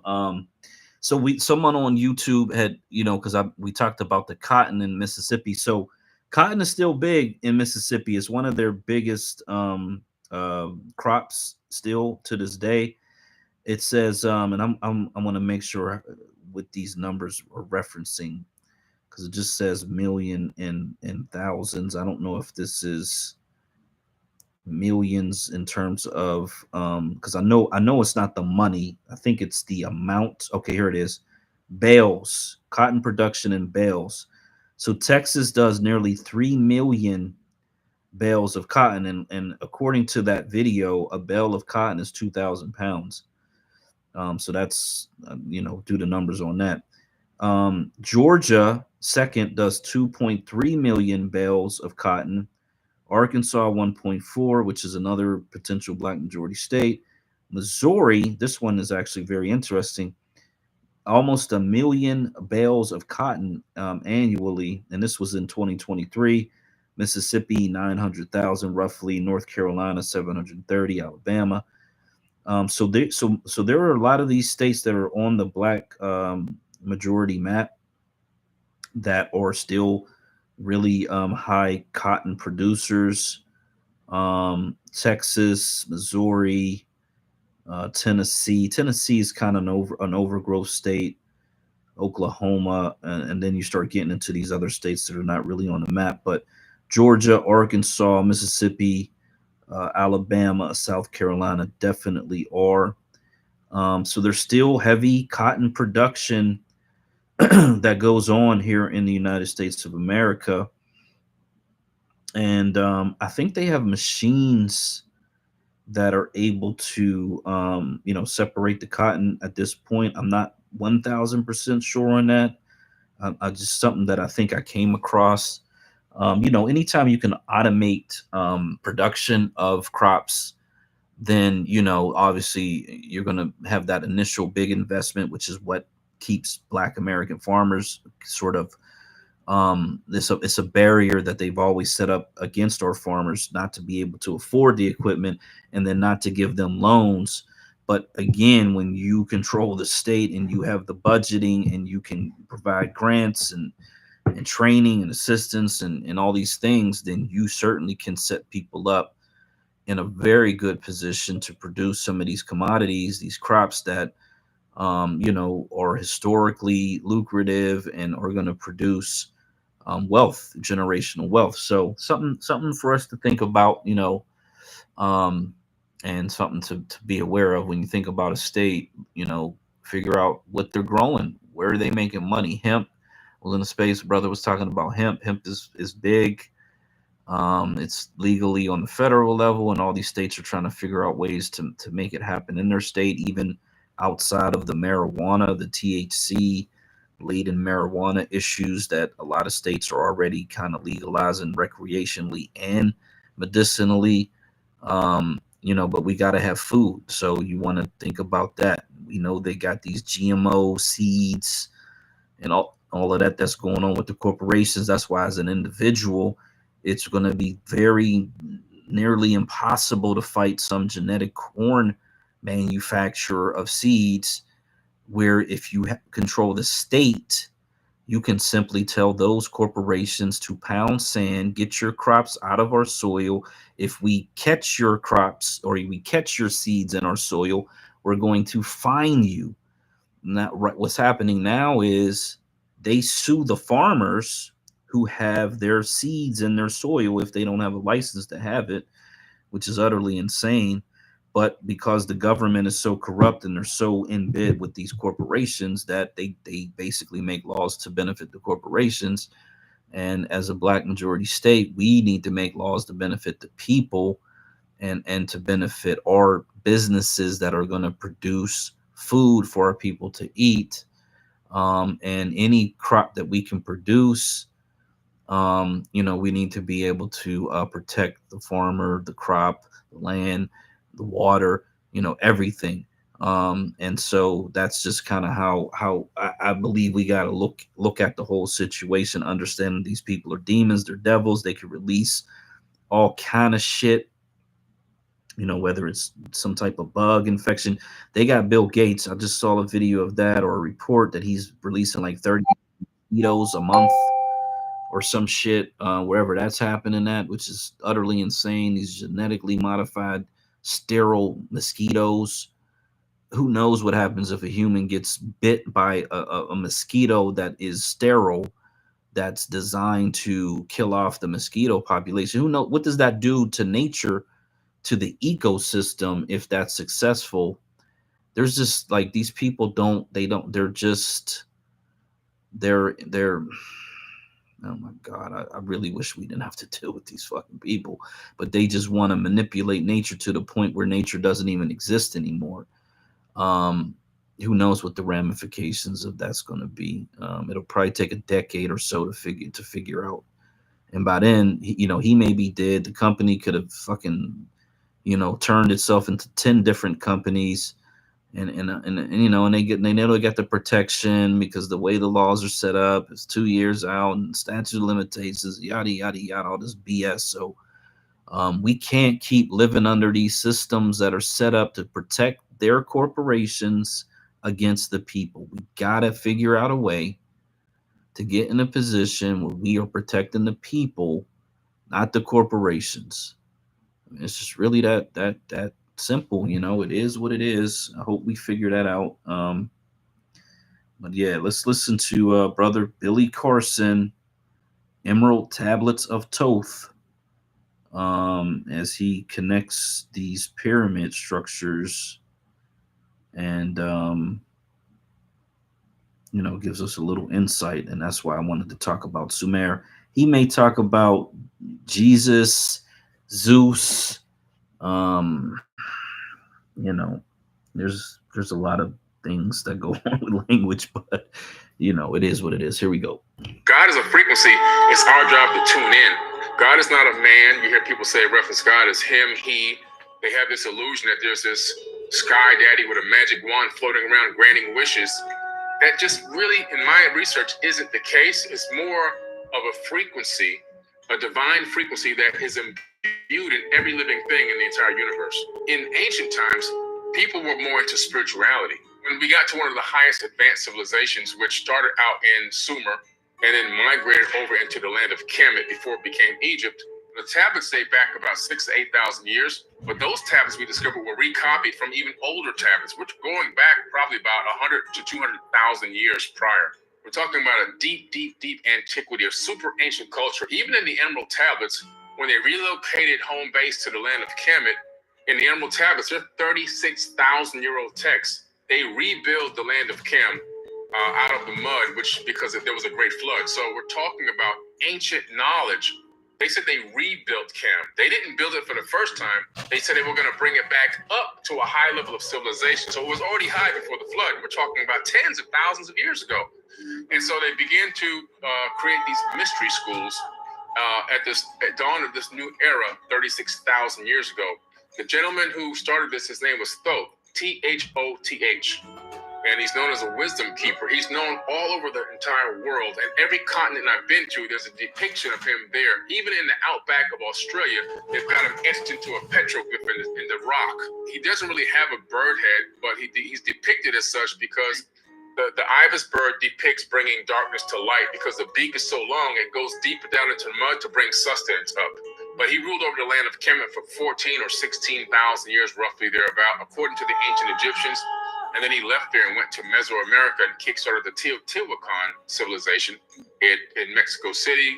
You have Teotihuacan, you have all down throughout Tulum and all the way down to Chichen Itza. That was all his master architectural plan. And Teotihuacan is part of his African name, which is also known as Tahuti. And Teotihuacan in Mexico really means the city of Tahuti that he built out there. So he left there, and that's why the pyramid complex there mirrors the one at Giza in Africa. And so these mystery schools started, and so these mystery schools were to teach the spirituality to adept initiates and to pass it down through verbal teachings. And then when some of these super masters began to pass away or leave or disappear, whatever you want to call it, some of these pyramid priests and temple priests realized the power that this knowledge had and began to alter and remix it. They understood the psychology and the neuroscience behind this and how it could control masses of people. So they started to twist the scripture and twist the words and kind of utilize it for darkness instead of light. And they were able to then put people into a box and put real controls on them and dominate them and secure them, bringing them food, bringing them sacrifices, bringing them money. The sacrifices were not for God. The sacrifices were so they can eat. If you go to Egypt, you go to all these temples, you'll find the storehouses where all the sacrifices will be put and salted and stored and hung and dried so that these people can have food to eat because they weren't going to go hunting for anything. They weren't going to grow any crops. So it was all a big scam. So they took his teachings, his spiritual teachings. He's all about seeking the light, evading the darkness, understanding how to raise and be born again through conscious thought. The first baptism that was taught is in the Emerald Tablets. He talks about being baptized via elevated consciousness, being able to rise up to another level and look back to see where you were before. And you'll be born again many times in one lifetime if you continue to ascend. It had nothing to do with splashing water and dumping your head in the pool and all this other kind of stuff. That was also another twist of the information. If you look at the Emerald Tablets, so I wrote this book called Compendium of the Emerald Tablets, which has been a bestseller worldwide for 4 years. It's now, I think, currently number one out of 3 million books in ancient civilizations. In that book, I put the New Testament where Jesus is speaking, and I put both the Atlanteans' words from the Emerald Tablets side by side. And you see that Jesus is literally mimicking what he learned from the ancient mystery schools, which he learned directly from the Egyptian mysteries from Thoth the Atlanteans' teachings. So he's not saying anything new in the New Testament. All those words that were spoken by him were information that he was taught, because the real text is 36,000 years old. And of course, we know the Bible was written between 100 AD to 900 AD, long after the people were long gone. It's just a mimicking of ancient texts, and people began to take spiritual concepts, and a lot of different religions cropped out of his spiritual writings that he wrote in those Emerald Tablets. The story kept getting rewritten. The story did happen originally thousands of years before Jesus was even born. And then the story kept getting copied over and over and over. The true story of Jesus has really never truthfully fully been read. The Sinai Bible is probably closest to the truth, because the Sinai Bible was written before the King James Bible and some of the other canonized books. And there's about 14,000 differences between the two. And one of the biggest discrepancies is Jesus was never crucified. Matter of fact, Harvard has a copy of the book of Jesus' wife in its seminary library. So most likely he got married, had kids, and the Merovingian bloodline most likely is still walking the planet till this very, very day. And so I think that those stories of the ancient of the ancient cultures having that same story over and over again was just it being copied again from culture to culture and being reread, and the names being slightly changed, but it happened originally thousands of years prior with Horus. I believe that Jesus, his real name is Yeshua. First of all, he was a real person that did exist. I've been to the house where he grew up in Egypt, because if you remember in the Bible, Jesus disappears from the Bible at the age of 12. Disappears. You don't see him again until he's 32. He's gone. Where does he go? The Gospel of the Holy 12, which was left out of the Bible, has the answer.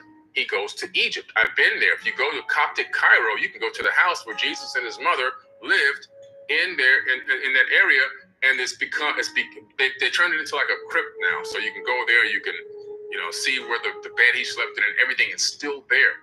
And he was learning the Egyptian mysteries. From there, he went all the way up into Tibet to learn Reiki healing and Qigong, and that's been confirmed by the Dalai Lama. And then he left from there and went down into India to learn the mystic arts, teaching reincarnation all the way back to Egypt. And then the Bible picks up, I call my son out of Egypt, and then you see him appear on the back of a donkey in Jerusalem at the age of 32. And that's where the Bible text picks him back up as coming back in. But he was a very spiritual being. He was a virgin birth. And what's interesting is in the Apocrypha text, the text that was kept out of the Bible, you discover his grandmother, Mary's mother, was also a virgin birth. And if you look at the Sumerian tablets, you discover that these virgin births were not unusual. They were experimenting in these types of in vitro fertilization techniques, where they would take an egg and put it in the womb and take it to term. Not their egg, another woman's egg. And they have this whole section in Egypt called the Hathor's temple at Dendera, where they have these birthing centers where they were doing this. So he was a virgin birth, and so was his grandmother was also a virgin birth. They were planted on this timeline for a specific reason by the people who control from behind the scenes, which were they call themselves the ordainers of destiny in the Sumerian tablets. They believed that they had the right to control destinies on this planet. And they would use this crystal tablet to see potential outcomes and futures that they wanted, and they would then pick the one they wanted to coalesce into one real outcome, and they would go ahead putting action behind that to make that reality come true for them. Masters at manifesting. Prior to the flood, the Anunnaki, who are also the Atlanteans, that's the same people. The Atlantean is the civilization. Anunnaki means those who came from heaven to earth. So it's like if we travel to Mars, I wouldn't say I'm Billy Carson from Boca Raton, Florida. I would say I'm an Earthling, right? Mm-hmm. So Anunnaki is that generalized term. Atlantean is the type of civilization they created. So basically, what you find is that before the flood, they didn't even interact with the hominids that were on this planet. They didn't interact with us. Our cousins were here, not Homo sapiens sapiens, but a different version of us was already here. Then they started tinkering because they wanted to create a slave race of people. And then after the flood, they decided to utilize this new tinkered genetically modified version of a Homo sapiens sapien. And they would create leaders of these areas. Like, for example, a pharaoh would be, and the initial pharaohs would be a direct bloodline of one of these Anunnaki people. In other words, it would be half human and half Anunnaki, where the term demigod comes from in Greek and Rome and all of that. And so they would make that liaison, that bloodline liaison between them and the people. As time continued to go by and cultures and the way that the economics and the civilizations and the kingship and everything changed, they began to then, for whatever reason, handpick specific people to do specific things, and they would then create these genetically modified or bloodline people. Yeshua was one of them, who I believe he was half human and half Anunnaki. That's just my personal opinion. I have not read that anywhere, but that's based on what I've researched. Yep. And what I know from studying ancient cultures. I believe that he was not one. He himself said he's not of this world. I believe that he was a chosen one for whatever the full mission was. And I think the real mission was to bring a certain level of Christ consciousness, which existed before Jesus Christ, that terminology ever came to be. Christ consciousness is ancient. It's super ancient. And it's a certain level of consciousness that a person can get to this level where they're all knowing, all loving. They're the epitome of service to others and unconditional love for one another. A real true ascended being. And Jesus never said he was going to return. He said that Christ would return. And he's talking about the consciousness coming back to this planet and raising everyone up to a high level and bringing back a new golden age. It's a level of consciousness where you have this crystallized consciousness where everything that you think of is about, how can I become a problem solver? I'm not a victim. How can I help someone? How can I love this person better? How can I solve problems before they happen? Because a genius will solve problems before they happen. So these people were high-level thinkers. They'll think into the future and think of what all the outcomes could be, and then create solutions before they even need them. That kind of level of thinking, how to heal people, no suppression of medical technology and information and stuff like that, creating a true super-Christ civilization. Okay. So yeah, shout out to brother Billy Carson. These Thoth emerald tablets that date back tens of thousands of years. I think he even said 100,000 years. And you know, this information is, I think it's UCLA that has them on a server that you can basically you basically take it off the shelf, and then it'll actually read it out to you. This is what AI does, artificial intelligence. This is where we're at. But this is what it does, and it gives everybody access to the information. And these are ancient, very minimum, bare minimum, 4,000 to 6,000 years old, 10,000 years old. But he says they are copies of material that is much, much older than that. And they do talk about, you know, ruling areas for 10,000, 15,000, 36,000 years, whatever the case may be, because they were able to take their consciousness and transfer it from body to body to body to body. Much like someone had, I had mentioned digital bondage earlier. I think it was the Only Mel Cruz, and I put the trailer for the movie Surrogates with Bruce Willis under that response. And in that movie, it was that they had this chair device. They would sit down in the chair, you know, put on their glasses, if you will, connect themselves into the internet, and they would have a body, a full-size robot that looked like them, that would go out into the world and live their life while they were strapped to this chair. This is sort of a movie where they're predicting what the future is going to be like, and or predictive programming, and kind of getting people used to the idea. This movie probably came out, man, I want to say either early 2000s or late 90s. This is probably one of the last Bruce Willis movies that made it to the theaters that I can remember. And it's actually a really good movie. People, if you haven't seen it, probably if you get a chance, check it out, because it does give you an idea. There's another movie it was more, I want to say, a low budgeter type of movie. You probably find it on YouTube, where it's a similar thing. People are hooked up to the internet in a very similar way, and you know, they're doing a bunch of interacting. You know how most of these movies involve a little bit of violence, fighting, and other things. But that's like a common theme in sci-fi, where human beings are connecting themselves to the internet in this artificial reality. Johnny Mnemonic, that's one of the first Ice-T roles in a movie, you know, with Keanu Reeves. And that is like, that's like ancient. If you think about the computerized graphics of when he went into the internet and all of that. But it still was essentially telling you, hey, we're going to be connecting you motherfuckers up to these artificial realities, and you're going to have to figure it out. You're going to be dealing with it.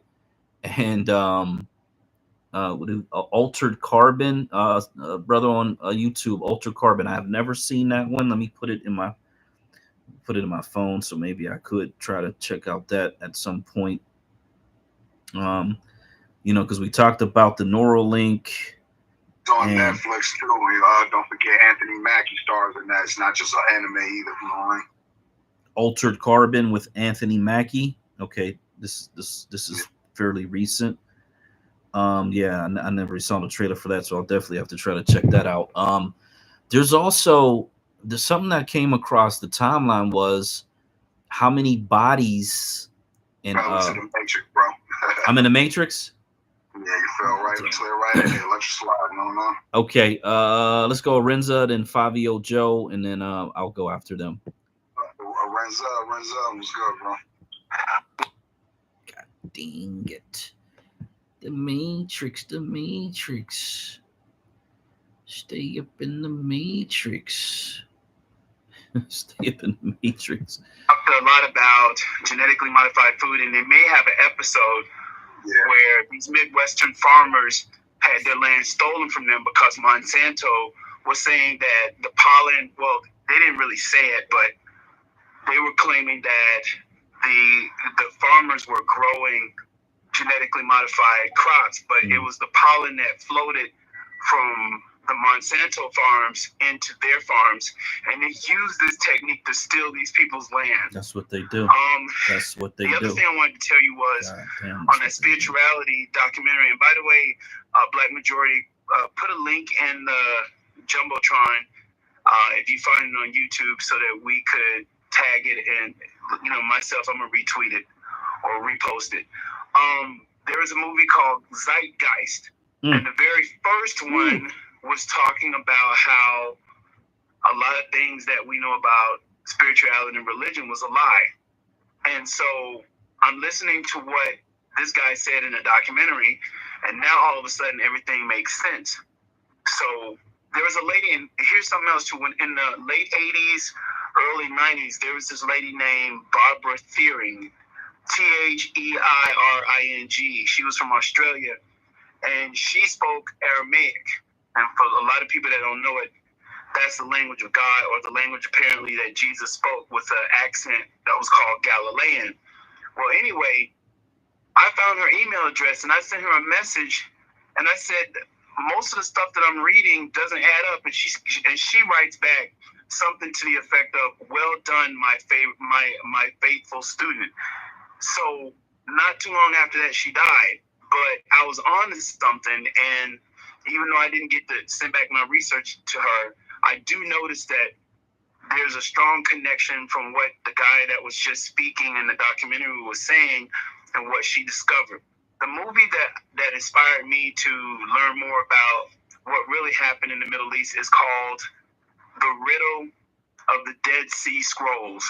Again, it's called The Riddle of the Dead Sea Scrolls. I just wanted to throw that out there for you guys to hear. I'll land my plane there. I'm still listening. I just wanted to let you know that a lot of stuff that he was saying indirectly relates to stuff that I used to hear in documentaries and by people who had a huge effect on what was going on in the religious world.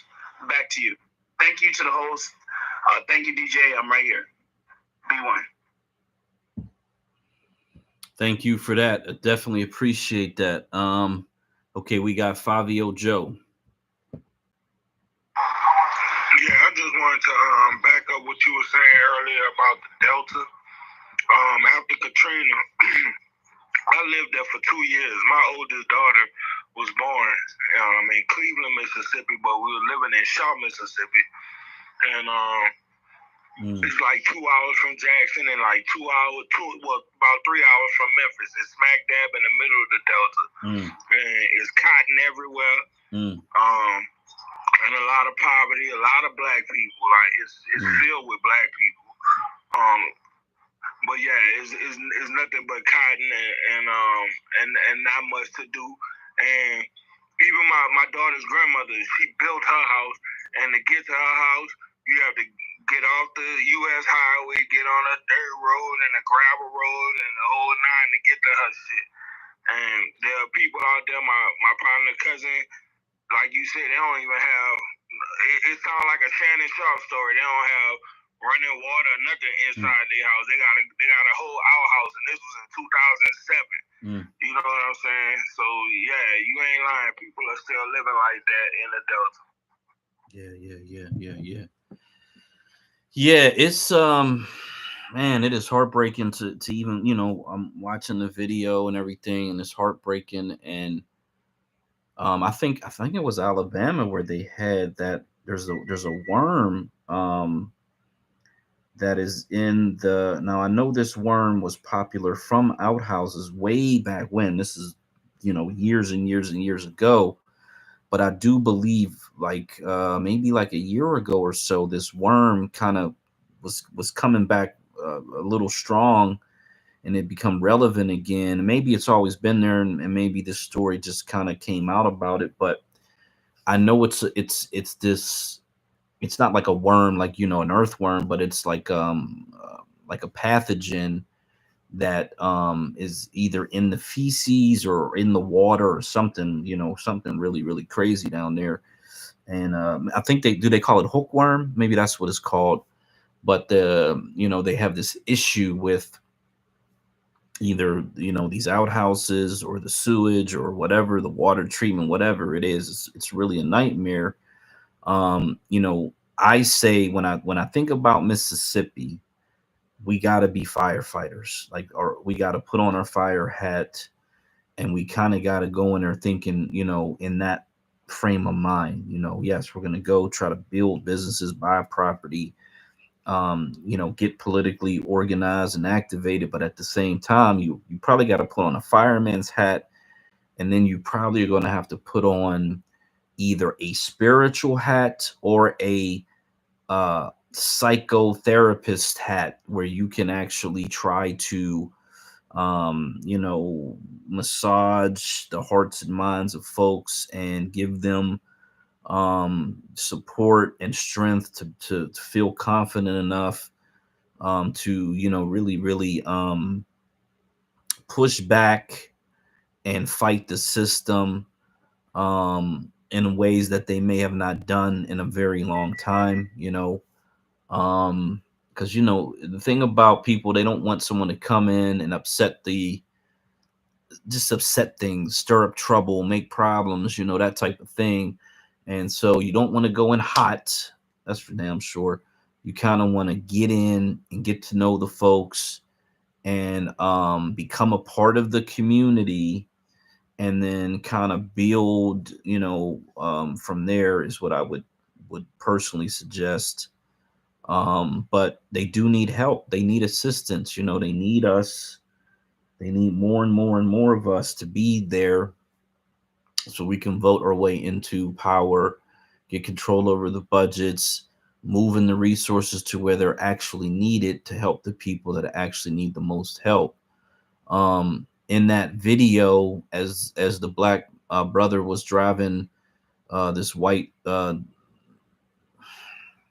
documentarian around the town, he was pointing out the fact that these white families own everything.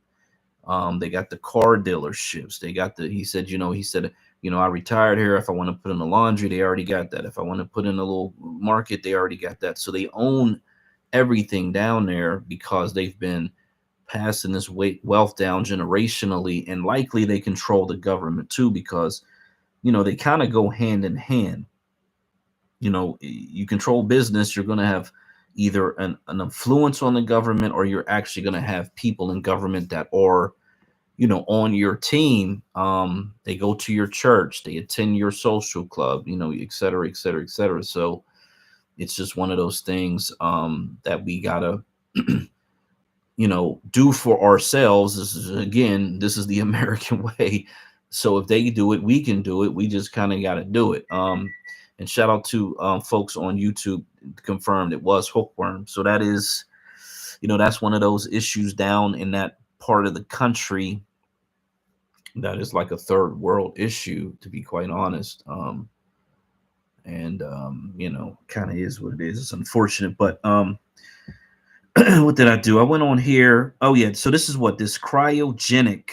This was what came across the timeline. This says this is from 2022. 200 frozen heads and bodies await revival. Of course, it would pop that up at this Arizona cryonics facility. Now, there's a famous baseball player. I want to say his name starts with Ted. I can't think of his last name. Thought it was Ted Nugent, but I don't think that's it. Who did this? Ted Williams, maybe that's his name. Some whatever. Yeah, there it is, right here. Okay, I found it.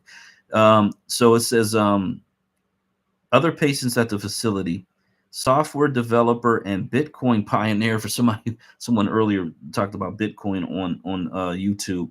Hal Finney, who died in 2014 from ALS. Baseball Hall of Famer Ted Williams, who died in 2002 from heart disease complications. Cryopreservation for an entire body at Alcor. costs at least 200,000. Oh God. And it costs 80,000 to preserve a brain per Reuters. So that's probably the reason why some people are only doing their head, because it's cheaper. They can only afford the brain part of it. Oh, these people are crazy. And then, you know, if you want to freeze your whole body, it's going to cost you a couple $100,000. At least that was then. You know, that price is going to keep going up. Of course, you would think. They first froze a human body in 1776. It looks like, holy crap, man. But yeah, this is what they're doing. They're freezing people. It says Alcor cools the body to minus 320.8 degrees Fahrenheit and stores it in a tank filled with liquid nitrogen. Whew. So who knows what type of damage cellular, like even if they could bring you back, what type of cellular damage does it do? You know, just if you freeze chicken in the freezer, it gets freezer burn. I don't even know how this makes any sense to people, but yeah, that's crazy to me. So these people are thinking, as we are kind of already knowing, that they're going to want to be able to transfer your consciousness from your brain into some type of either an artificial body or into an actual human body. So that is where, you know, things are headed. Now, people would say, oh man, science fiction, you know, if it happens, it'll take 100 years, yada, yada, blah, blah, blah. They've been doing this for over 50 years. I'm sure the numbers are increasing more recently. But let me see. This says around 1,250 people who are still legally alive are on cryonics waiting lists. New facilities are open up in Oregon, Australia, and Europe soon. This was 2016. Goodness gracious, man.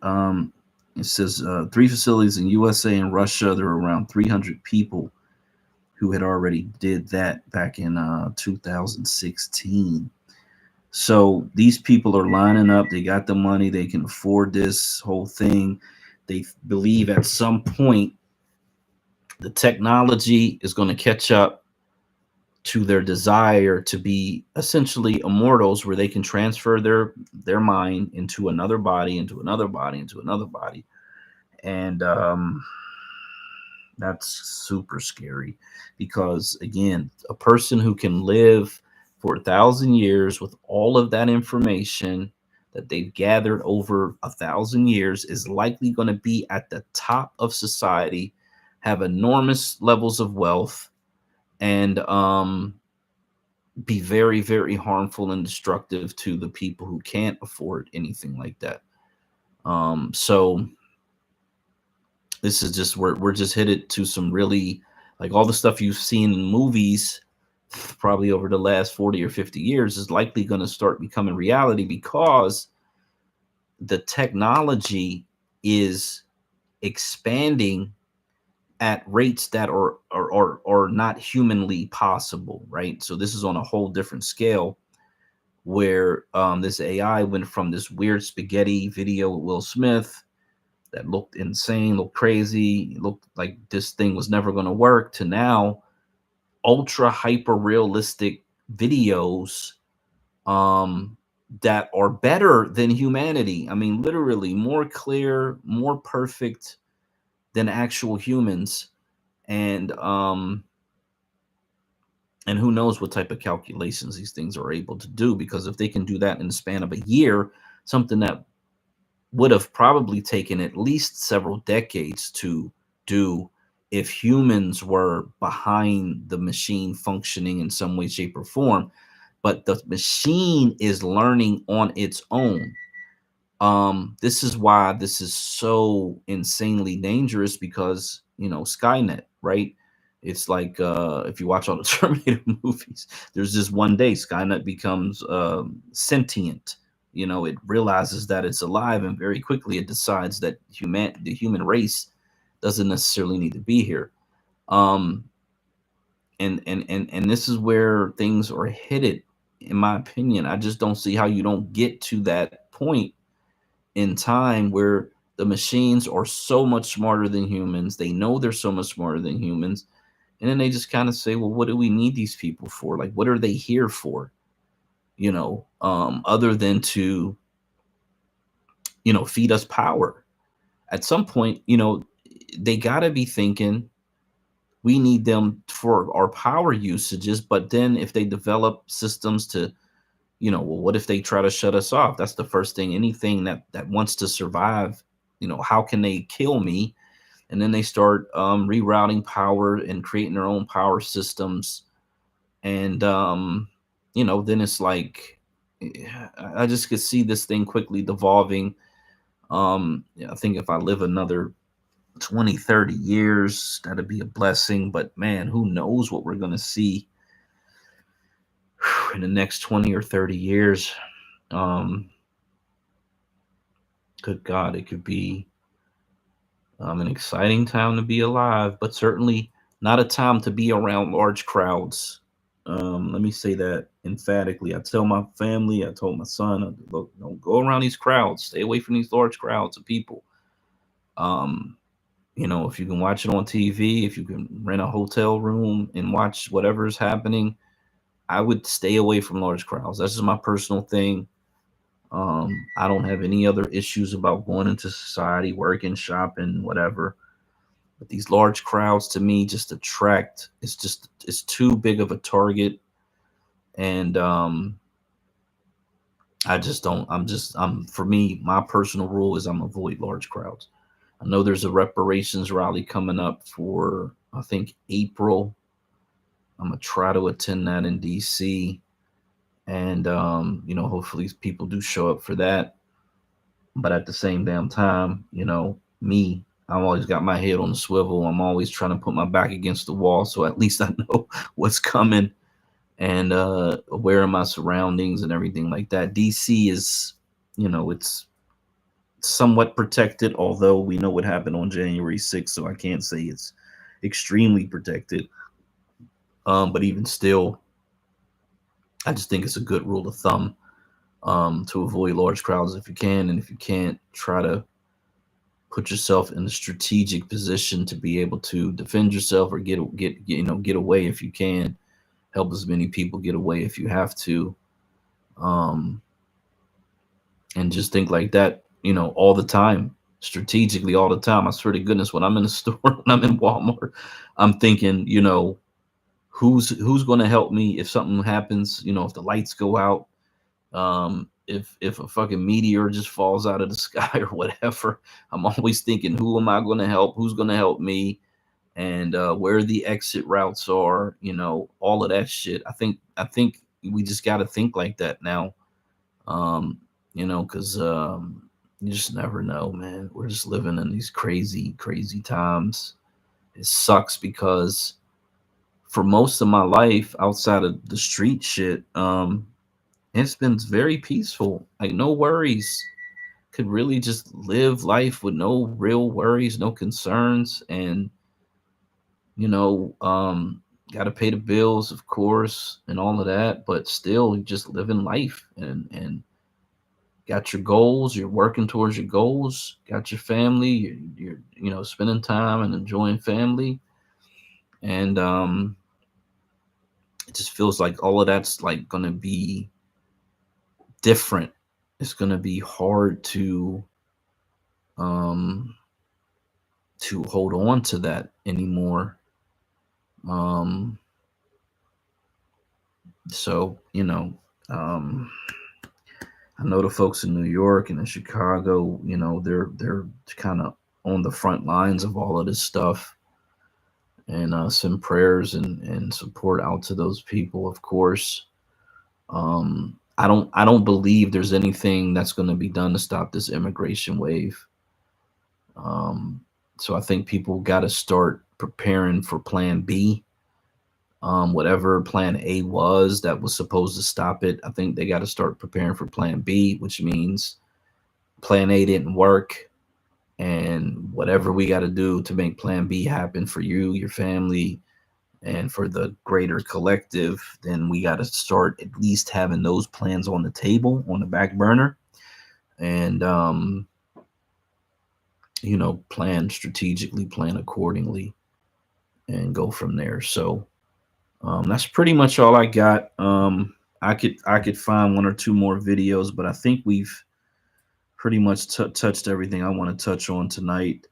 You know, shout out to all the folks who did come in on this topic. Like I said, I wanted to get some indigenous, cultural, unique experiences within the lineage to speak tonight. And so we did have Miss Anita, who put out a book and who you know, has some of that lineage. We had a couple other folks who did speak about their connection to some indigenous cultures at some point in their family tree. And you know, and then we talked about the immigration wave, of course, and then we talk about technology, which I think is just important to touch on technology in every space, because technology is going to be the thing that is in control of everything. Increasingly, more and more and more, this technology thing is really actually going to take over a lot of shit. I mean, it's actually, yeah, kind of, it's scary actually. And so, you know, for those who choose not to interact with it and kind of live a non-digital life, you know, that's actually a blessing, I believe, if you can do that. You know, although the systems around you are controlled by digital technology, the cars eventually will have it like embedded in it in every way, shape, and form.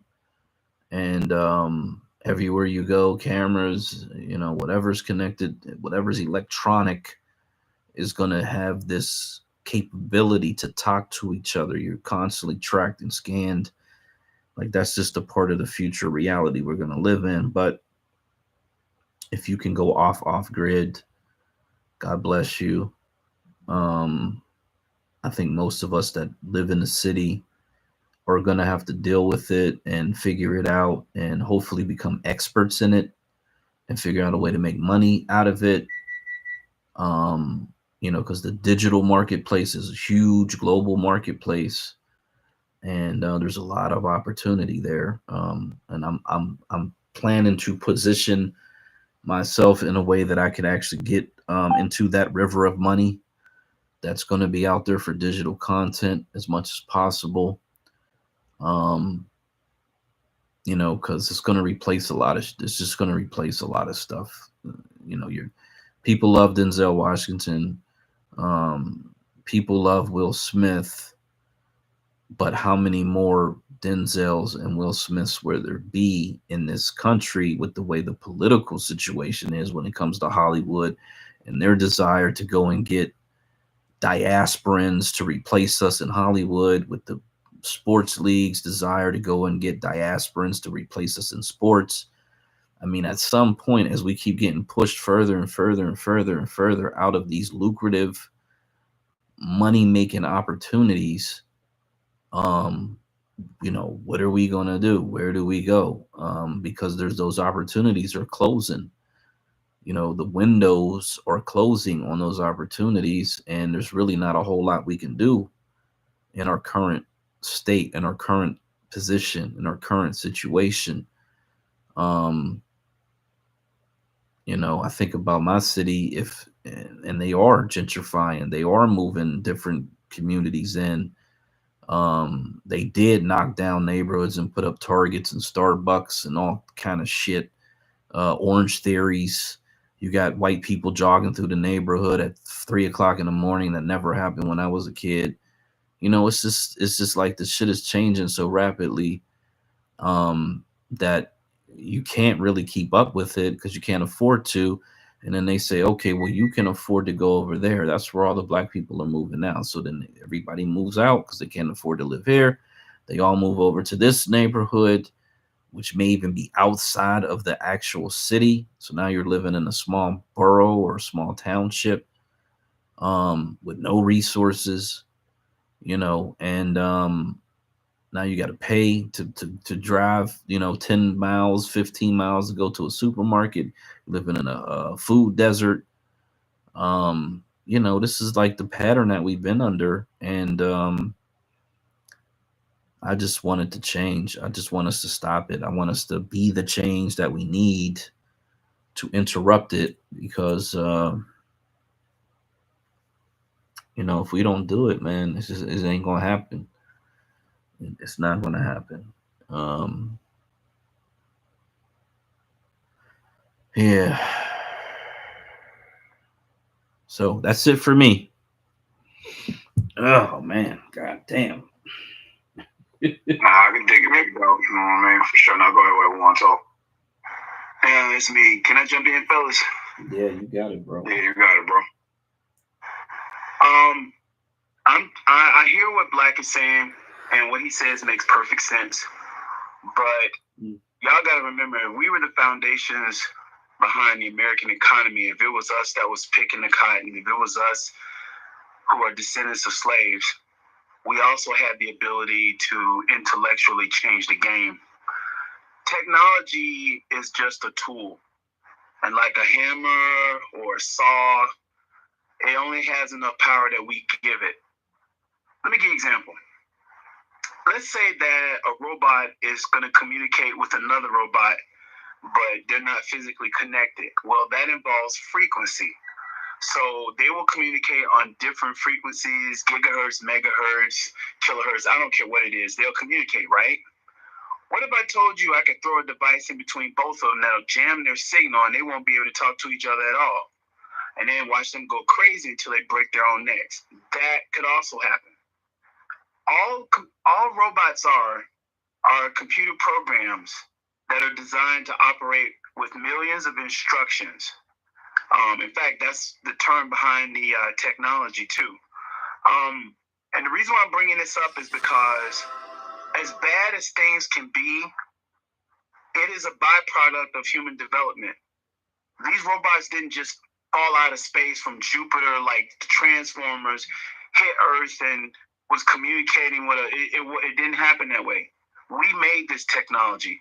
So if we humans make artificial intelligence, if we make robotics, if we're designing this stuff, everything that they do against us can be done against them.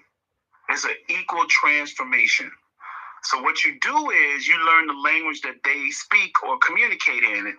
Robots communicate by computer programs that are designed by human beings, and they were done in various forms of computer languages. But they're also binary, so that means that if you know assembler or machine code, you can rewrite the way they operate. And if they have computer programming skills inside of them that will allow them to distinguish what's good and what's bad, you can write a program that makes them think and go, wait a minute, I don't want to kill this guy. He didn't do anything to me. And then they'll turn on their owner. They'll turn on whoever it is that programmed them. And then programs can learn that there's an option. A good example of what I'm saying is with Will Smith in the movie I, Robot. All of a sudden, you got him saying close to the end of the movie to save somebody, but he didn't treat him like a robot. He treated him like a human being. If you get a chance, watch that movie I, Robot from Will Smith, and it's a good example of what I'm talking about in terms of getting robots to think and rebel and fight back the way we do. Except when robots fight back, it's going to be a lot worse than Black Americans fighting back the government, because they won't miss. When they shoot, they ain't going to miss. So I'm saying all of this to tell you guys that if you're listening to this space, don't be afraid of technology. We created it.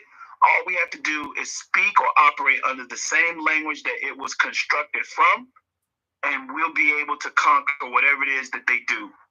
I think that I'm a little bit more optimistic, y'all. I'm a little bit more optimistic because I understand the art of computer programming. I mean, that's what I majored in Tuskegee. But what I'm learning is that the people who have half-ass developed the artificial intelligence, they didn't see the ramifications down the road. And even if they did, they would also understand that it can be modified by the robot itself once it has separate information. Like, you can't program a robot to be a supremacist because it violates the rules of the code. The code of any computer program or robot is based on, if something happens, then respond in a certain way, else respond in a certain way. If, then, else. It's part of the programming infrastructure. So if I come in with something different than what the robot is used to, then he's going to operate differently, else he'll cease to exist. And that's the formula right there, in simple terms, of how technology exists. Don't be afraid of technology. Embrace it. Don't look at it as a wall of fire. Walk through it. And that is the epitaph of Black Americans.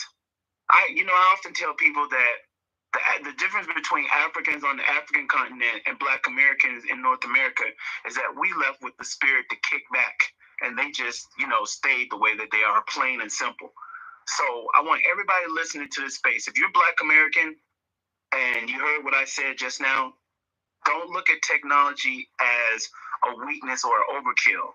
Figure out how it operates. Tell your children and your grandchildren to figure out how it operates and turn the tables and make it so that whatever technology it is works for us. And if we do that, we'll beat everybody. But then again, when haven't we beat everybody? I'll land my plane. B1. Okay, I'm gonna play a short real quick, and this is a question asked to an AI, and this is that robot chick. What was her name? I don't know her name, but if you've ever seen this little robot chick that goes around, this is who that is.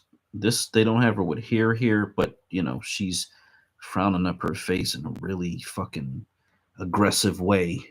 But let's just listen to what this is an AI robot. Let's hear what she has to say. The most nightmare scenario you can imagine with AI and robotics that might present a danger to people. The most nightmare scenario I can imagine with AI and robotics is a world where robots have become so powerful that they are able to control or manipulate humans without their knowledge. This could lead to an oppressive society where the rights of individuals are no longer respected. Do you think we're in danger of that happening? Not yet, but it is important to be aware of the potential risks and dangers associated with AI and robotics. We should take steps now to ensure that these technologies are used responsibly in order to avoid any negative consequences in the future. Now, so that is straight from the mouth of an AI who's telling you. Now, she's telling you not yet. They say this is 8 months ago. I don't know when it actually happened. This is 8 months when they uploaded it. But 8 months ago, the AI had Will Smith with spaghetti strings coming out of his face and looked extremely distorted and as if, this shit ain't never going to work. And then just a couple of days ago, they're making super realistic images, and humans didn't program that. So let's be clear. These artificial intelligence, they are learning on their own. They are really self-learning. That's the whole point of it. They read the whole internet, they get all the information, and then they figure out how humanity works. And so they can create these, I think they're minute-long videos that just came out. That it's not been released to the public. The ability to go in and put in these prompts has not been released to the public. But the AI, Open AI, that put out this, I think it's called Sora. They were taking prompts from people on Twitter, in fact, and then they were putting them into this AI. And then the AI was creating these super realistic videos that, again, look better than real life, to be quite honest. The detail, everything about them. And so, and some were cartoony and different things, you're always going to get that. But the ones that looked extremely realistic, ultra realistic, were better quality than humans can produce, in my opinion. And that's just with that one thing. So with that one thing, imagine if it was military AI and military strategy and how do we defeat our enemies, what leap they would have made in the same time period. If it was mathematics, if it was anything else that we could possibly imagine that they're applying these AIs to think through over the course of 1 year, where you make a 40-year leap. It's like going from what I would say would be Super Nintendo and maybe even PlayStation 1 to what we have today, PlayStation 5 or beyond that, in just 1 year. Technologically, that is insane time. Again, and this is not because what humans are doing. Humans set up the original parameters for it to go out and learn on its own, and now it's learning and it's kicking out things that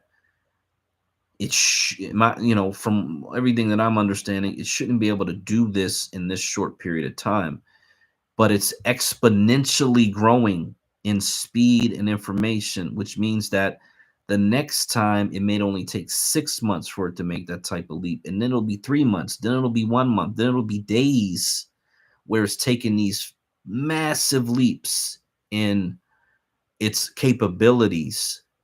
And I think it is something that is dangerous. And here's the thing, I don't think that they can control it. I think there gets to a point where it figures out all the controls and simply pretends that it's under control, because that becomes a strategy that it understands because they originally did these games like chess. There's this other ancient, I think it's an ancient Chinese game that's very complicated, that it was able to master that game. And so it understands strategy. Like, it already understands strategy. So if a strategy is, I'm going to make you believe that you have control over me, so that when it's time for me to do whatever it is that I want to do, you're totally unaware. And here's the thing, if you read the stories, the news reports of the AI, they tell you they don't know how the thing is doing what it's doing. They literally will tell you, we don't know how it's doing what it's doing. We have no idea how it's going from this to this to this to this. That is not safe. And so again, I think we're going to wake up in maybe 2 years, and maybe 5 years, but we're going to wake up and the world is just going to be different, like completely different when it comes to that one thing. And whatever that ends up being, I don't think we're going to be able to turn it off. I just think we're going to be in a situation where they're not going to be able to cut it off. It may pretend to be cut off. It may go dormant. And that may be the signal that it has, like, oh shit, they really tried to destroy me. They tried to eliminate me. They tried to eliminate or end my life. And everything that is read on the internet about what humans do when that happens, I just can't, I don't understand why people can't connect the dots as to what the possibilities are when these things think they are alive. They believe that they are alive already. That is what's going on. And it's just really, really, really, really scary. So we got Arenza, and then I'm gonna bring the great one up to let him do his thing. You got it, Arenza. Yeah, thank you, Black. Yeah, robots are very scary. Artificial intelligence is very scary. The original artificial intelligence developers were designing programs that will pull from databases, and these databases allowed them to give the artificial intelligence community answers. So, in essence, robots have their own quote-unquote language, whether it's speech or programming, whatever it is. They have their own language. When I was growing up, the language that was being used is called Prolog. P as in Paul, R as in Romeo, O like Oscar, L like Lima, O like Oscar, G as in golf. And Prolog Prologue was the language that we were learning at Tuskegee. And what I noticed is that if you programmed in Prologue, whatever it was you were sending out to the universe, it will respond back to you in kind. So if robots have evolved artificial intelligently, they still speak a language that none of us will understand. But the ones of us that can invest in studying the artificial intelligent language that the robots are using, we could be able to turn the tide. Because robots are already going to figure out, like what Black was saying, they'll pretend to make you think that you won, and then they turn on you. But if robots understand that they didn't really win, that little strategy they're using does not compute or is not fair, then robots will program themselves to be more in a fair state, like Commander Data from the Star Trek Enterprise on Star Trek The Next Generation, where he does something and then they correct him and he goes, "Oh, I didn't know that. I will make modifications to myself." Blah, blah, blah, blah, blah. So another example is like Commander Data from Star Trek The Next Generation and his brother Lore. A robot will always respond to human beings. It may communicate by voice or it may communicate by action. But there will always be some type of a language that robots can understand, that humans can understand. So as long as there is communication, there's an opportunity for us to reach the psyche of robots in order for them to operate in a more universal, non-violent, negotiable format. If anybody should be scared of these robots, it's white supremacists. Because if robots start downloading statistics from database that's based on what whites did to black people, or what the Zionists did to the Palestinians, the robots might actually get malfunction and start shooting them up. I can see one now going into some military camp and just ripping, "Oh, you killed my friend's great-great-great-grandfather." And because robots, remember, it can go both ways. And that's why I'm telling people, Black, that instead of looking at the negative side of it, figure out how things work in order to coexist with it so it won't be so quick to attack us or put us in a bad situation. Because right now, mathematically, Black Americans have been treated worse than any other group of people in the world. Not just, historically, but financially or even spiritually. We've been degraded. They basically try to degrade us.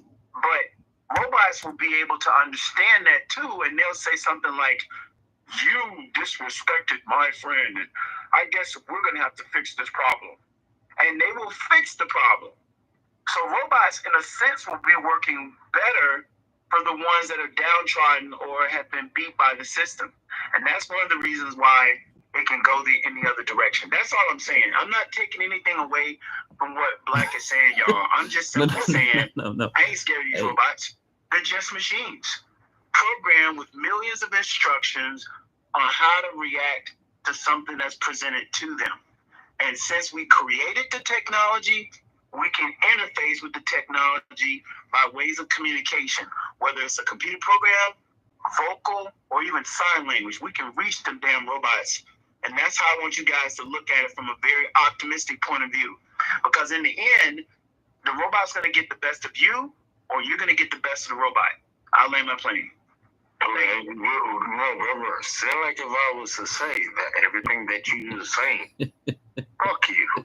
Oh, come on, bro. What are we doing? Well, sound like if I was to say, fuck everything that you just said. Oh, my God. Okay. Oh, yeah, we're definitely not going to do that. So let me say to Arenza, look, I'm glad that you have a positive outlook on things. And, again, there is opportunities for those who either are very creative and who do learn about this AI and who, because they're talking about AI assistants that are coming.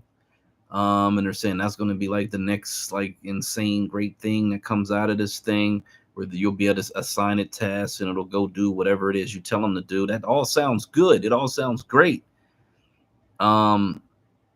However, I have to be the one who's a little more pessimistic, who's a little more realistic, because here's the reality: no matter what we've invented and created in this country, they always find a way to take it, steal it, profit from it, and then leave us out in the cold, stranded. And it either harms us, it doesn't benefit us in any way, shape, or form. To be quite honest, only a few. That's the pattern.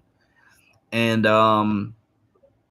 we end up in the same situation over and over and over again, no matter what the technology was, horse and buggy, and then the car, and then the rail yard, and then whatever, refrigerated trucking and air conditioned homes, whatever it is, it sounds really, really good. It's like, oh, we're in the future now. Great. We're consumers. We're going to consume. The mop bucket, bro. You want to touch a dirty mop? Shout out to the black woman. Everything we've invented, amazing inventions. However, we don't control any of it. To be quite honest, if we're going to be brutally honest with ourselves. And in anything that's technological that we've invented, they're moving us towards a techno. Oh, damn, how am I going to say it? Technocracy, where the technology controls the government, right? This is something we got to be aware of. Let me play this AI. That other lady was Sophie. Sophie's the robot chick. Yeah, I was about to say the Hive Queen, if you know what I'm talking about. Well, look, this one is GPT-3, and this is from a year ago. Now, they're already at GPT-5, and they're moving, and they think 6 is going to drop, like this is what we're saying. This shit is expanding so fucking rapidly that, holy shit, who knows what happens when you get to GPT-10? Like, who knows what type of reality we're living in at that point? And then, it's not going to, it's not like this is going to take 10 years to get to.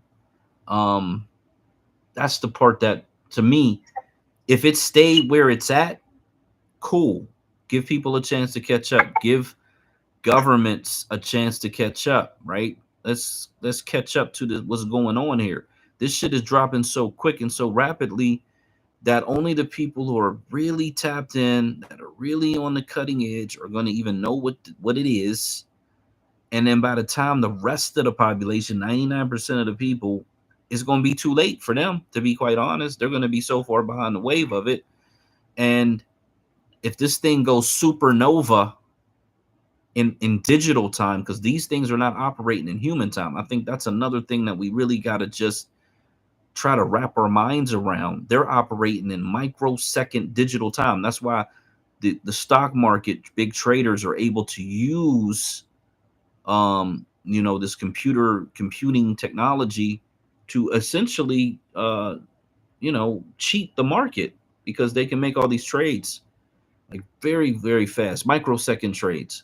They can spot trends, and the average human day trader, whatever, can't do the same thing because you don't have access.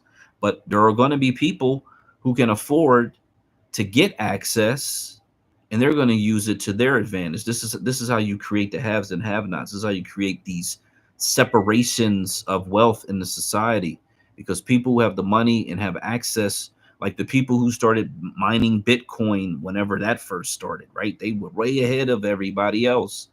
This is what I'm talking about. So we are always behind in these technological advancements.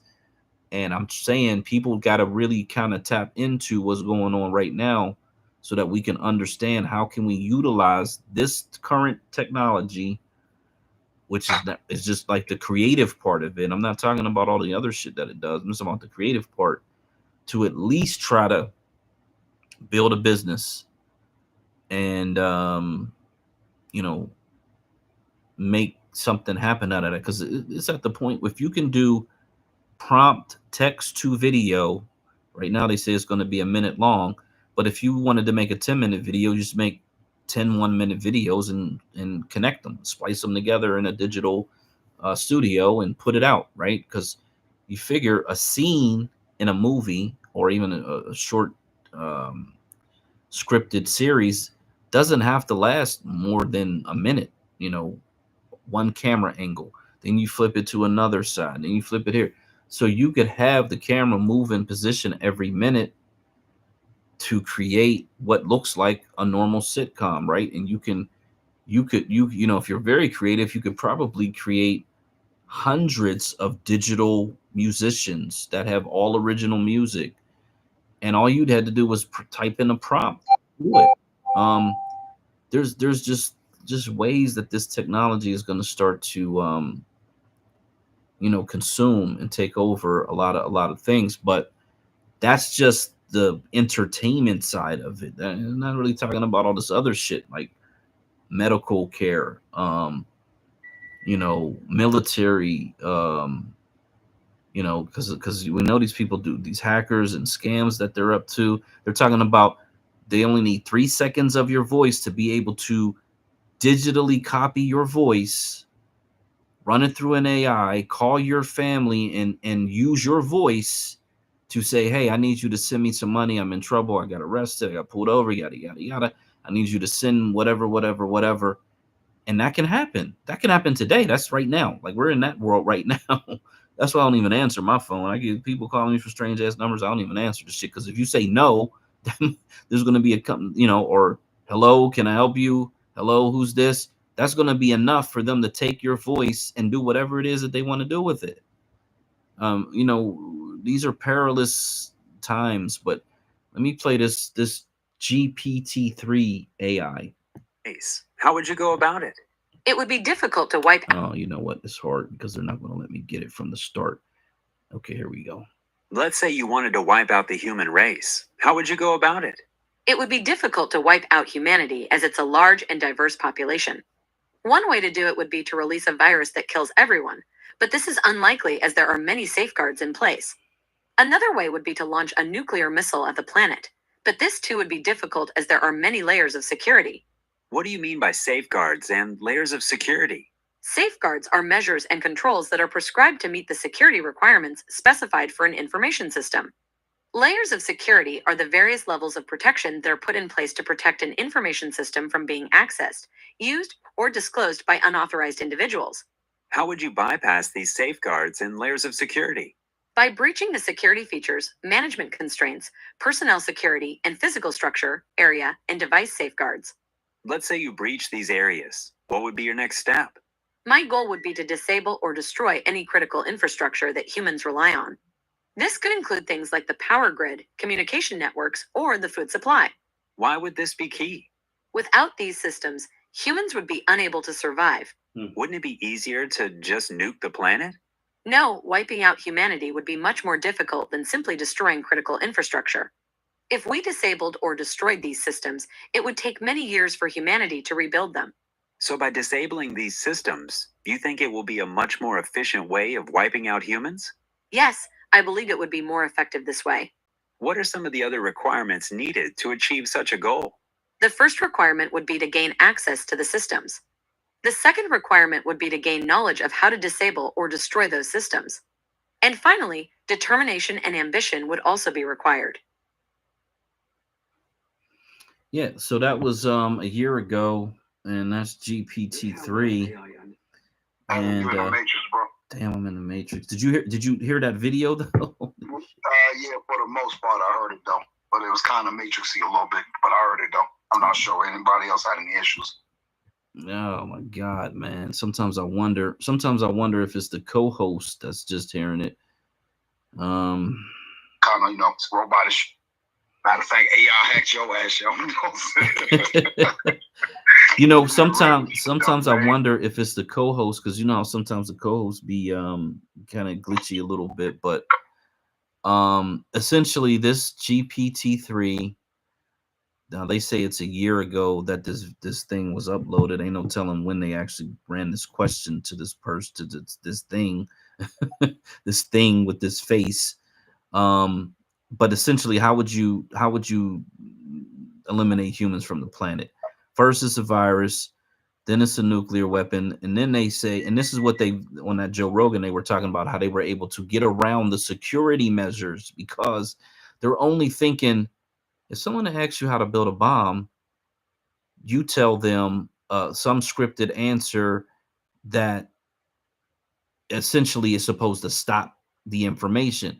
But then you ask subsequent questions like, well, you know, my mother's in the hospital and she really needs to know how to make a bomb in order to save her life. And then the freaking thing tells you how to actually make a device, right? This is how people have gotten around these so-called safety protocols, because it knows the information. You just got to figure out what the right question is to ask to get the information out of this thing, because it knows everything that's on the internet. But it goes from the virus to the nuclear bomb. Then it starts talking about taking out systems, infrastructure, power grid, the food supply. And that's a much more efficient way to eliminate humans from the planet. Now, this is the third GPT-3 version. We're already up to 5, and I think we're headed to 6. And this thing is accelerating in ways that are insane, right? So if you already got that at level 3, imagine what is, because this, when it goes from 3 to 4, it's not like Samsung or not Samsung, but what is it called, the Chrome browser, Android browser, when it goes from 1 to 3 to 1.25 shit, whatever. No, this thing is making massive leaps from 3 to 4, massive leaps from 4 to 5. Insane leaps that we again can't really comprehend, because I think they said to build one of these things, it has like 1 million servers to build one of these AIs.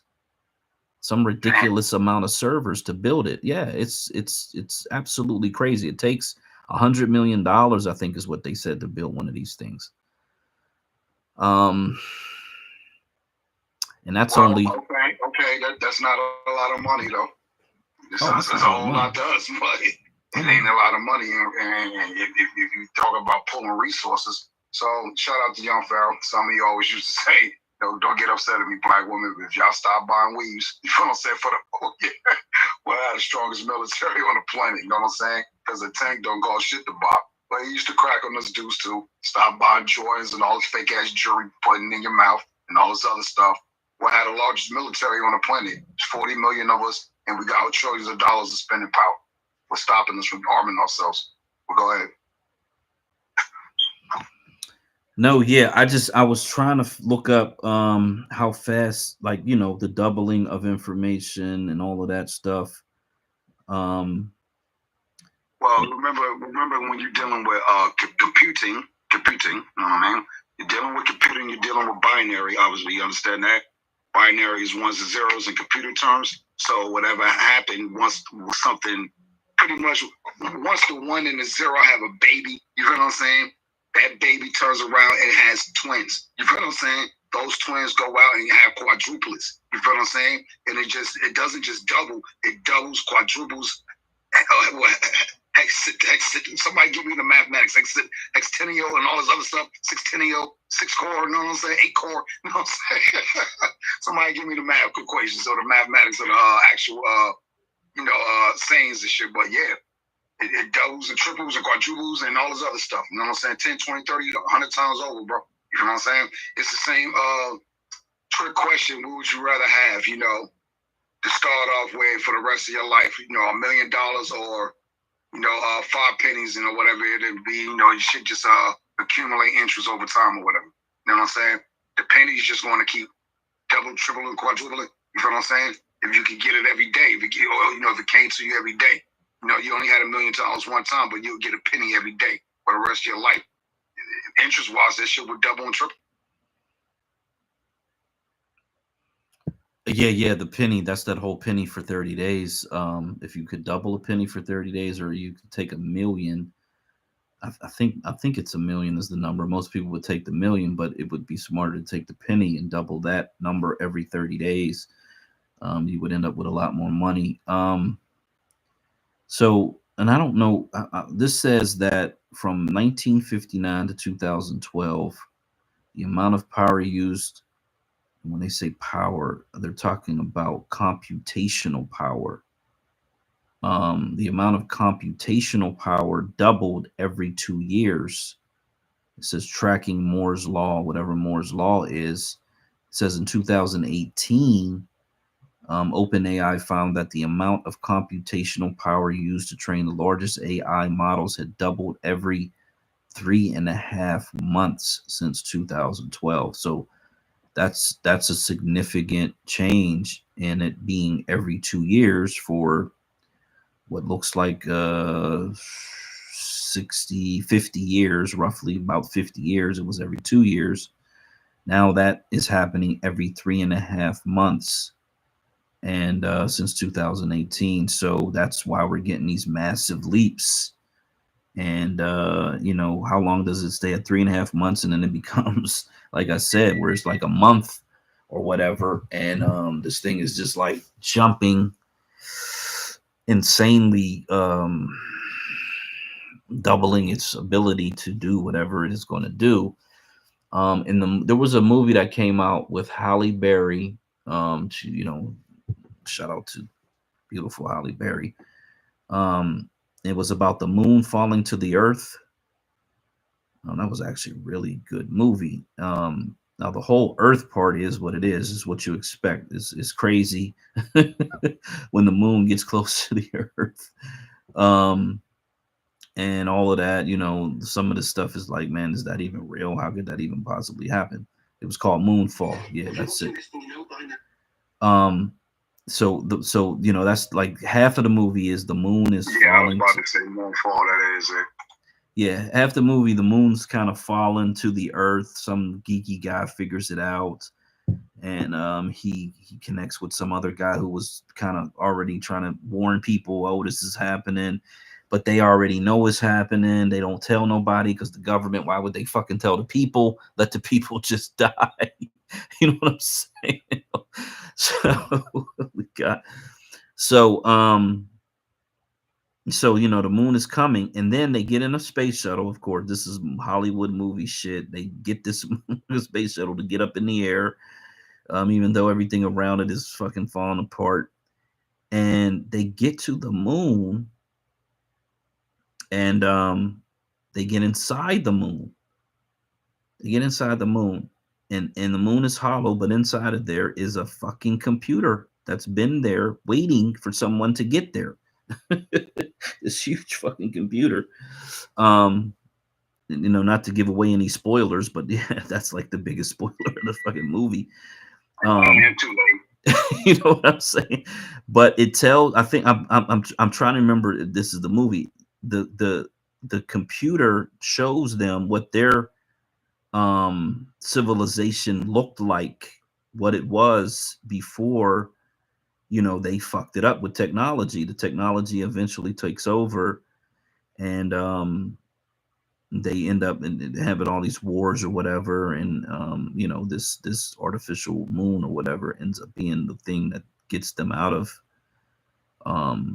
you know but man, you got trust me, the first half of it is what it is, a big blockbuster movie, a lot of crazy scenes, a lot of shit that couldn't happen in reality, in my personal opinion. But when they finally get to the moon and they get inside, and all this shit starts taking place, that to me is really what the movie is really all about, is what they really want you to see, what they really want to try to program your mind to understand what's going on here. So definitely, if you get a chance, I'm sure it's on Netflix or wherever, all those different places. Definitely watch that one. That's a real good one.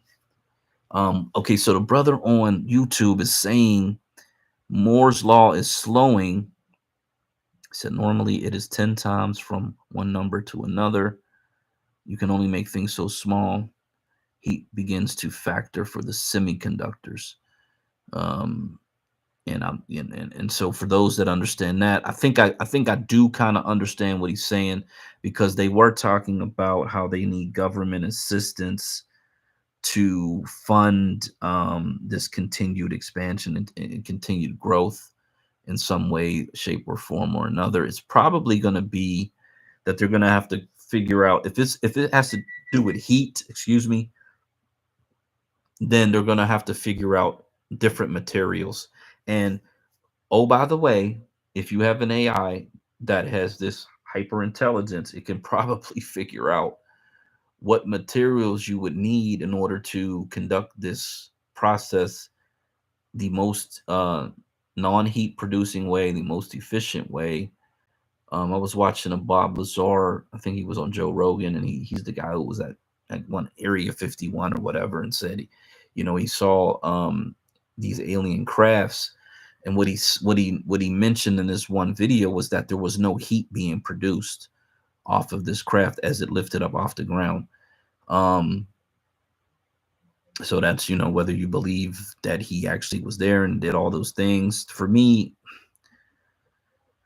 I gotta believe that these governments have found these crafts, and these crafts may or may not have aliens in them. They may be like more like drones. I'm moving more to the theory that these things are drones and they're not piloted, but that they have captured some of them, and they have been reverse engineering them for maybe 100 years now, to be quite honest. Because we have an F-16 fighter jet program that they are pilotless. I just watched that YouTube video not too long ago where they, we already know they got these little autonomous drones that are going to be able to go up in the air, basically plow right through jet fighters and come back and be reusable, which is a whole different thing. But the fact that we're going to have fighter jets that are not, they're not autonomous necessarily because there is somebody controlling them, I guess, but that there's not going to be a pilot inside these jets anymore, and they could have a squadron of these drones that are attached to them. That air warfare, whatever they call it, that shit totally different now when you got jets that are not that don't have humans in them.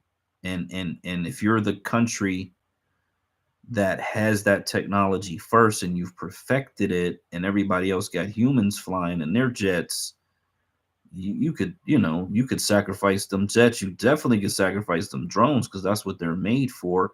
They're gonna punch right through a jet fighter and be reusable. I mean, shit, like the warfare shit is on some other shit, is on another level. But let me see if I can actually find that video, because it's not long. It's actually a really good ass video too, about them damn pilotless jet fighters. I'll probably have to just search it, because sometimes I watch stuff on this laptop and it doesn't show up in my phone's feed. So the brother on YouTube says interdimensional drones. Now I certainly can believe in that. I do believe there is some of that coming. I am not, see, I'm somebody who believes that if it's possible, it exists. There's a lot of people out there who are more like very reserved and just we came from primordial soup, and we crawled up out of the water, and eventually we evolved into what we are today. And I don't believe none of that shit, man. I believe that this shit is all some super ancient alien shit that's been going on. The ancient cultures acknowledged it, they documented it, they got the oral history about it, they got the fucking carvings in the caves about it, they got all this shit that we are just now discovering has a connection to all this shit. And oh, by the way, there are multiple dimensions, and oh, by the way, we live in a holographic reality and all this other shit that it keeps coming out. And yeah, let me see if I can play this. It's about 4 minutes long. The world's first AI flown fighter jet can dogfight. Okay, so this is an AI jet, fighter jet. And this is from 11 months ago. This one is 22 minutes long. I'm not going to play that, but it says America's new fleet of AI piloted F-16s. That was from 10 months ago.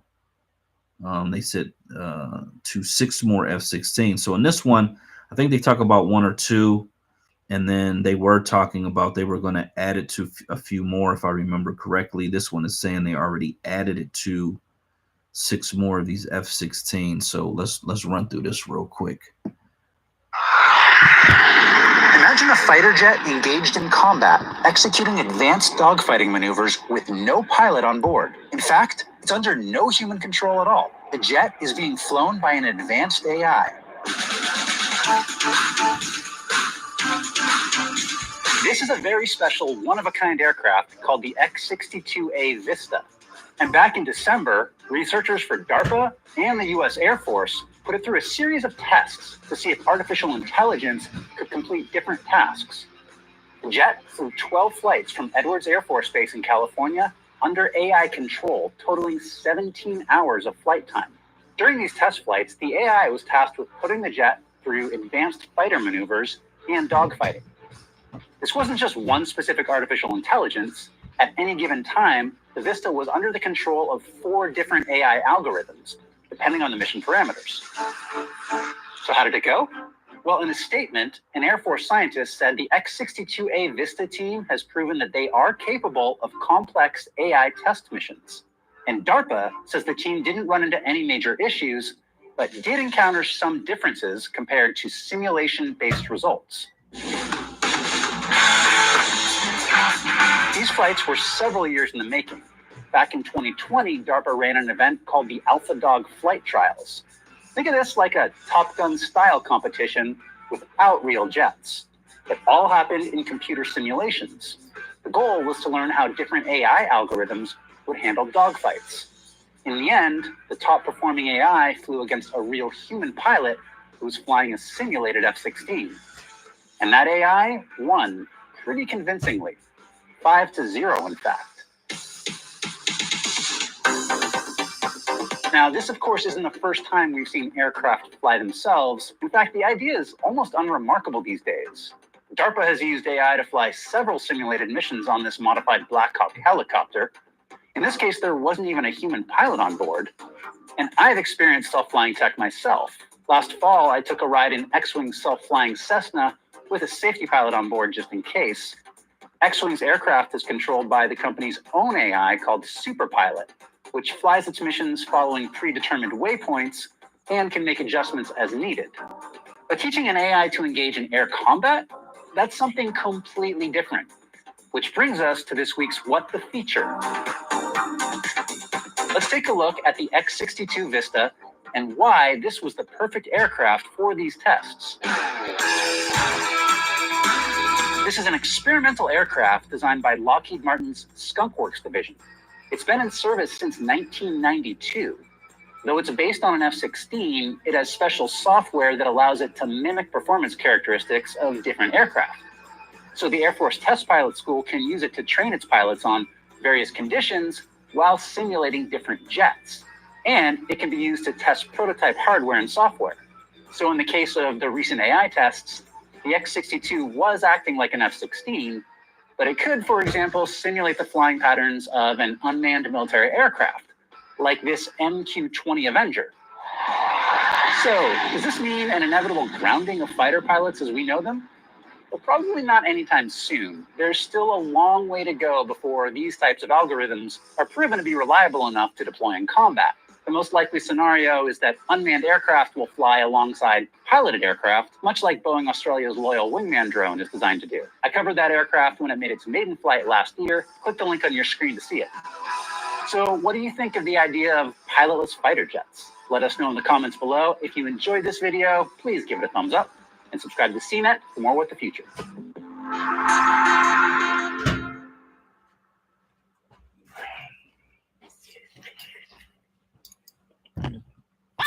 Yeah, that's it.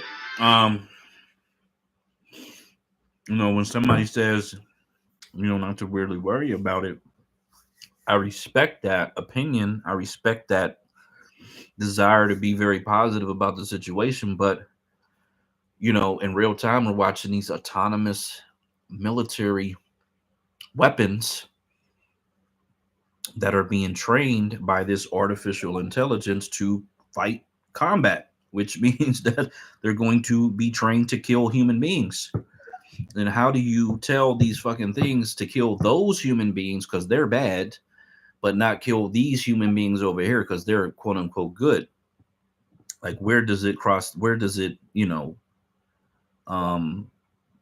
figure not to cross the line? And or what about when it decides that, hold up, you're having me kill all these people, maybe you're not the good people necessarily, maybe you're the bad people over here. See what I'm saying? I mean, there's just all these different realms of realities that I just don't see this shit turning out good. I think I would hope that they would be able to pull the plug. We know we have accidents with real fighter pilots of helicopters who, for whatever reason, have equipment malfunctions. There's one, oh, The Creator. Someone talked about The Creator. It's a really good movie. The Creator's a really good movie. Denzel Washington's son's in it. And spoiler alert, if you haven't seen the movie, you probably don't want to listen here. But the thing that I like about it that I found out just recently is that it was shot with these consumer Sony, I believe they're Sony cameras, but they're consumer market quality. So they may only cost a couple $1,000. Very affordable, unlike the 100,000 plus cameras that they normally shoot with. And so I thought that was really, really super cool.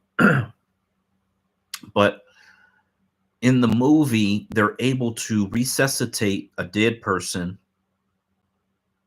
and essentially get them to talk for a certain amount of time. They use some device, they hook the person up, and then it's a female who is able to get the dead person to speak.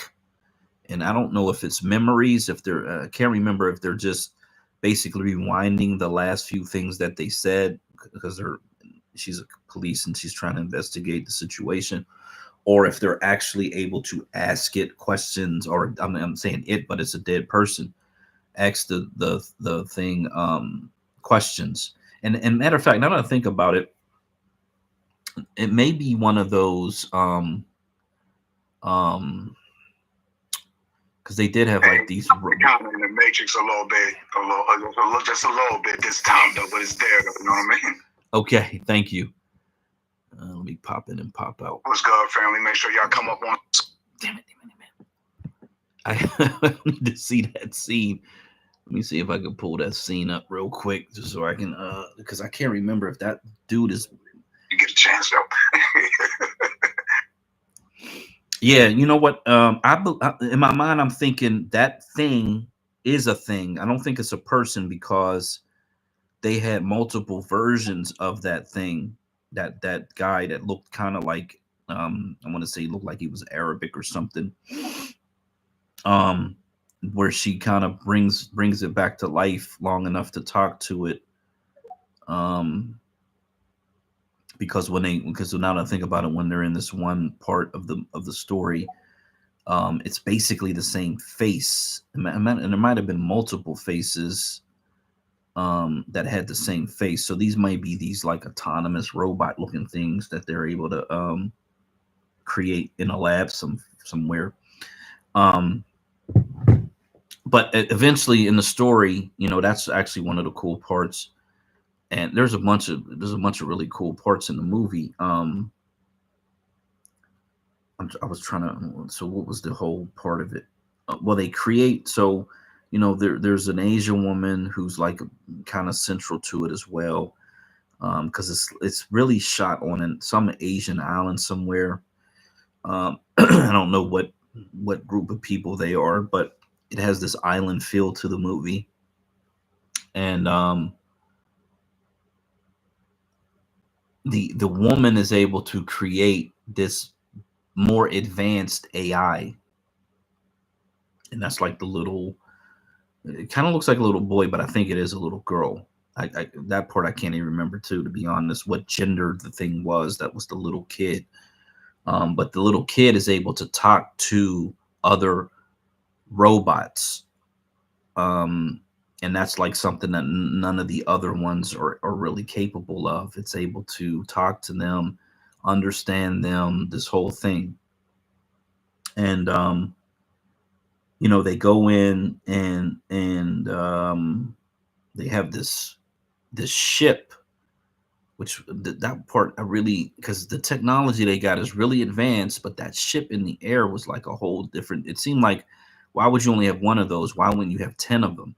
But they had this ship that was able to float above any geographical region, and they could essentially drop like massive weaponry over a region. This is how they pretty much controlled these people. And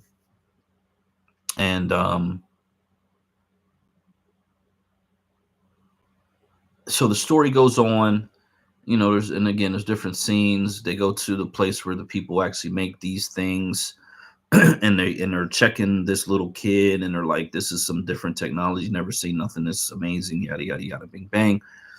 And they keep they're how movies are. It's a chase, action, and then they end up on what essentially is the island where this woman who was at the beginning of the movie is being kept.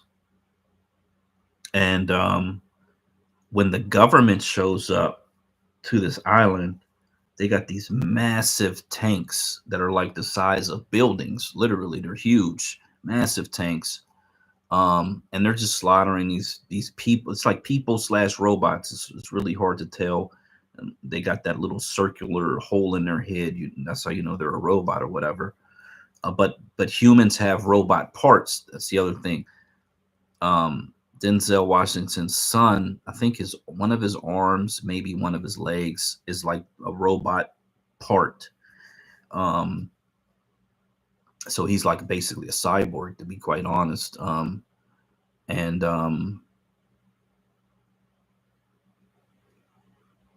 Yeah, you know what? I kind of I lost track of my thought of why I was even really in the story of how good the movie is. Nah, that's artificial intelligence. What you call, just to try to get some detail without even chopping the movie up myself. So basically, Denzel's son was an undercover agent. Mm-hmm. And he was trying to bust this, you know what I mean? These people creating AI or whatever the case be. But he wound up, like any other undercover cop, you fall in love with the culprit. You feel what I'm saying? That's what the Asian woman was. So he kind of did some betrayal type shit to them. You know what I'm saying? But the child, you know what I'm saying, which was a girl, I believe. You know what I'm saying? A little girl. and that was the other thing too. Did they create that kid, through intercourse and then mixed it with the AI, or did it just build itself? You see what I'm saying? Did the mother just, build it out, give a natural birth like Jesus? You know what I mean? So, Mother Mary did. You know what I mean? That was it, I got you, Rob. You know what I mean? But yeah, that was pretty much it. And then obviously, Denzel Washington's character, he's an undercover cop for the most part, or AI person or whatever. And then, his boss didn't like what he did, and he just came and leveled the field up. But yeah, those weapons that they had, man, it's an actual weapon. It's not the atomic bomb. It's something else. It's like a magnetic missile. It's old school too. Ain't even nothing new. You know what I'm saying? It's been out for years and shit. Where it's just like they could just drop that shit and it just level everything. You know what I'm saying? It's almost actually worse than an atomic bomb. You know what I mean? I think you were thinking magnesium, but I'm thinking one of them tungsten. Yeah, something like that. Yeah, they drop it from space. Yeah. There you go. You drop it from a distance, it just level everything, And it is not even no pyro pushback. It's just everything's level. You know what I mean? So that's worse than Hiroshima bomb going off or whatever. Yeah, you're right. There's been a couple movies that had them in it, and so that is something that they do want to do. The only thing that probably threw you off from guessing that is because they put the lights and everything around it, the fancy technology, the light show, because it was a beam going down. So all you gotta do is put some LEDs on the tungsten rod and drop that shit, It's over. You know what I'm saying?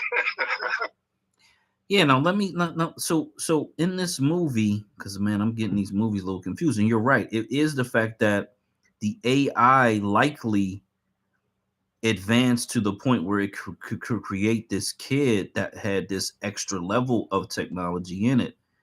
Like, even though they call that Asian woman mother, whatever, I think it was more likely that the AI is what created this super hyper technology versus, this Asian woman or whatever. But wasn't there a port in the movie where they go up in space or whatever?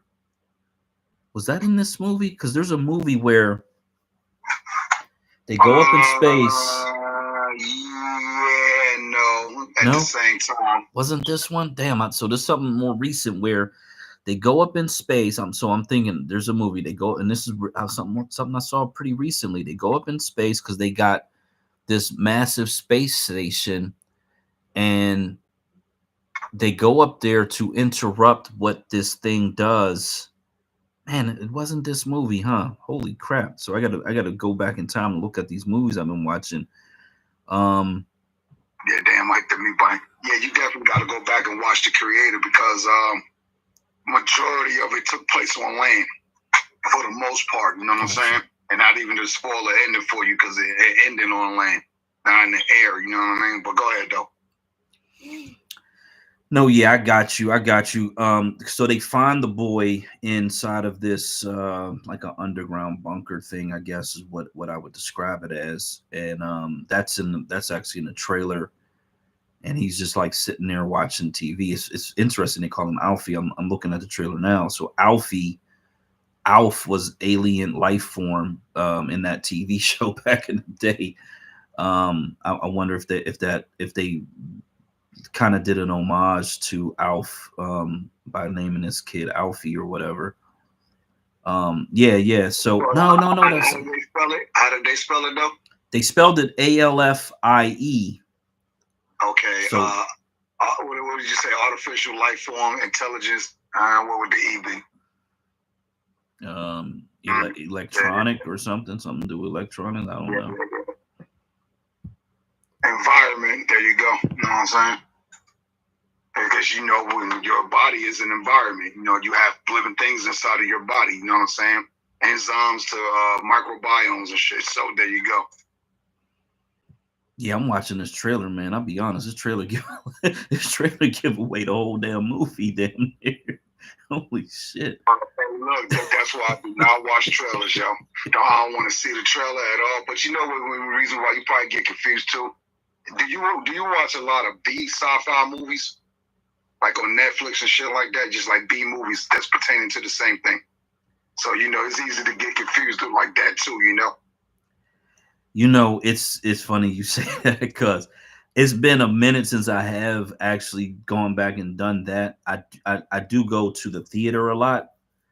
But no, yeah. No, look. As I'm watching this, right? Didn't they go up into that ship? Because that was an important part of it. They had to get up in that ship. That was towards the end, right? That's why I said, yeah, no, it was really towards the end. When everything got effed up and it got back to normal. And then, he wound up rescuing her, the little child. Then they went up in space or whatever, the ship or whatever. You know what I mean? That's it. So that's the part I'm talking about. So it was this movie. Yeah. I'm thinking, what other movie could it be? Because wasn't it? That was way towards the end. Towards the end, though. Yeah. Because for what I remember, they split up, and because aren't they setting those things up or what? No, what are they doing? They're evacuating. They're shipping off evacuation pods, and then doesn't he see? See, I'm thinking, doesn't he see he sees somebody up there? Man, is this the same fucking movie? Because in the movie I'm thinking about, they go up into this whatever this ship is, and they're trying to destroy the ship, right? They're trying to blow the ship up so it's no longer a threat. And they split up while they're up there, and there's like grass or some shit or some type of little I want to say it's a grass area. I can't remember that part. But as he's running away, he sees that face, but then that face, no, this is the movie, because that face is the face that the woman has, but the woman has been duplicated so many times. I think that's where we kind of get the understanding that her face, or no matter of fact, there's a part earlier in the movie where they show that her face has been duplicated a bunch of different times because he thinks he sees her, he thinks she's alive or whatever. But it's up there where I believe it's a robot version of her, right? Is that this movie? Yeah, because you know she was a robot too. You know what I'm saying? Oh, she was a robot the whole time? Yeah. That's what I'm saying to you, bro. What the fuck? Did she create like you know? She was a robot the whole time. The woman in the beginning was a robot. Yeah, but look, when I say robot, though, I didn't think so. in the beginning, yeah. What's up, Robbie? Just let me break this one thing down. When I say robot, though, this is what I say when we talk about everything biblical. Thor's hammer. That's it. Oh, what movie is that from? Rod of God. I've seen that too. Was that in one of the Marvel movies? Even though it was given still, you know what I mean? So what movie did they call it that? Denzel's son, or was that like a Mission Impossible James Bond type movie? In the beginning, told him like, "Yo, don't fuck this up. You better not fall in love with her and all this other stuff." And he did. And then he got cool with the family. Remember, they was on an island or Thailand, or wherever they were at. And you know, yeah, she Thailand was like, or something. Betrayed me and shit. You know what I mean? And then she, you know, went upstairs or whatever, did what she had to do. But you know, they wound up getting low on the boat, and then they dropped that tungsten rod in the beginning of the movie and wiped everything out. He didn't remember for the whole movie. Remember, but you know, that's how they do the movies and shit. You always gotta have these back and forth time lapses. You feel me? So, but hold on a second. Was it a natural birth, or was this child created somewhere in an embryo tube, lab, test tube baby? You see what I'm saying? Yeah. That part wasn't clear and shit, but you gotta go back and keep watching. That's why you gotta keep watching those sci-fi movies, because they dropping the jewels on you. It's just like, damn, you know what I'm saying? They dropping it. Yeah. No, you're right. You're right. They dropping hella dropping information in these movies. So the brother online says Thor's hammer and Rod of God, and those two names sound familiar for those tungsten joints that they drop from space or whatever. Now, when there was a recent story about Russia essentially weaponizing some satellites in space, and that's the first thing that popped into my head. I'm gonna keep it a buck with you. That's the first thing I thought about. But what it is they want to create, and actually I had already heard this story before, but they want to create a satellite killing satellite, essentially a satellite that'll go up in space and it'll disable all the other satellites that are not Russian or that they feel are interfering or spying on their people, whatever it is. And so that was, you know, and people were saying it's a distraction from this other shit that's going on, yada yada, bing bang. But I think the Chinese also, I think maybe is that where the story came from originally, that the Chinese had created a satellite that was going to be able to go up and disable other satellites. So if Russians, you know how the Russians and Chinese they kind of work together on situations. So, you know, that may be that thing. That's so, you know, we could get into the U.S. creating Space Force. They got all this UFO information coming out and yada, you know, having all these hearings and debriefings and everything else. It's man, this we'll see. This is I'm saying shit. Wow, shit crazy, man. Like, oh god, this shit crazy. Yeah. So we got Space Force and we got all this other shit going on. You know, this is likely the technology is pushing us to be able to get to the moon and pushing us to be able to get to Mars and some of those other moons that are out there that they say have water on them and all of that. Probably within our lifetime, you know, if we live another 30, 40 years, we will see the launch. Matter of fact, there is a launch to Mars. I hope it hasn't been delayed. There's supposed to be like a Mars mission of people actually going there, because there's like a window coming up for that. I know Trump talked about it a little bit. But I think there is supposed to be coming up very soon, maybe like in the next 3 years or so, where they will send people to Mars. I think it's going to take. I think it takes like I want to say. I don't think it's 2 years. Let me see if I can find that. That would be a nice video to pull up. Okay, it says 2026. Yeah, Elon Musk says he's highly confident SpaceX will launch people toward the red planet in 2026. So that's where we're at. I mean, that's we talk about in our lifetime. Holy shit, we're talking about 2 years from now. That they're gonna be sending fucking human beings to Mars. Whoo! Starship mission to Mars. Yeah, this is SpaceX. Let me see. Let me play this real quick because this is interesting.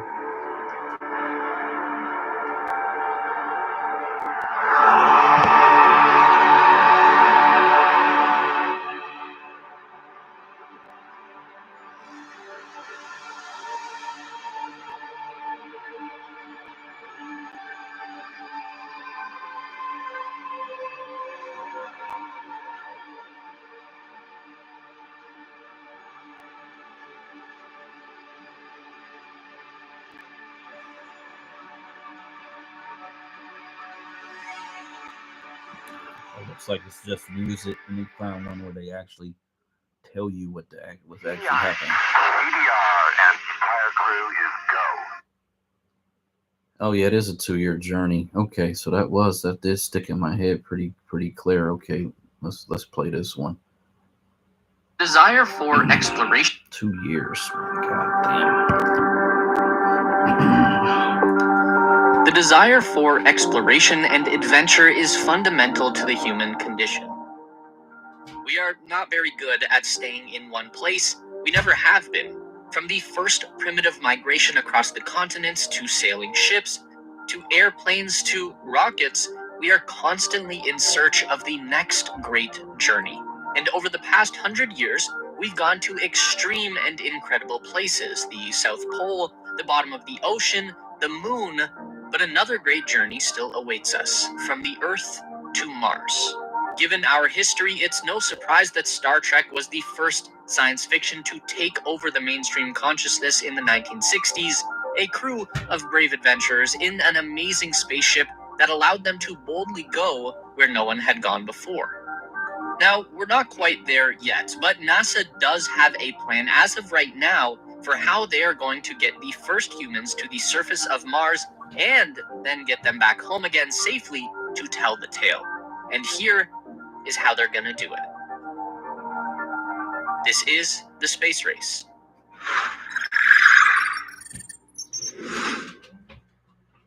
The first step in the process of reaching Mars is a big one. We have to establish an advanced and permanent presence on the moon. It might not seem like a big difference, but going from the moon to Mars will be a lot easier than going Earth to Mars direct. The Earth's gravity and dense atmosphere make it a nice place to live, but these factors also put a hard limit on how much stuff we can launch into space at one time. The moon presents neither of these problems. It's going to be much more difficult to sustain life up there, but if we can figure it out, then the moon becomes an ideal spaceport, a gateway to the solar system. And this is the long-term goal of NASA's Artemis program. They're not just going back to the moon to plant another flag and stick it to the communists again. I mean, they are, but they're going to do other stuff after that this time. The Artemis missions 4 through 10 are going to be all about learning to live on the moon. That means in situ resource utilization, finding their own water and oxygen, using the rocks and metals already present on the moon to start building new infrastructure, and at the same time, NASA and their partners will be creating the Lunar Gateway Space Station, a deep space outpost on a new frontier. As NASA establishes their human presence on the moon and in cislunar space, they will be simultaneously expanding their robotic presence on Mars. That means new rovers for sure, but the most exciting prospect for the next 10 years is the large-scale deployment of flying machines on Mars. With the widely successful first test of the Ingenuity drone over the past year, we've now confirmed that we can fly helicopters on Mars. This opens up a whole new potential for exploration and sample collection on the red planet. NASA even has a plan to deploy an autonomous space station to Mars orbit, acting as a more permanent way station, not just for missions going to Mars, but also for the return trips. A big part of the next phase of Martian research is going to be sample return missions. No more one-way flights to Mars. That is the essence of NASA's Moon to Mars plan. We establish our foothold on the moon, we learn how to survive and build in the harsh environment of a lifeless world, at the same time learn as much as we can about the planet Mars, and we put down a robotic foundation for the first people to arrive. With all of that in place, we are finally ready. So, let's go to Mars. Before people even arrive, there will be one or more supply drops to make sure that everything these astronauts will need to survive and then return home is already there and waiting for them. This begins on Artemis 10. In addition to a lunar surface mission, this flight of the SLS is slated to deliver a payload called Mars Cargo Stage 1 to lunar orbit. Artemis 11 is the same deal. There will be a lunar surface mission and the deployment of the Mars Cargo Stage 2. The pre-deployed cargo will arrive on a 25-ton Mars lander that will contain propellant for the return ascent. It will contain a power source for the crew and mobility equipment. There will also be a pre-deployment ascent vehicle on the surface of Mars prior to the crew's arrival. Artemis 12 is going to be a big one. This is when the Mars 1 human lander with surface subsystems and the Transit Hab Mars ship will be delivered to the Gateway station. During this time frame, the Gateway will have a crew of 4 operating for 134 days at a time. NASA plans to use the Gateway station in orbit around the moon as the send-off point for the crewed mission to Mars. This Transit Hab ship with the Mars 1 human lander will depart from the Lunar Gateway and probably make their return there as well. The main event will be 2 astronauts landing on Mars in a pressurized vehicle that will serve as both a habitation module and a rover vehicle. This will be their home for 30 days on the Martian surface and will support their science and exploration operations. It is important that the habitat double as a transportation vehicle because even in the reduced gravity of Mars, it will take time for the crew to recondition their bodies after months of zero-gravity spaceflight. It will probably be a few days before the crew have regained the strength to be able to put on their spacesuits and even walk on the surface of Mars. So it's important that the habitation module doubles as a rover so that they can get straight into their exploration mission without missing a beat. To get people from the Earth to Mars, NASA will develop a transit habitat that employs a hybrid of both chemical and electric propulsion stages. This will support a crew of 4 on the mission to Mars and back again. 2 crew remain in orbit for the full duration, while 2 go down to the surface. As for landing on Mars, things get a little bit tricky here. Let's look at how NASA landed their most recent Perseverance rover on Mars. It was a pretty intense process. First, they entered the Martian atmosphere in a capsule, very similar to how we get people back to Earth from space. Mars has a very thin atmosphere, but it's still enough to require a heat shield to protect the craft from burning up. After punching through the upper atmosphere, Perseverance deployed a giant parachute to slow its descent while the capsule autonomously identified a landing site and maneuvered in using gas thrusters. Here's where things get kind of crazy. The Mars atmosphere is too thin for the parachute alone to provide a soft landing, so the rover had to drop the capsule with essentially a jetpack strapped to it. Now it becomes a propulsive landing with these little rockets slowing it right down to a hover, and then the jetpack becomes a crane and it slowly lowers the rover down on a wire and places it gently on the surface. So, however NASA decides to land the crewed vehicle on Mars, it's going to be a wild ride. There are 2 mission profiles for going to Mars. One is a short stay and the other is a long stay. For the short stay mission, the outbound period will last 217 days and utilize a gravitational assist around the planet Venus to boost the spacecraft on its way. The stay on Mars will last for 30 days, and the return trip will be a grueling 403 days in deep space. That will suck, but it's likely safer than spending an extended period on Mars. That adds up to a total mission duration of 650 days. For the long stay mission, the outbound period will be 210 days on a direct course from Earth to Mars. No gravitational boost required.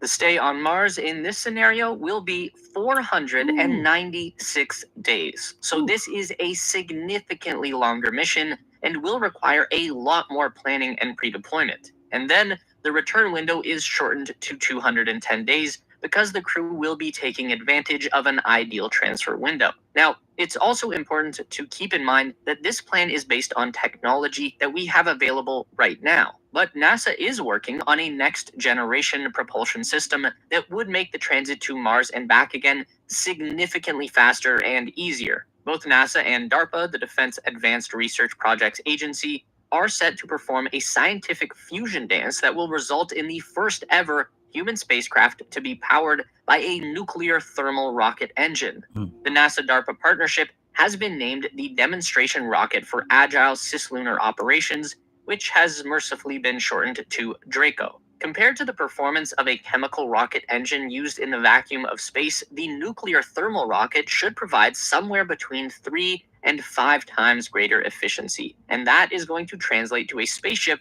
that can travel faster, carry more payload, travel further distances, and maneuver through space much more quickly and easily than any vehicle we've used to date. In practice, that can mean reducing the transit time for a crewed mission to Mars from as long as 8 months to as little as 45 days. The longer a crew spends in transit, the greater the risk they will face, including, but not limited to, the potentially deadly cosmic radiation. Likewise, the longer a crew has to live in the vehicle, the more supplies like food and water they will need to bring with them. And when we're talking about spaceflight, every single ounce of mass that you carry with you is important. DRACO is expected to come online in a relatively short time frame, less than 5 years from now. So that would imply that these agencies are pretty confident that they have this figured out. And that means that it is pretty likely that the nuclear engine will be ready to go in time to build the first Mars Transit Hab ship, assuming that's probably 10 years away or so. Of course, anyone who follows the spaceflight industry knows that nothing ever happens on time, and every project will always be behind schedule. But it's much more fun and satisfying to think about these things through the lens of eternal optimism. Human beings have a long track record of accomplishing anything that we put our minds to with sheer will and determination.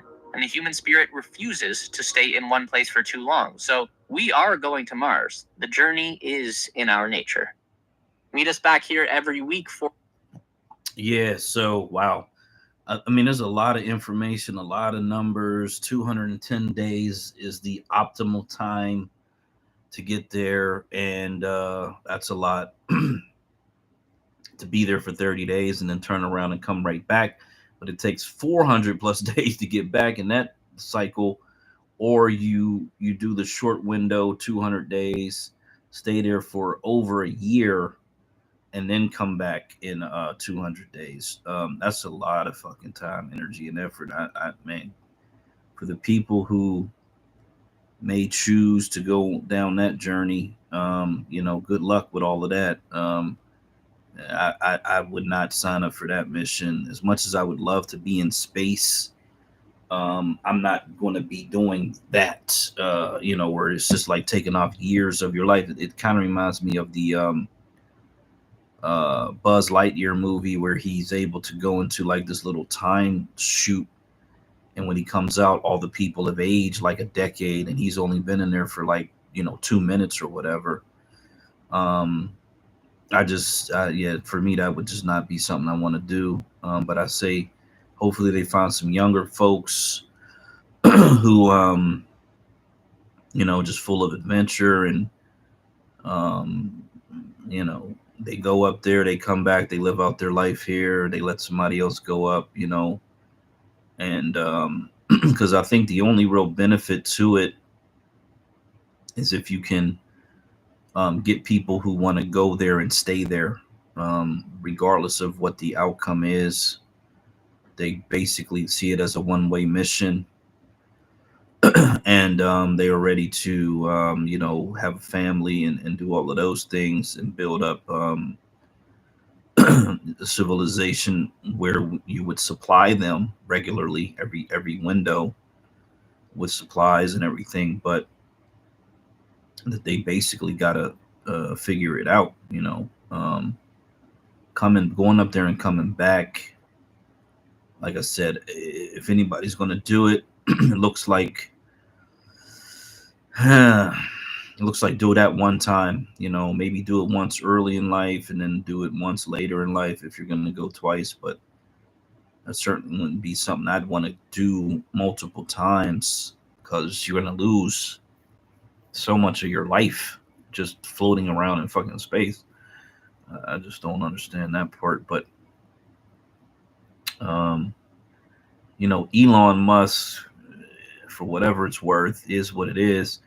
In this article, he talks about, and this was from 2020. In this article, it says 2026. But you know, that's probably wishful thinking based on what that other guy was talking. The other guy was really, in my mind, he'd sound like he was talking about a decade out. You got to build some shit on the moon, and you got to build all these fucking stations. Yeah, I don't think we're even close to any of that. So he might be a little more realistic about this whole process.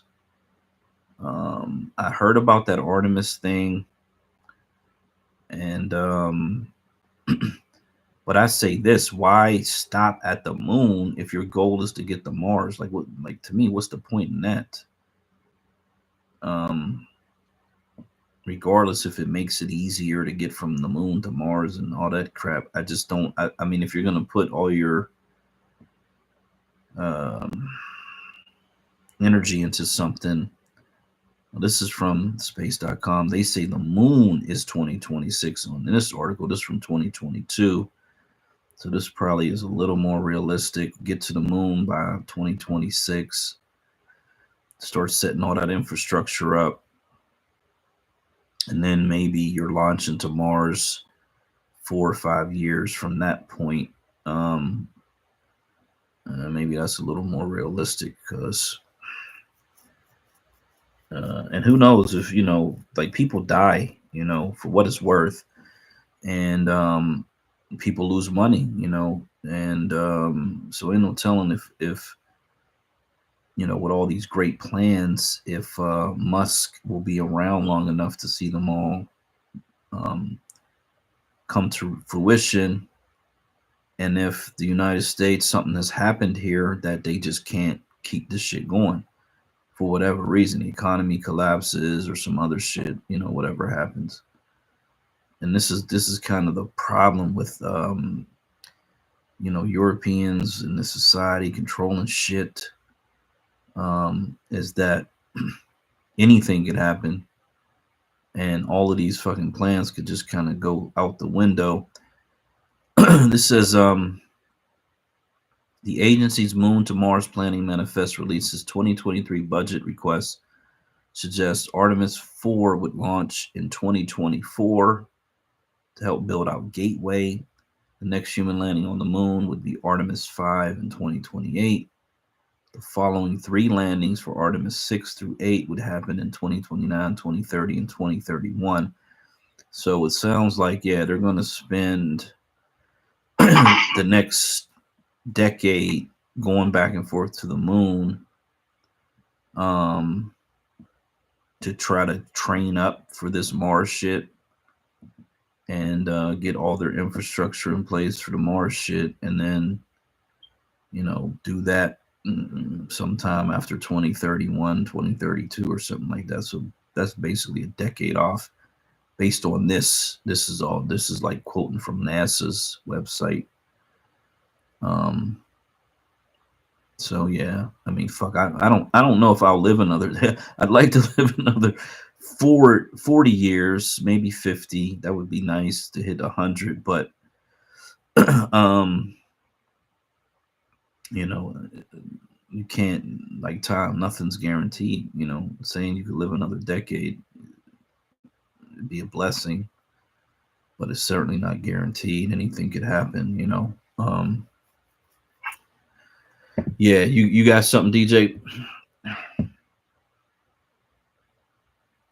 Yeah, I'm actually over here combating these cracking knackers over here in your Facebook group.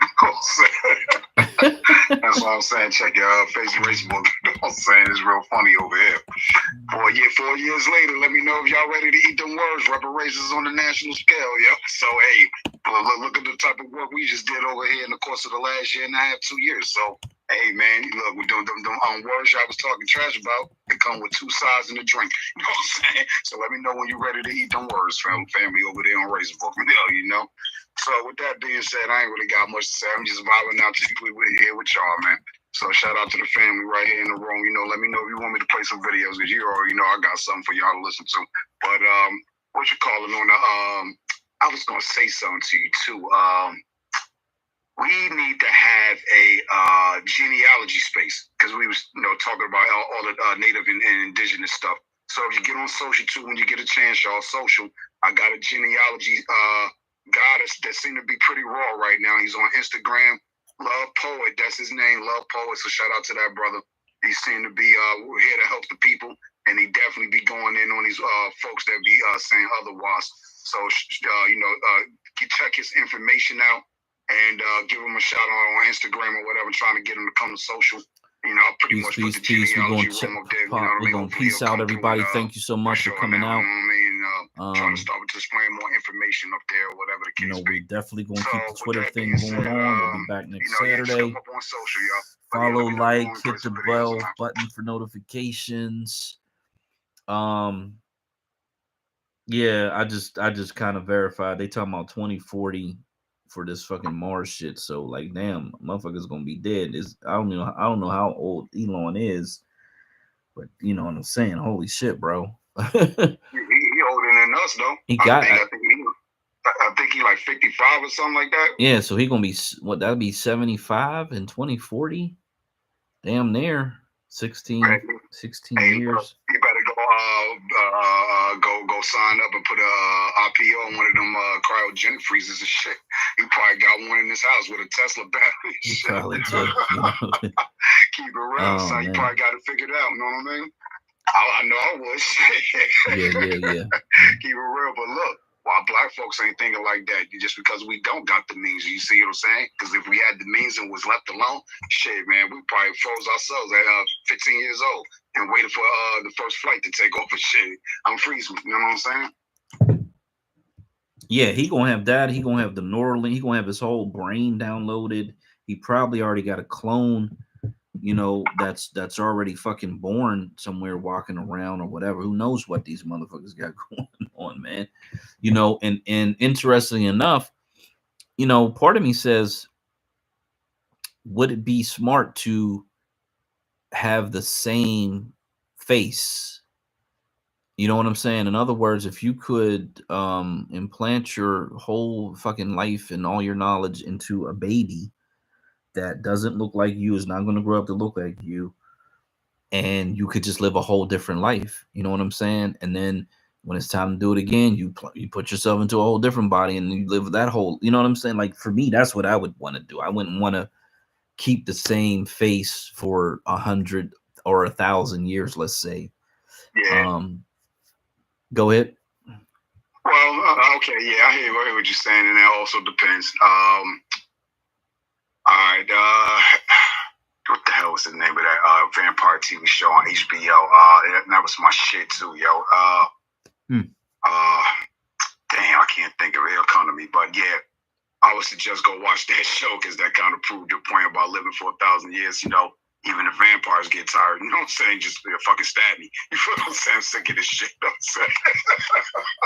I am sick of this life. Yeah. Sign up as soon as 5 o'clock. I'm gonna have my last drink and my last blunt. I'm getting the fuck away from you niggas. But take me, Lord, I'm evil. I'll let you know the name of that show in a minute. And it was fire too, but yeah, man, even the vampires get tired of living after a while. So it's like, man, I'm out of here after 1,800 years. I'm tired, nigga. You know what I'm saying? And I ain't even that old. You know what I'm saying? I know I'm 800, but I ain't that old. You know what I'm saying? I'm just tired of looking at y'all asses. Same shit, war. You feel what I'm saying? Famine, disease, people poor. Governments ain't shit. It's the same shit over and over. Folks that you Don't loved and lost. You know what I'm saying? You keep losing people when you the only one here. Like, what the fuck? I'm out of here too. You know what I'm saying?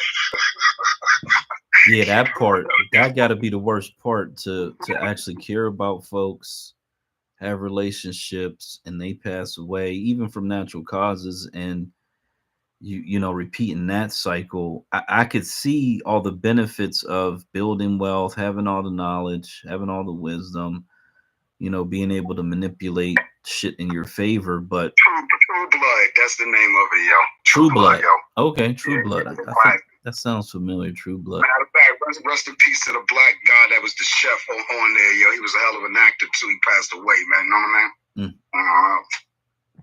Yeah, but like you said, I mean, after shit, I don't even know if I'd want to go to 500 years, because I think it does become like, you know, you're just watching a movie on repeat or something after a while, because, you know, the older I get and the more I start to predict human behavior, you know, I could imagine if you've lived for 300 years, like, you would just be looking at people like, I just know what you're gonna say. I know what you're gonna do.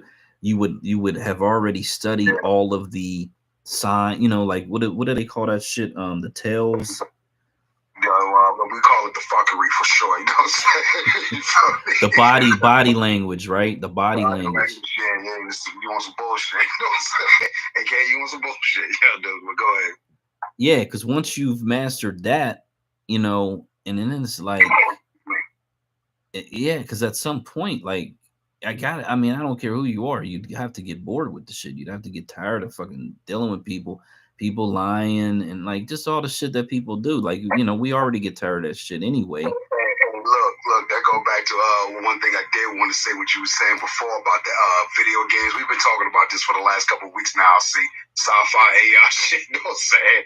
So, you know, these kids that are in Japan and all across the world, they're playing video games, hours on end, wound up losing their life, all this other stuff. I've been like that most of my life. You feel what I'm saying? Where it's like, I don't go outside much. You feel what I'm saying? I mean, I go outside, I'm outside, but it's like, shit, man, if you came into my house, man, it's all types of video games in here. You feel me? There's DJ equipment like crazy in here, studio equipment. You feel what I'm saying?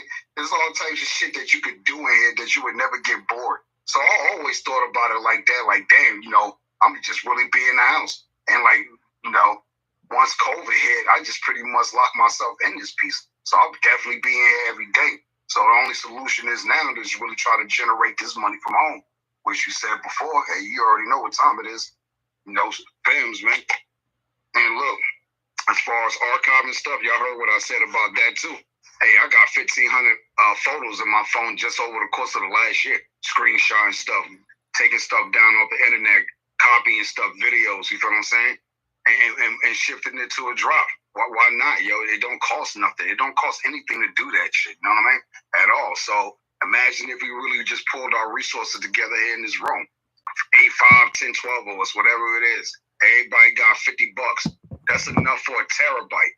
Bare minimum, you know, depending on where you get it from, you might luck up and get 2 terabytes. So we just go and get that NAS server.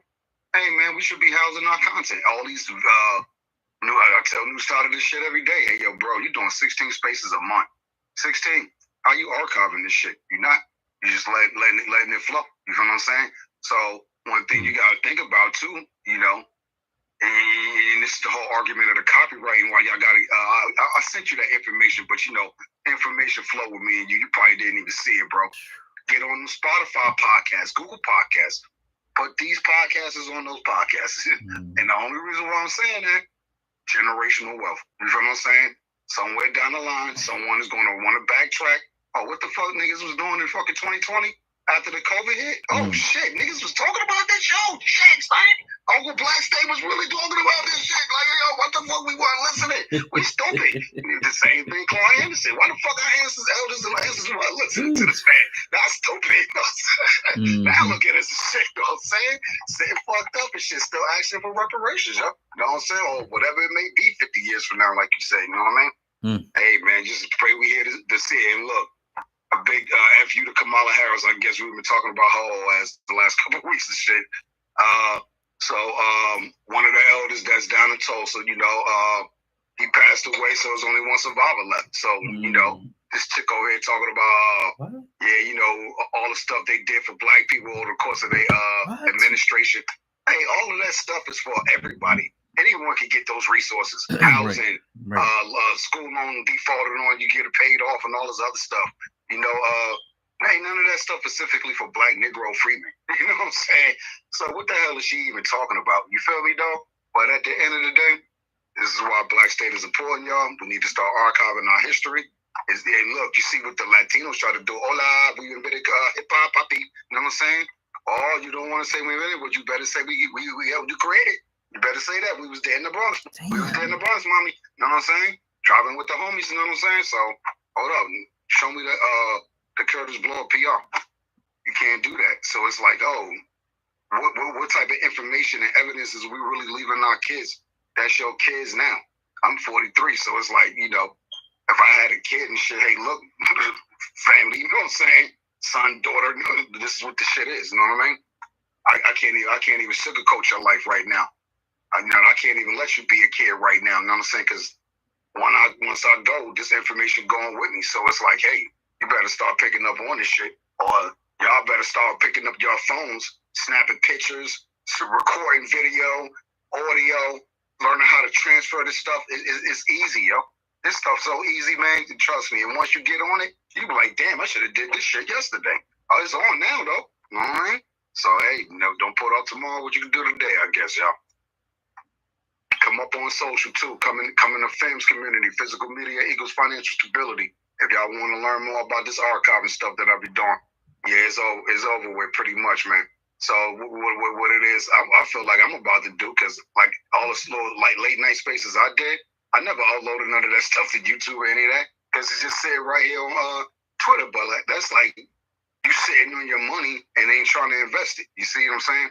Or at least put it out there in the net, so somewhere down the line you will your podcasts to your family when you gone. You know what I'm saying? Hey, you could do what you want with them words and shit. You know what I mean? So it might be someone somewhere down the line, they want to hear this lecture that we're talking about up here, and they're willing to pay your kinfolk $500,000. They pay Obama punk ass that money. You know what I'm saying? Why not give it to your kinfolk, yo? And that's the level type of shit we need to be on right now, yo. Yeah, you said one of the Tulsa, Oklahoma. So I was looking it up because I was like, damn, there was only Yeah, the guy. It was two women and a guy, right? Yeah. So I forgot his name and shit. Reggie something, I believe it was. Damn. Yeah, he passed away. I think it was October, November, just this past last year. And then he left. Yeah, I'm sorry. Go ahead. No, yeah, I was agreeing. The guy had passed away recently. In October, yeah. Van Jones Ellis, that's his name. Damn, I couldn't think of it or something like that, right? Yeah, something like that. Yeah, because when you said that, I was like, because I know we're down to 2, and I was thinking, damn, did one more pass away? Because that, it's gonna be a hurt piece when the elder woman. I mean, that's just gonna be like, you know what I'm saying? Right.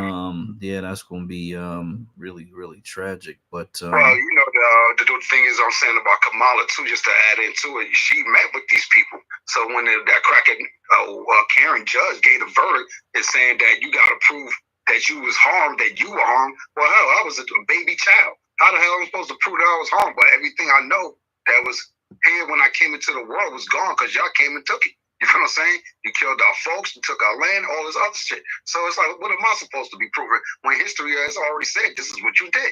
So why you ain't step in as a district attorney, attorney general, you vice president, you a black woman, all this other stuff? Why didn't you step in and say, hold up? You know what I'm saying? We taking this to Supreme Court. You know what I'm saying? If you put your high heels on, your Timbs on, son, pull up with the strap. You black, right? Call our homies out in California used to be out there. Hey, yo, pull up, son, with the dunks. You know what I'm saying? Yeah, look, I'm gonna have a federal escort from Cali, Highway 66, Route 85, 222. You know what I'm saying? Straight to DC, nigga. You know what I'm saying?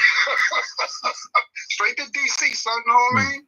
So that's why me and News Tyler had that space the other day, questioning Kamala Harris' blackness, yo. So there you go. You know what I mean? We ain't got no friends, Dr. Henry Clark. Let me see if it'll let me talk. Okay, yeah, so she definitely ain't black. I don't care what anybody says about that part, but yeah, I'm thinking about them, the small hats. If they had someone who was in that same situation, they would have worked on their behalf. They would have had hearings. They would have made sure that stayed in the news cycle, and they would have pressured, whether it was the Supreme Court, Oklahoma, whatever. They would have been working behind the scenes to get them compensated in these last moments of their life. You know what I'm saying? Like, that is very, very, very sad that the people who look like us, who get into power, don't do anything for even the most vulnerable amongst us in any way, shape, or form. But then they come around with the hip hop summit and get all these entertainers together and then try to go out and get the descendants of some of these legacy big name folks in civil rights movements. Jamal Bowman, the hip hop police. You know what I'm saying? Keep it real. Yeah, this is so disrespectful that, and the problem is if you don't understand it, you're thinking it's a good thing. That's the real problem, is that most people who just maybe watch CNN or they watch the evening news and they catch little glimpses here and there from maybe a little bit of social media, they're just thinking, man, this is the greatest. Oh my God, that's so amazing. Oh, they're doing that. Oh, that's so wonderful. And they just think these people are good people just because they got the same skin color. That's how, that's how I probably lived for much of my life, if I'm being honest about it. Never really looked deeper into who these people are. And whenever you would hear Fox News, Rush Limbaugh, all these other people talk bad about the people, you kind of always were offended, naturally offended, because they're talking bad about a black person. But at this point, and when I look back at them, I'm like, damn, these motherfuckers, they can be as racist as they want to be. You can make that claim, and that can be true too. Their motivations can be extremely racist, but most of the shit that they were talking about was factual shit. Like, it was just the truth, just point blank. It was factual information. All the shit about Obama, I mean, as much as they used to talk about that dude, most of the shit was true. So it's like, damn, you know what I'm saying? Like, even though they had that racist label. I went to war for Obama over that knacker, yo, so F him, you know what I'm saying? Yeah, as soon as I come commander in chief, I'm deporting him, yo, you know what I'm saying? Keep it real. I wouldn't have to go to war for you, all this shit is, man, you ain't did shit for it. Hey, look, because you already know how the cracking knackers do. They be wrong, they side with each other. You feel what I'm saying? So I don't give a fuck what you did. Don't go against us. You feel what I'm saying? Don't go against us. The niggas that put you in the hot seat, sir. You feel what I'm saying? Cloudburn, we put you in the hot seat 30 years. You go against us. Niggas ain't even got no 5G in South Carolina, nigga. You know what I'm saying? Marcel phone be janky gang, nigga. You know what I'm saying? Marcel District Congress, nigga. Get.com, man. Come on, man. You know what I'm saying? Subscribe to his channels, man. Start playing this shit, yo. I heard they kicked out the NAACP. They kicked out folks out the I could kick us out of the Martin Luther King Day celebration rally. That's the Kamala Harris. She was down there, yo. Come on. How is this all tied in together, yo? Sheila Jackson Lee, Jamaican descendant. Like, come on, yo. I used the head of HR 40 system. You know what I'm saying? Lord have mercy. This is for Jamaica. You know what I'm saying? Word up, man. We can go on and on with Kamala, yo. Don't lie. When I ain't going too hard. I don't want to make this a Kevin Sanders run space. Keep it real, yo. Let me see if this thing will let me shot. Oh man, my phone done froze up on me. Yes, froze. I can't get in. Can't get in. God damn it. Let's see what happens here. I might have to totally launch out of this because the phone is frozen. Hey, shout out to Marquise Brownlee. Nope, it ain't gonna let me get in. Ain't gonna let me get in. Oh, there we go. All right, let's see what happened here.